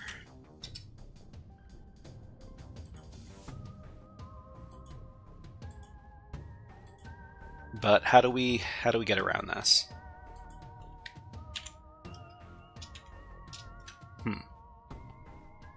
So this isn't going to help us.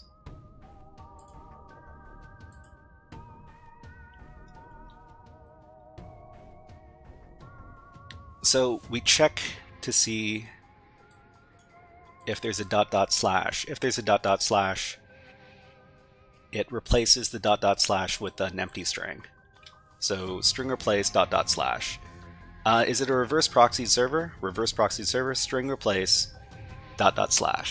So we need to get rid of, we need to encode our ... Yeah, right, we can try URL encoding them. Let's see. So let me just copy directly from the chat.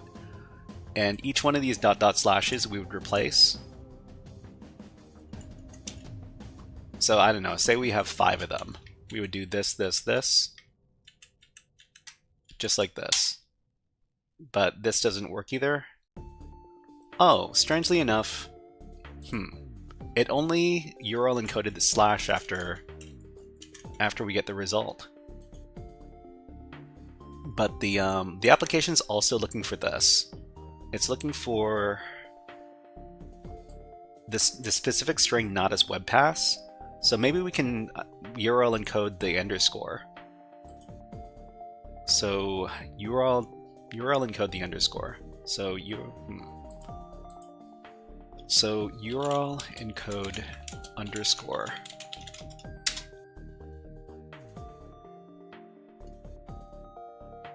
Okay. So I guess it's %21. %21?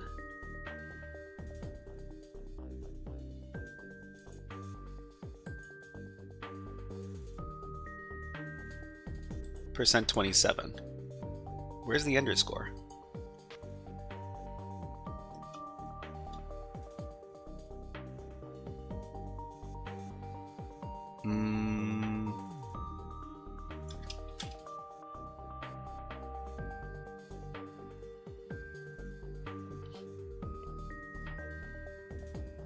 Dang it, where is it?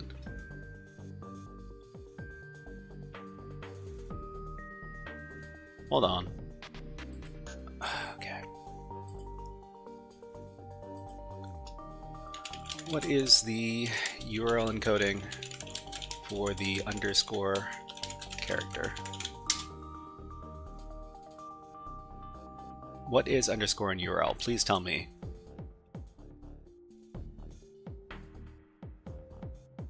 It doesn't say. It doesn't say. Since URL encoding is just something man ASCII table is probably super useful. ASCII tables are just open Cyber Chef. Well, I mean, I could just use burp, right? Burp. Let's get any old request. This is underscore. And then select it, and then whatever URL encode. Convert selection URL key characters. No, it didn't. Convert selection URL all characters.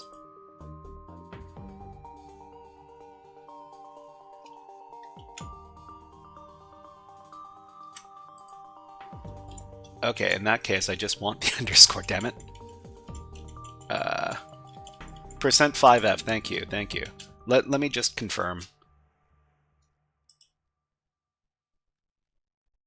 Convert selection URL all characters. Yeah, 5F, great. Okay, so we do 5F instead of the Natas thing. Okay, okay. Can also use Python. Furnasec, hello. Haven't seen you in a while, but welcome to the stream. Are you European by any chance? Because I noticed a lot of Europeans come in as the hour grows later over on the West Coast over here. Okay, so let's go ahead and try this on the web app. So we can just get rid of this underscore, and that'll break the pattern. Nope, it doesn't break the pattern. So how do we get around this? So, So anybody who wants to try this out themselves, let me get the credentials. So this is the European, but not in Europe. This is the URL that we're taking a look at, and these are the credentials over here.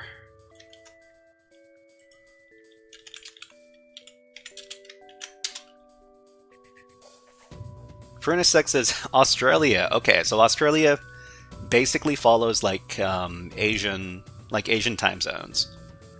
So it's probably, what time is it probably over there? It's probably like 12, or it's probably noon, or maybe afternoon, maybe 2 o'clock in the afternoon over there.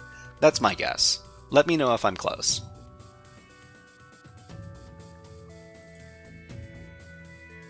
Okay, so how else can we get around this? So it converts, the application converts ... into empty string. It also converts this string right here, Natas web pass, into basically an error message. Illegal file access detected.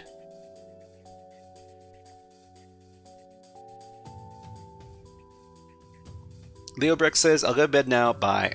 Okay. Thanks for stopping by, Leo Bricks, and why don't you have a Hack the Planet to see you out, and have a great night. We'll see you next time.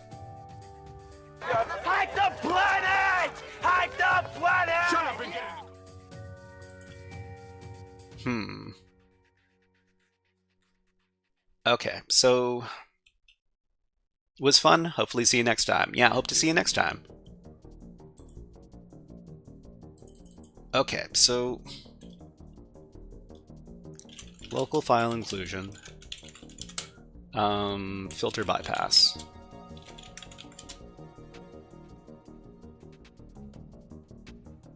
Guide to file inclusion. Okay. Maybe we'll take a look at... But there's a bunch of different practical guide. Oh, TCM security. Awesome. There's also a... Oh, payloads. Maybe I can take a look at the payloads and I can get some inspiration.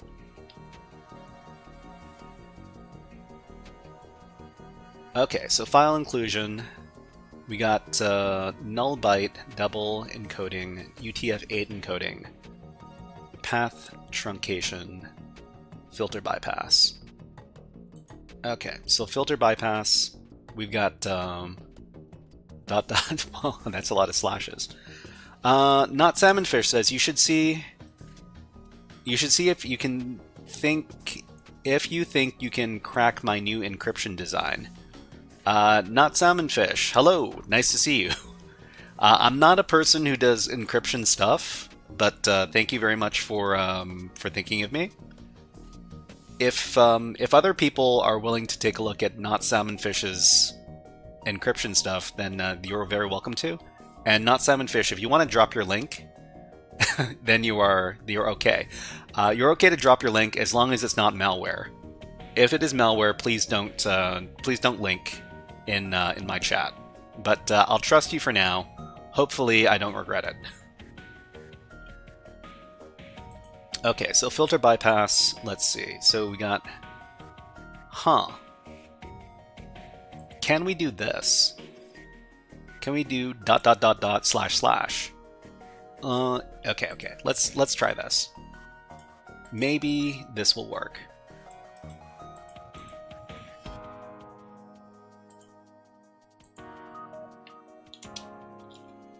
Okay, this isn't recursive. The replace isn't recursive. Okay, so if we just do a bunch of these, whoops, no, we can't do a bunch of these.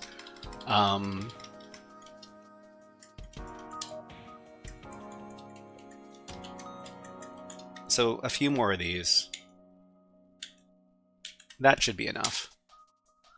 Okay, we did it. Okay, so yeah, that's PHP. That's PHP in the code. So we were able to bypass the ... / filter, and yeah, this is PHP code. So over here, it replaces ... / with empty string, but it doesn't replace ... Well, I mean, I guess it replaces this with the empty string, but the other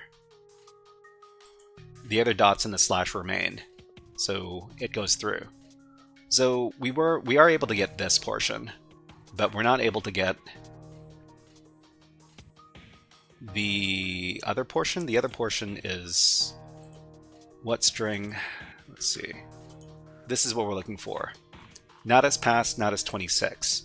So there's a string match for this right here. Natas web pass.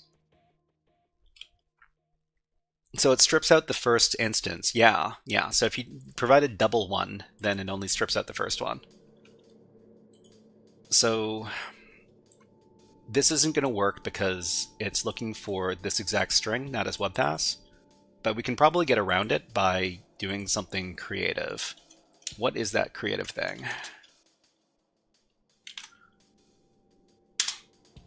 So yeah, this disappears because it detects Natas web pass.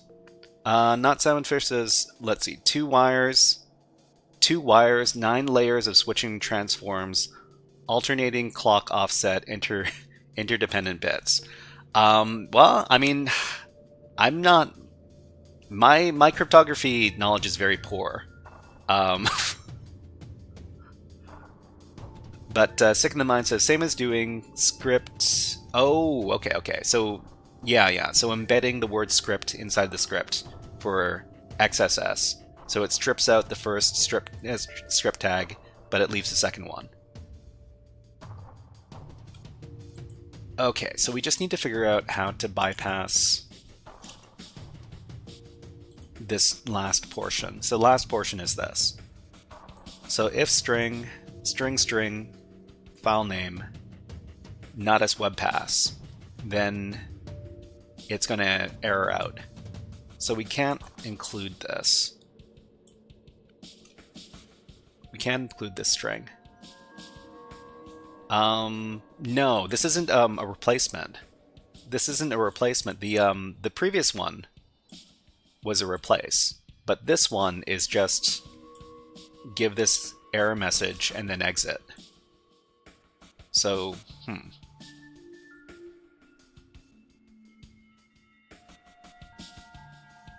So we need to find a way to obfuscate it. Maybe we can try the %5f. I think it was a %5f. Yeah. So let's try replacing this string over here. So the underscore %5f. %5f. Okay, that well, it resolves to the underscore anyways, so I guess that's why it doesn't work. Okay, let's take a look at the payloads. Or %5c, %5f, %5c. Which one is 5c?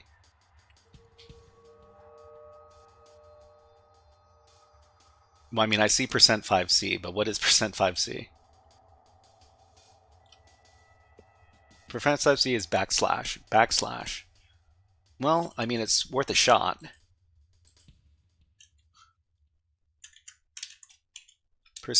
Oh, are you talking? That's what was it? Escape, character escape. %5c, %5f.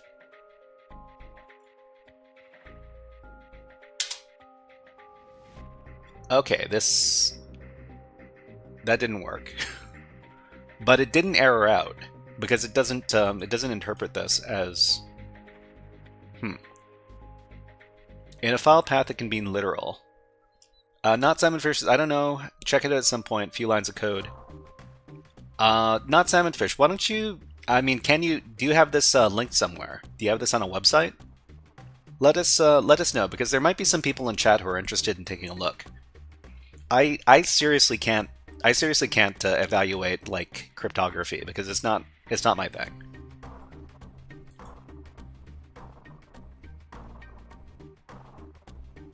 Okay, so let's see. In the payloads, do you have more payloads in here?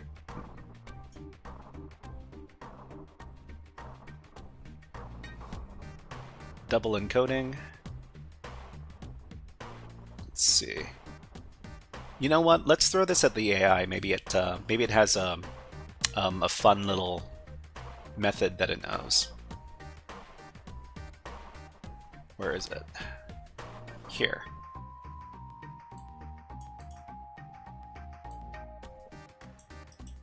Okay. All right. How do we bypass this filter?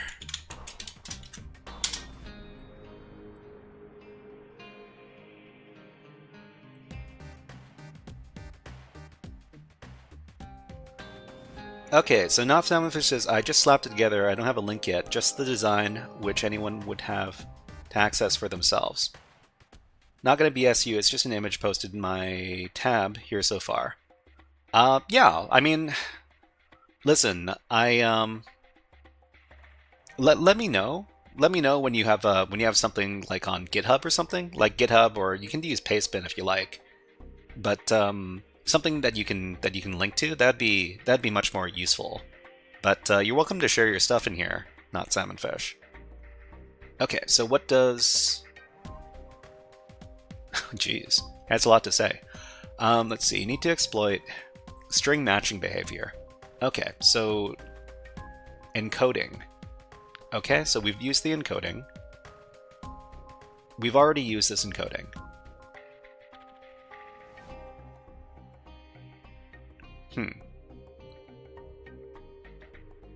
Doesn't normalize. Looks for the literal Natas web paths, but does not normalize paths. Okay. Null byte injection. Terminate string comparison at the null byte. At the null byte?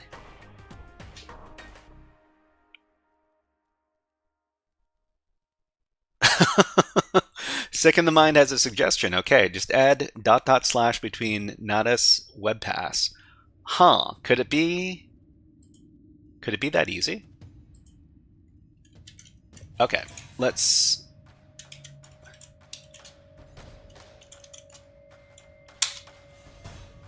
No,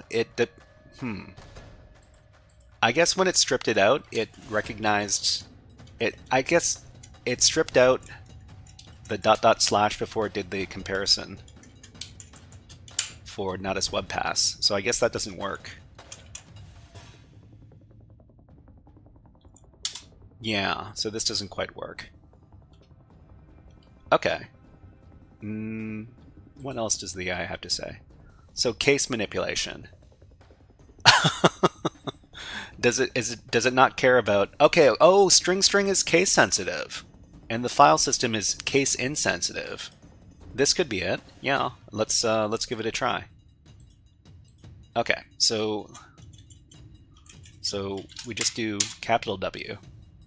No, whoa, but we did get something. We did get something. But I guess the whoops, I didn't spell that correctly. Yeah, we do get something. This is Linux. If it's Windows, sure, but I doubt. Invalid file error.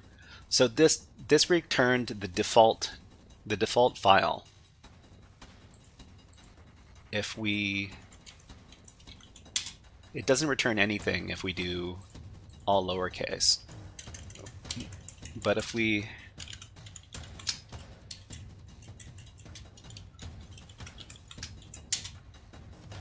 Yeah, this is odd.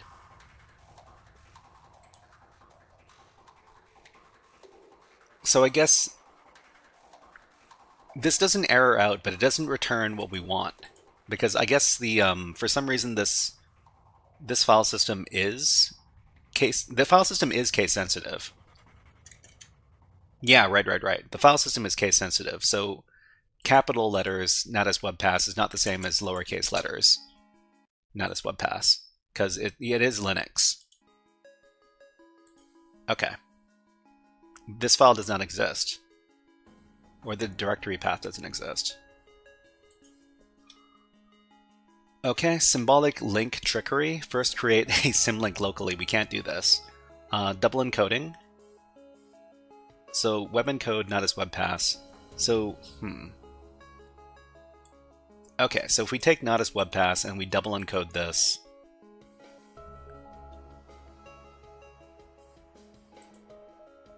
let's see, URL double encoding. I don't think this is going to work.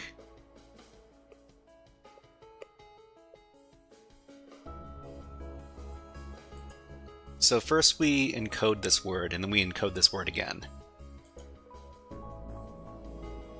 So encode Natas WebPass. Okay, didn't happen.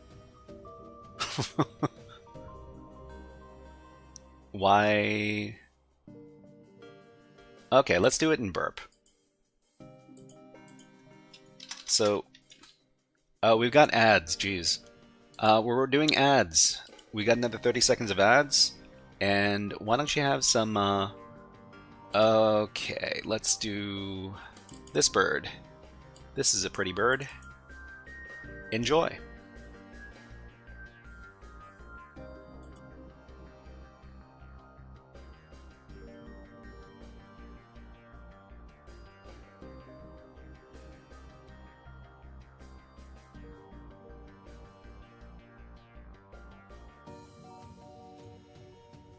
Okay, sorry, I worked through most of that break because I didn't notice the ad break was going on. But anyways, let's get back to it.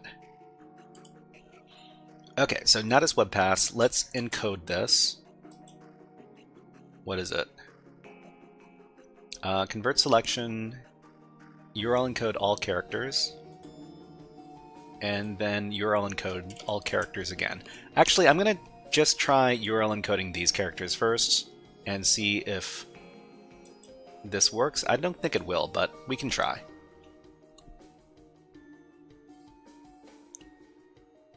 You get permission errors by trying to access the error log. Okay. Fernosec is going in deep. Let's take a look. Okay, so we're gonna URL encode Natas web pass.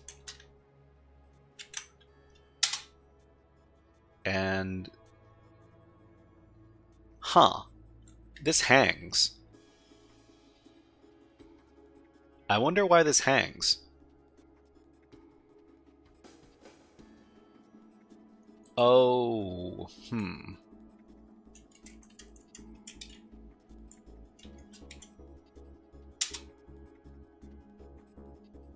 Is there something wrong with the server right now? Okay.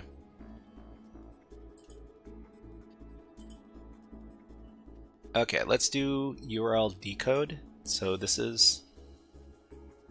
Oh, I don't know why, but there's a...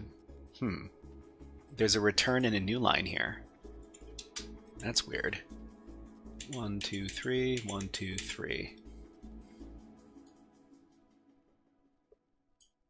Okay, let's copy this. So this is probably not going to work. Loaded up Apache 2 in my box for testing. FD2 always points to error log.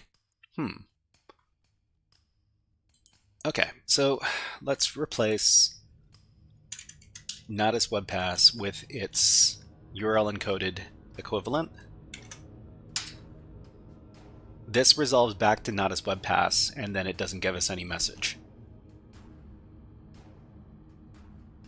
Oh,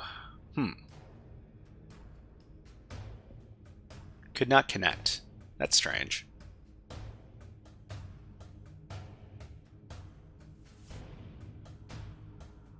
That's strange. Okay, what else could it be? So what else did the AI? Testing methodology, if blocked, add encoding.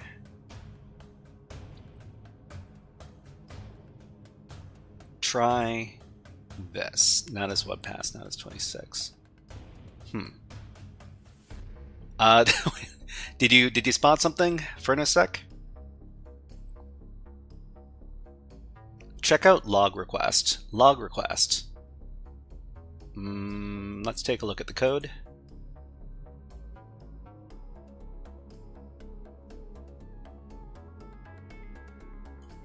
Log request. Okay, so it runs this.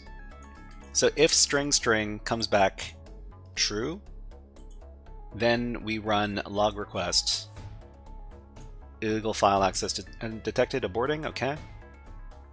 So is log request in... Oh, okay. So log request message.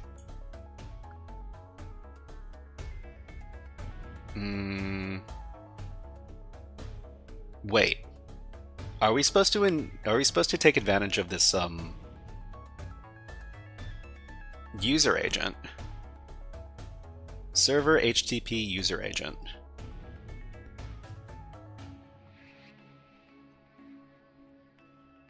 So are we doing log poisoning? What are we doing? It's been a while. It's been a while since I've done a lot of local file inclusion. Server HTTP user agent.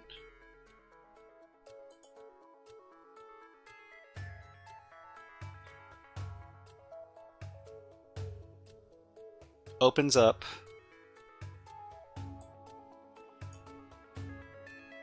The server sets a session ID so we can guess what that file name is.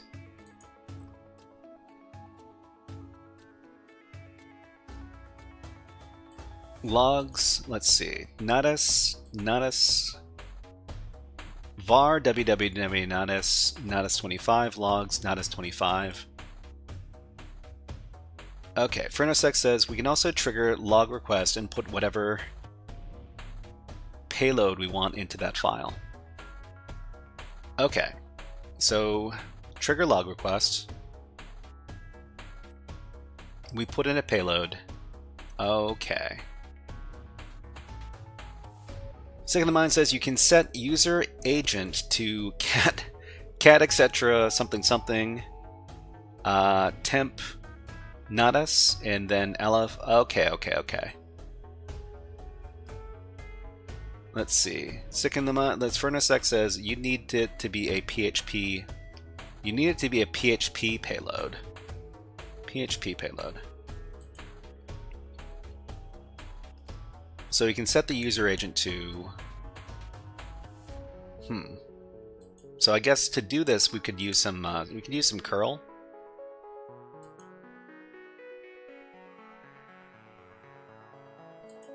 Where's my curl?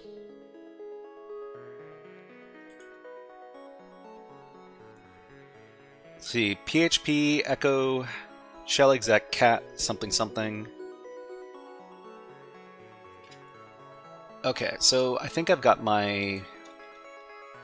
some curl commands over here. Of course, you need to switch out the credentials and the level number.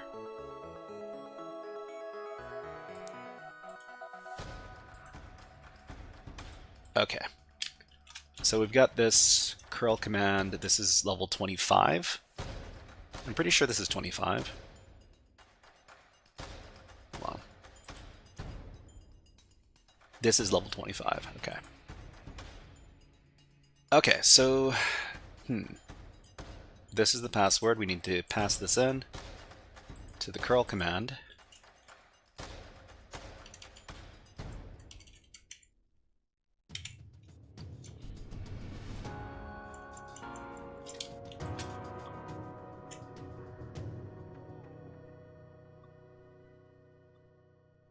Okay, let's go ahead and put on some new music, because this soundtrack is coming to an end. How about some Shovel Knight? It's a great little side-scrolling platformer with some great chiptune music.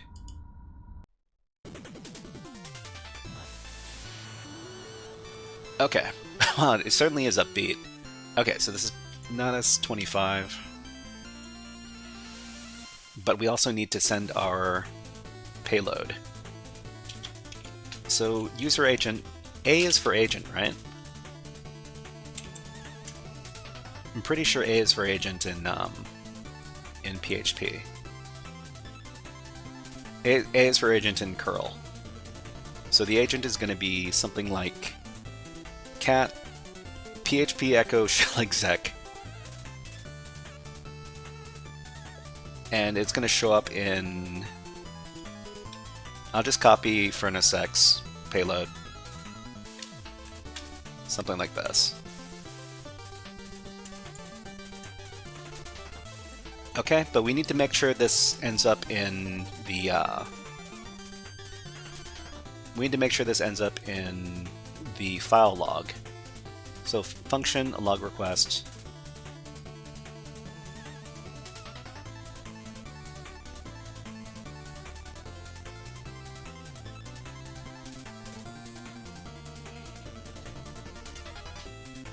Okay, so let's get the payload. So the payload is here.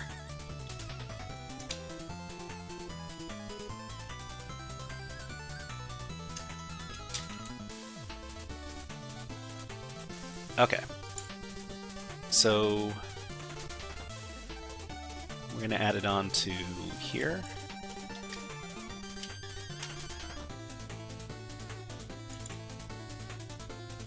Man, this is this is getting kind of long.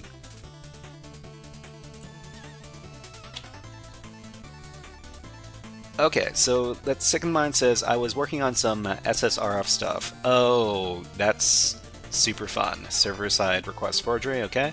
Furnace X, it's up in the file log.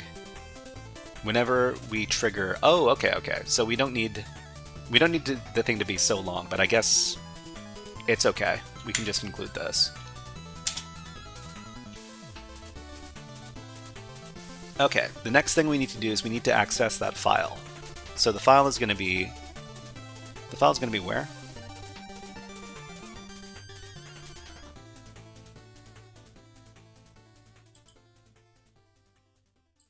So let's see. The file is going to be in var www natas 25 logs natas 25, and then add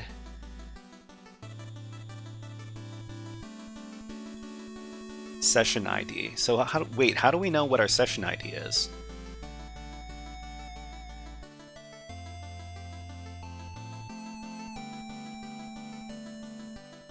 It's my cookie. Oh. It's in your cookies. It's in your cookies, or it is your cookie. So we've got a cookie. This is the cookie, right? Huh. Okay, it is your cookie.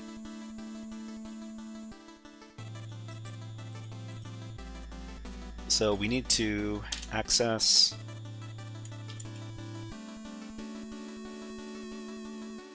sure do learn a lot doing these CTF labs. Okay, so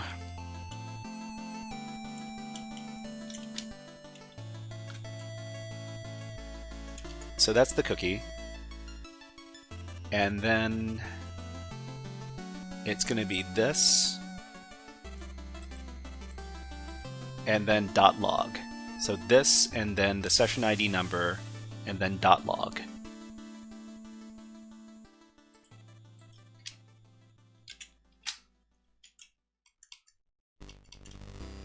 Okay, and then at the end, it's .log.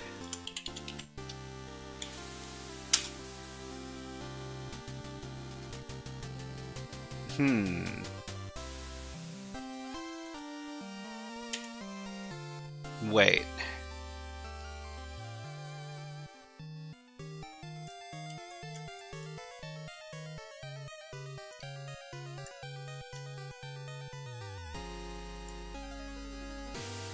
Session ID is the value of the cookie. Okay, the value of the cookie. And what about this portion?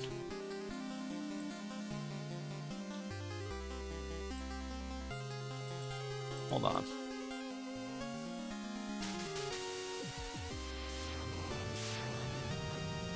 Append in fopen. Okay. So, I've got the name correct, I'm pretty sure. Hold on. So this is what I have for... Oh, there's an extra slash. I don't know if that extra slash actually makes a difference, but let's remove the extra slash. Illegal file access aborting. Okay, so this is the password. Okay, so FurnoSec has a final payload. Let's check out this paste bin over here. Oh, cool. Yeah, I can paste this. I can paste this into the chat. This is FurnoSec's final payload. Oh, one of the services didn't like that payload. But this was my final payload. It's not going to be the same. But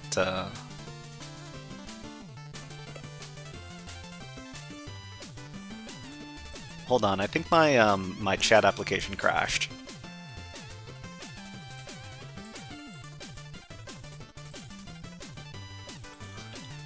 Testing. Yeah, my chat application crashed.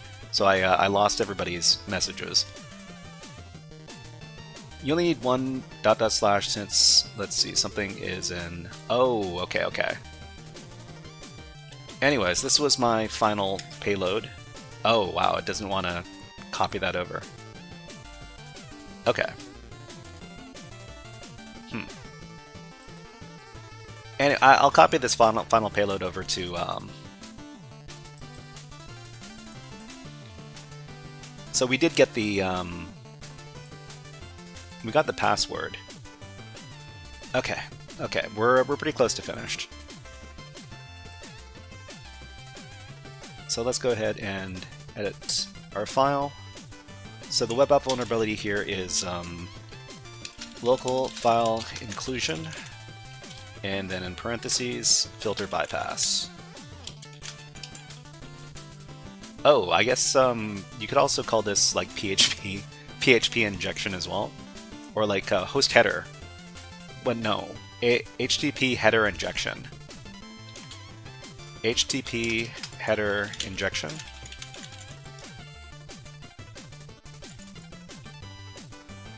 LFI log injection. I guess you can call this. Can you call this log poisoning?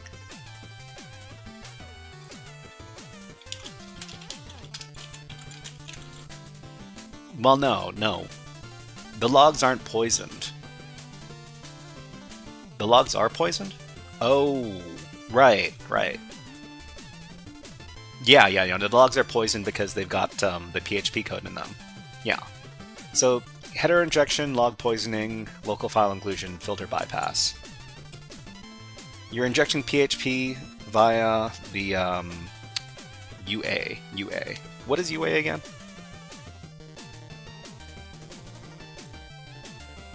User agent, right, okay. Let's see, method of solve. So, this web app is vulnerable to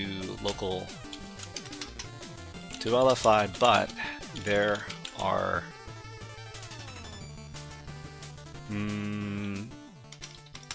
there is filtering in place to prevent use of the ... pattern. And then I can include the snippet. Where's my code snippet? Oh man, this music is so high tempo. Let's see. This is it here. Safe include. Okay.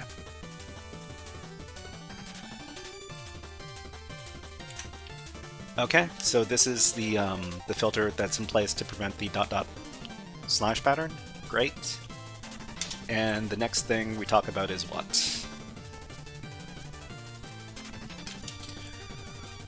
The next barrier to getting the password in the etc. Natas web pass. Natas 26 file is this. Okay, and then this function right here.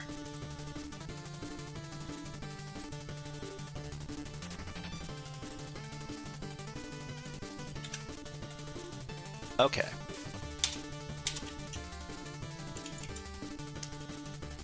So we cannot bypass this filter, but when we trigger that code, the log request function is run, and then we get the log request function log request. So over here,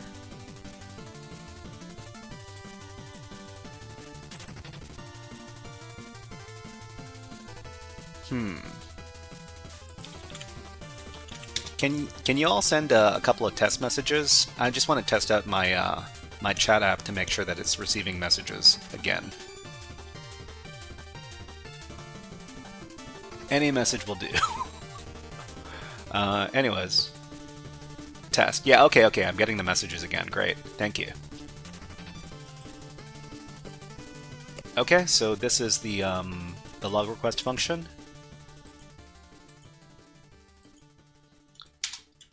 So the function is GroudXT. Hello, nice to see you here. Hack the planet. Mikey-O. Thank you. Hack the planet! Hack the planet! Shut up again. Thank you very much. Oh wow, we're getting close to like 9 o'clock already on the West Coast. Okay, I'll finish up this this write-up and then we'll call it a day. Okay, the function is vulnerable to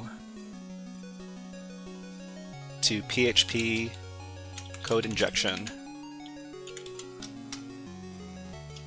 to PHP code injection. Maybe we'll call this vulnerable to log poisoning through the HTTP user agent header. Thank you very much, Mike.io. Mike EO.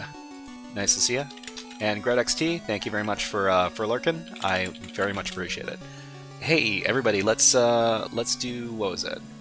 War Games. I love this movie.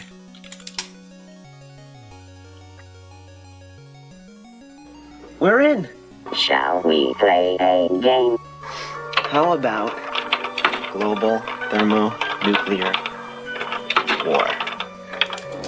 So we can inject PHP code when the error occurs. And then let's give the curl payload. So the curl payload is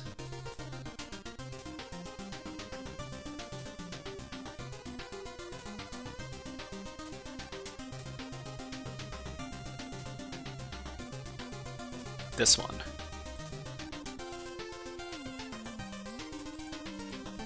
Okay, and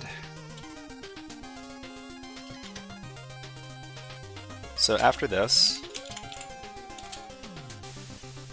we need to access the log file,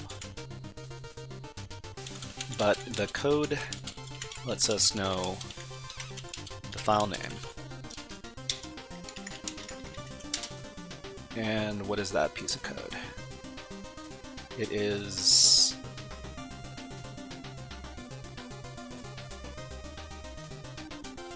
this right here.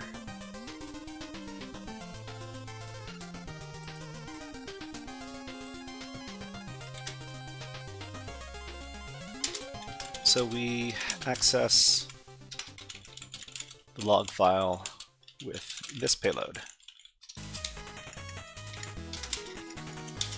Okay, so last payload is gonna be, well, I guess the last payload doesn't have to include the user agent stuff, so it's just this.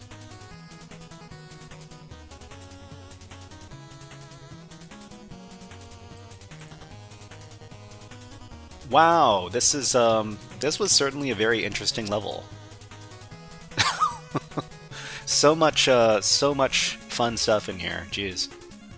Okay. Okay. Let's save this out.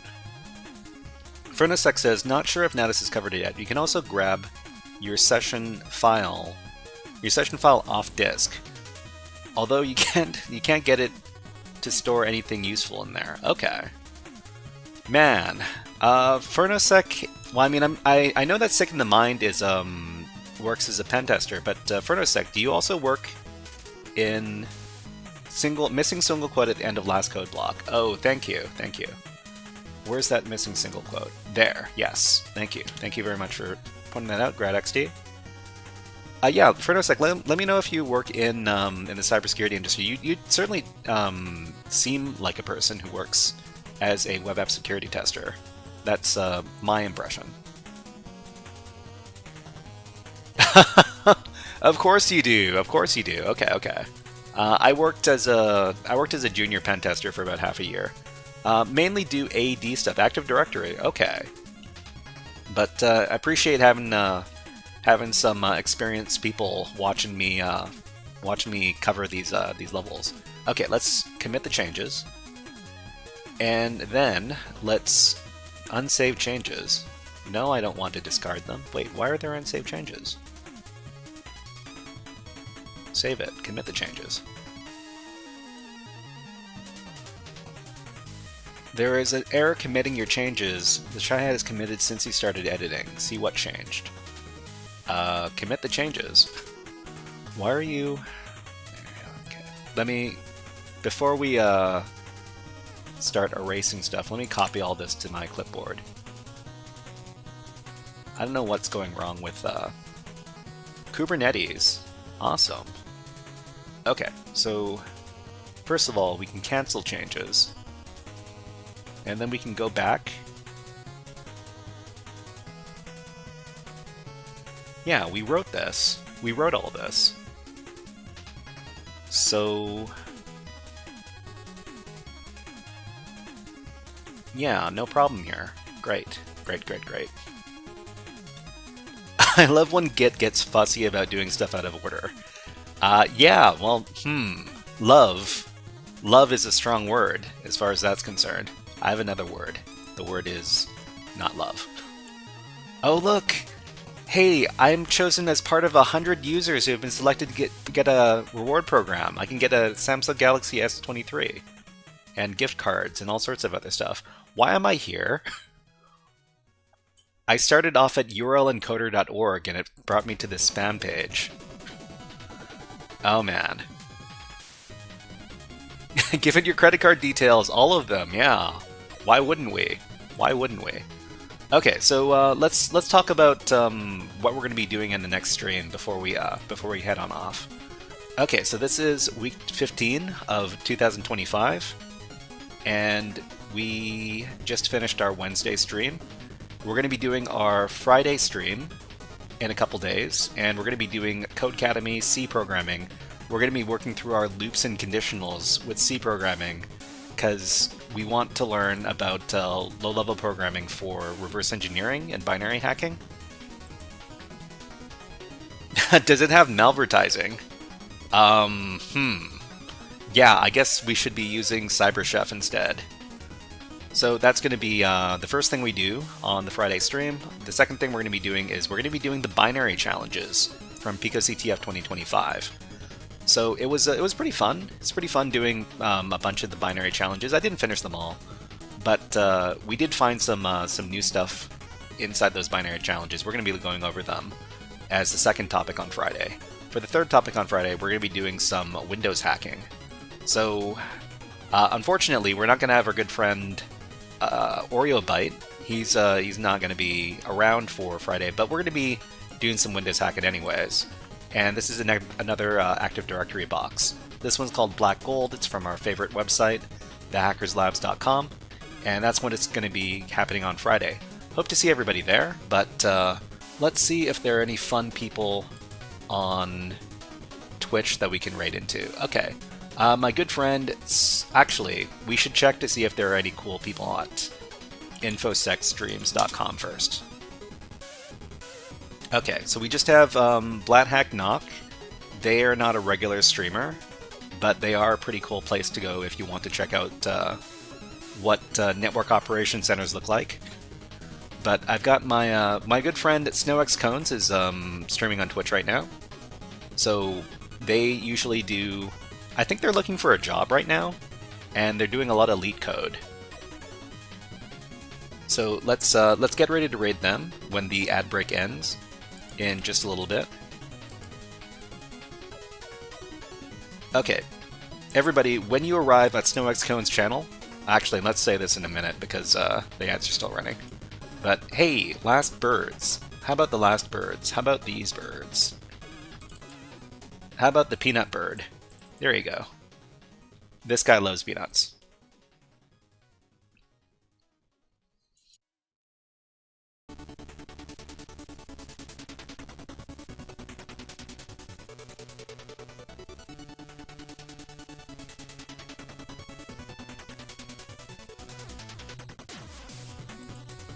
Okay, let me get the raid message ready.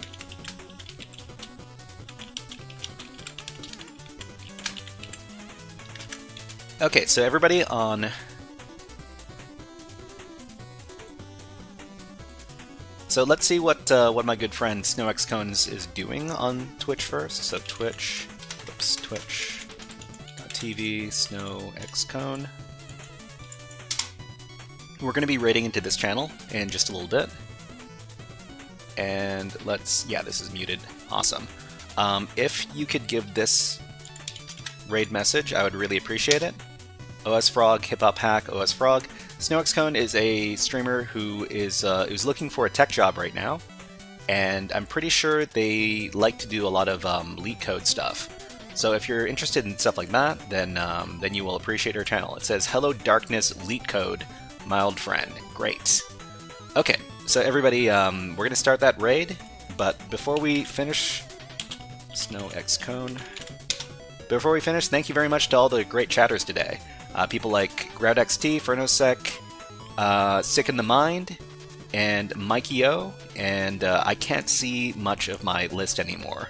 But thank you to everybody who came by to chat and to learn. We will see you next time.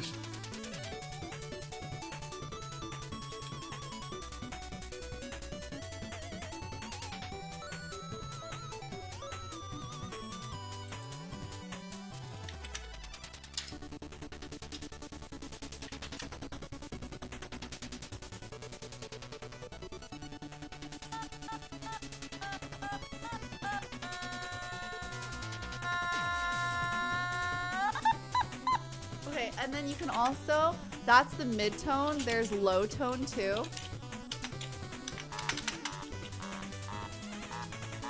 This one sounds like frogs. Saiha, this one sounds like you guys.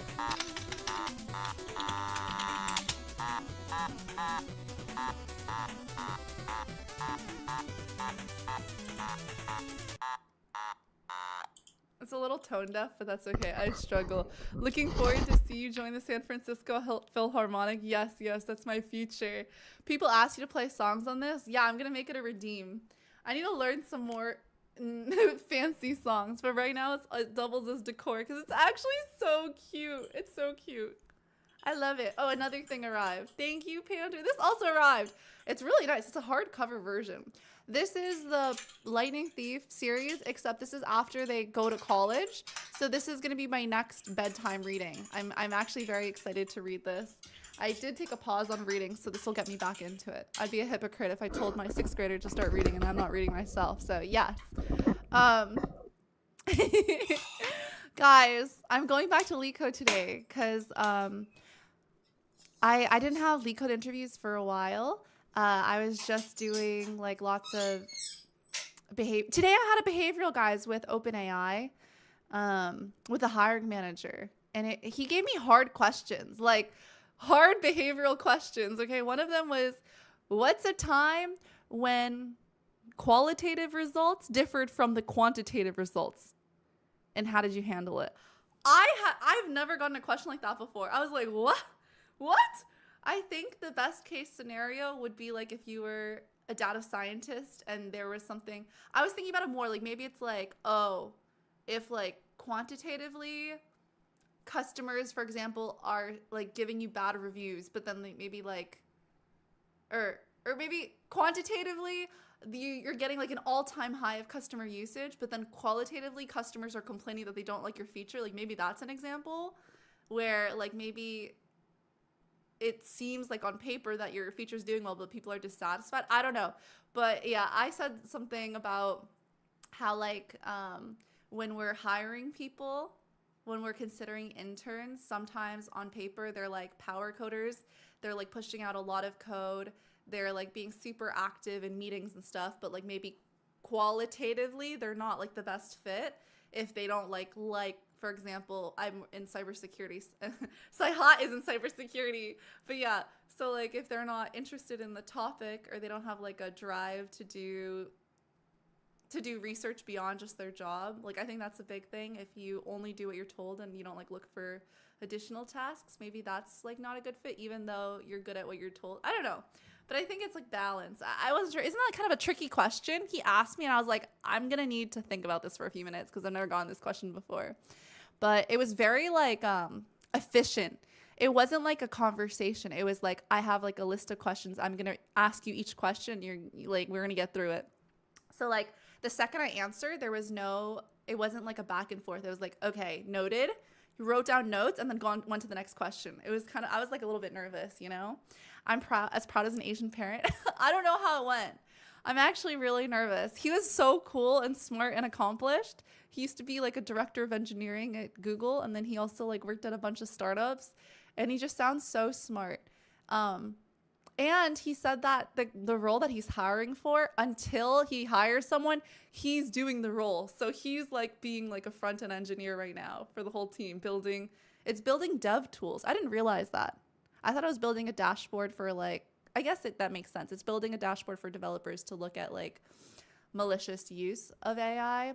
But so he asked me if I had any experience working on internal tools for other developers. And I was like, not really. Well, I talked about, I didn't have a good answer for that one. But I kind of spun some of my existing projects. I don't know if it counts though. Is it just me or does her video keep like skipping and lagging? It says 0 missed frames, 0%. So I don't know. I don't think you're supposed to be experiencing that, Red. But hi, Red. I'm really happy you're here. Spoilers? What? The do makes it sound. Yay. Let's go. Leak code. Leak coding is her specialty. I don't know. I haven't leak coded in so long. I think I've like regressed. But I have Amazon leak code interview on Monday. So I do need to prepare because I'm very rusty on leak code. You picked an interesting day to go back to the daily. I didn't say I was doing the dailies. And after that message, Steve, I think the chances are very slim. Are you saying it's like a super hard behavioral interview, but the trick is you have to behave like a data scientist? Yeah, I failed that. Qualitatively write a lot of code, or quantitatively write a lot of code. Qualitatively code is unoptimized. Yeah, something like that, Grout. That's like kind of, I think, what he was getting at. Or that's like one way you could answer the question, but it was just a very tricky question. And then the other question was like, when's the time you disagreed with a coworker? And I kind of gave a cop-out answer, I think. Like, we don't really fight. I think it was a bad answer. I don't know. But I sounded very confident. I didn't even recognize myself. I was just spewing stuff out. Like, I was just like talking like I've never talked before. Just yapping away. And he actually liked it. I think he likes yappers, like people who can just start talking. So I think it was good. He was smiling a lot, which made me happy. But sometimes he was smiling because I kept stumbling over my words. But it's fine. Hopefully he liked me and I passed. Define quality. It's been years since I came to Twitch. I remember you fighting with JavaScript promises. This is amazing. Mendoza! Yes, when I first started streaming on Twitch, I literally was learning how to do CSS and HTML, and now I'm a full-time front-ender for the last 4 years.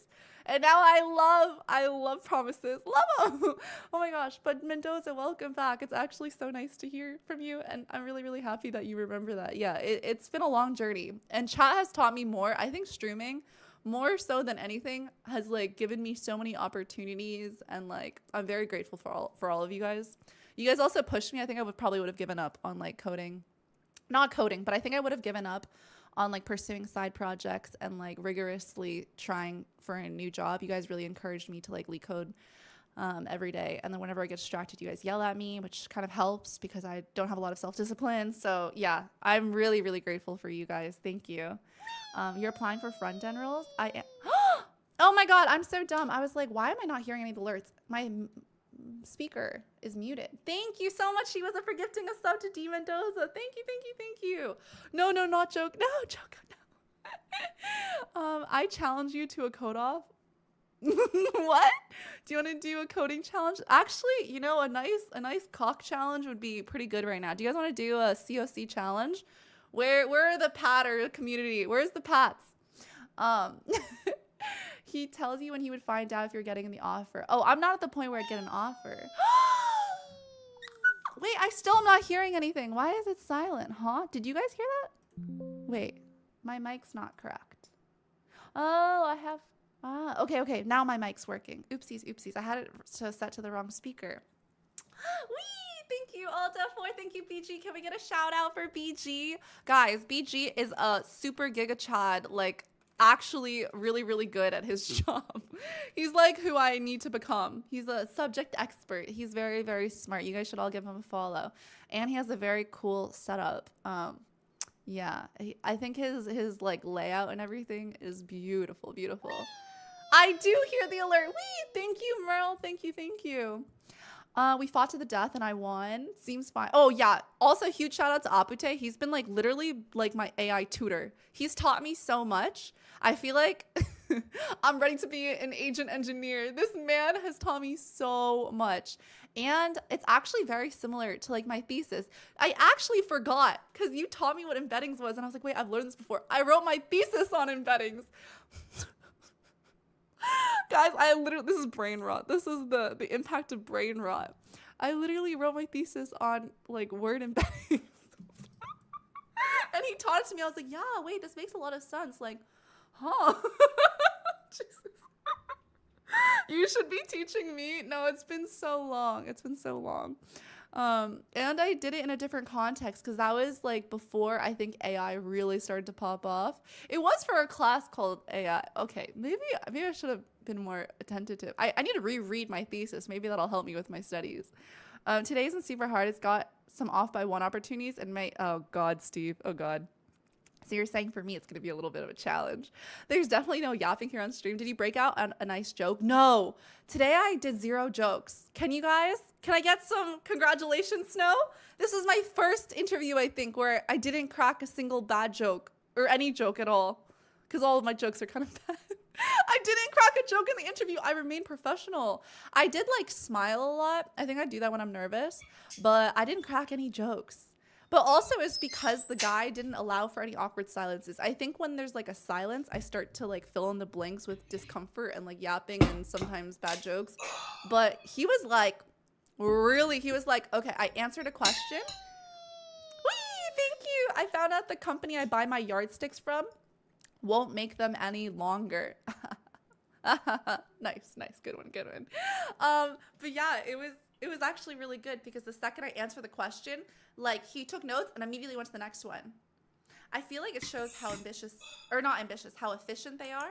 But he said the #1 word he would describe OpenAI with is ambitious. He said everybody there is just like super, super like motivated and like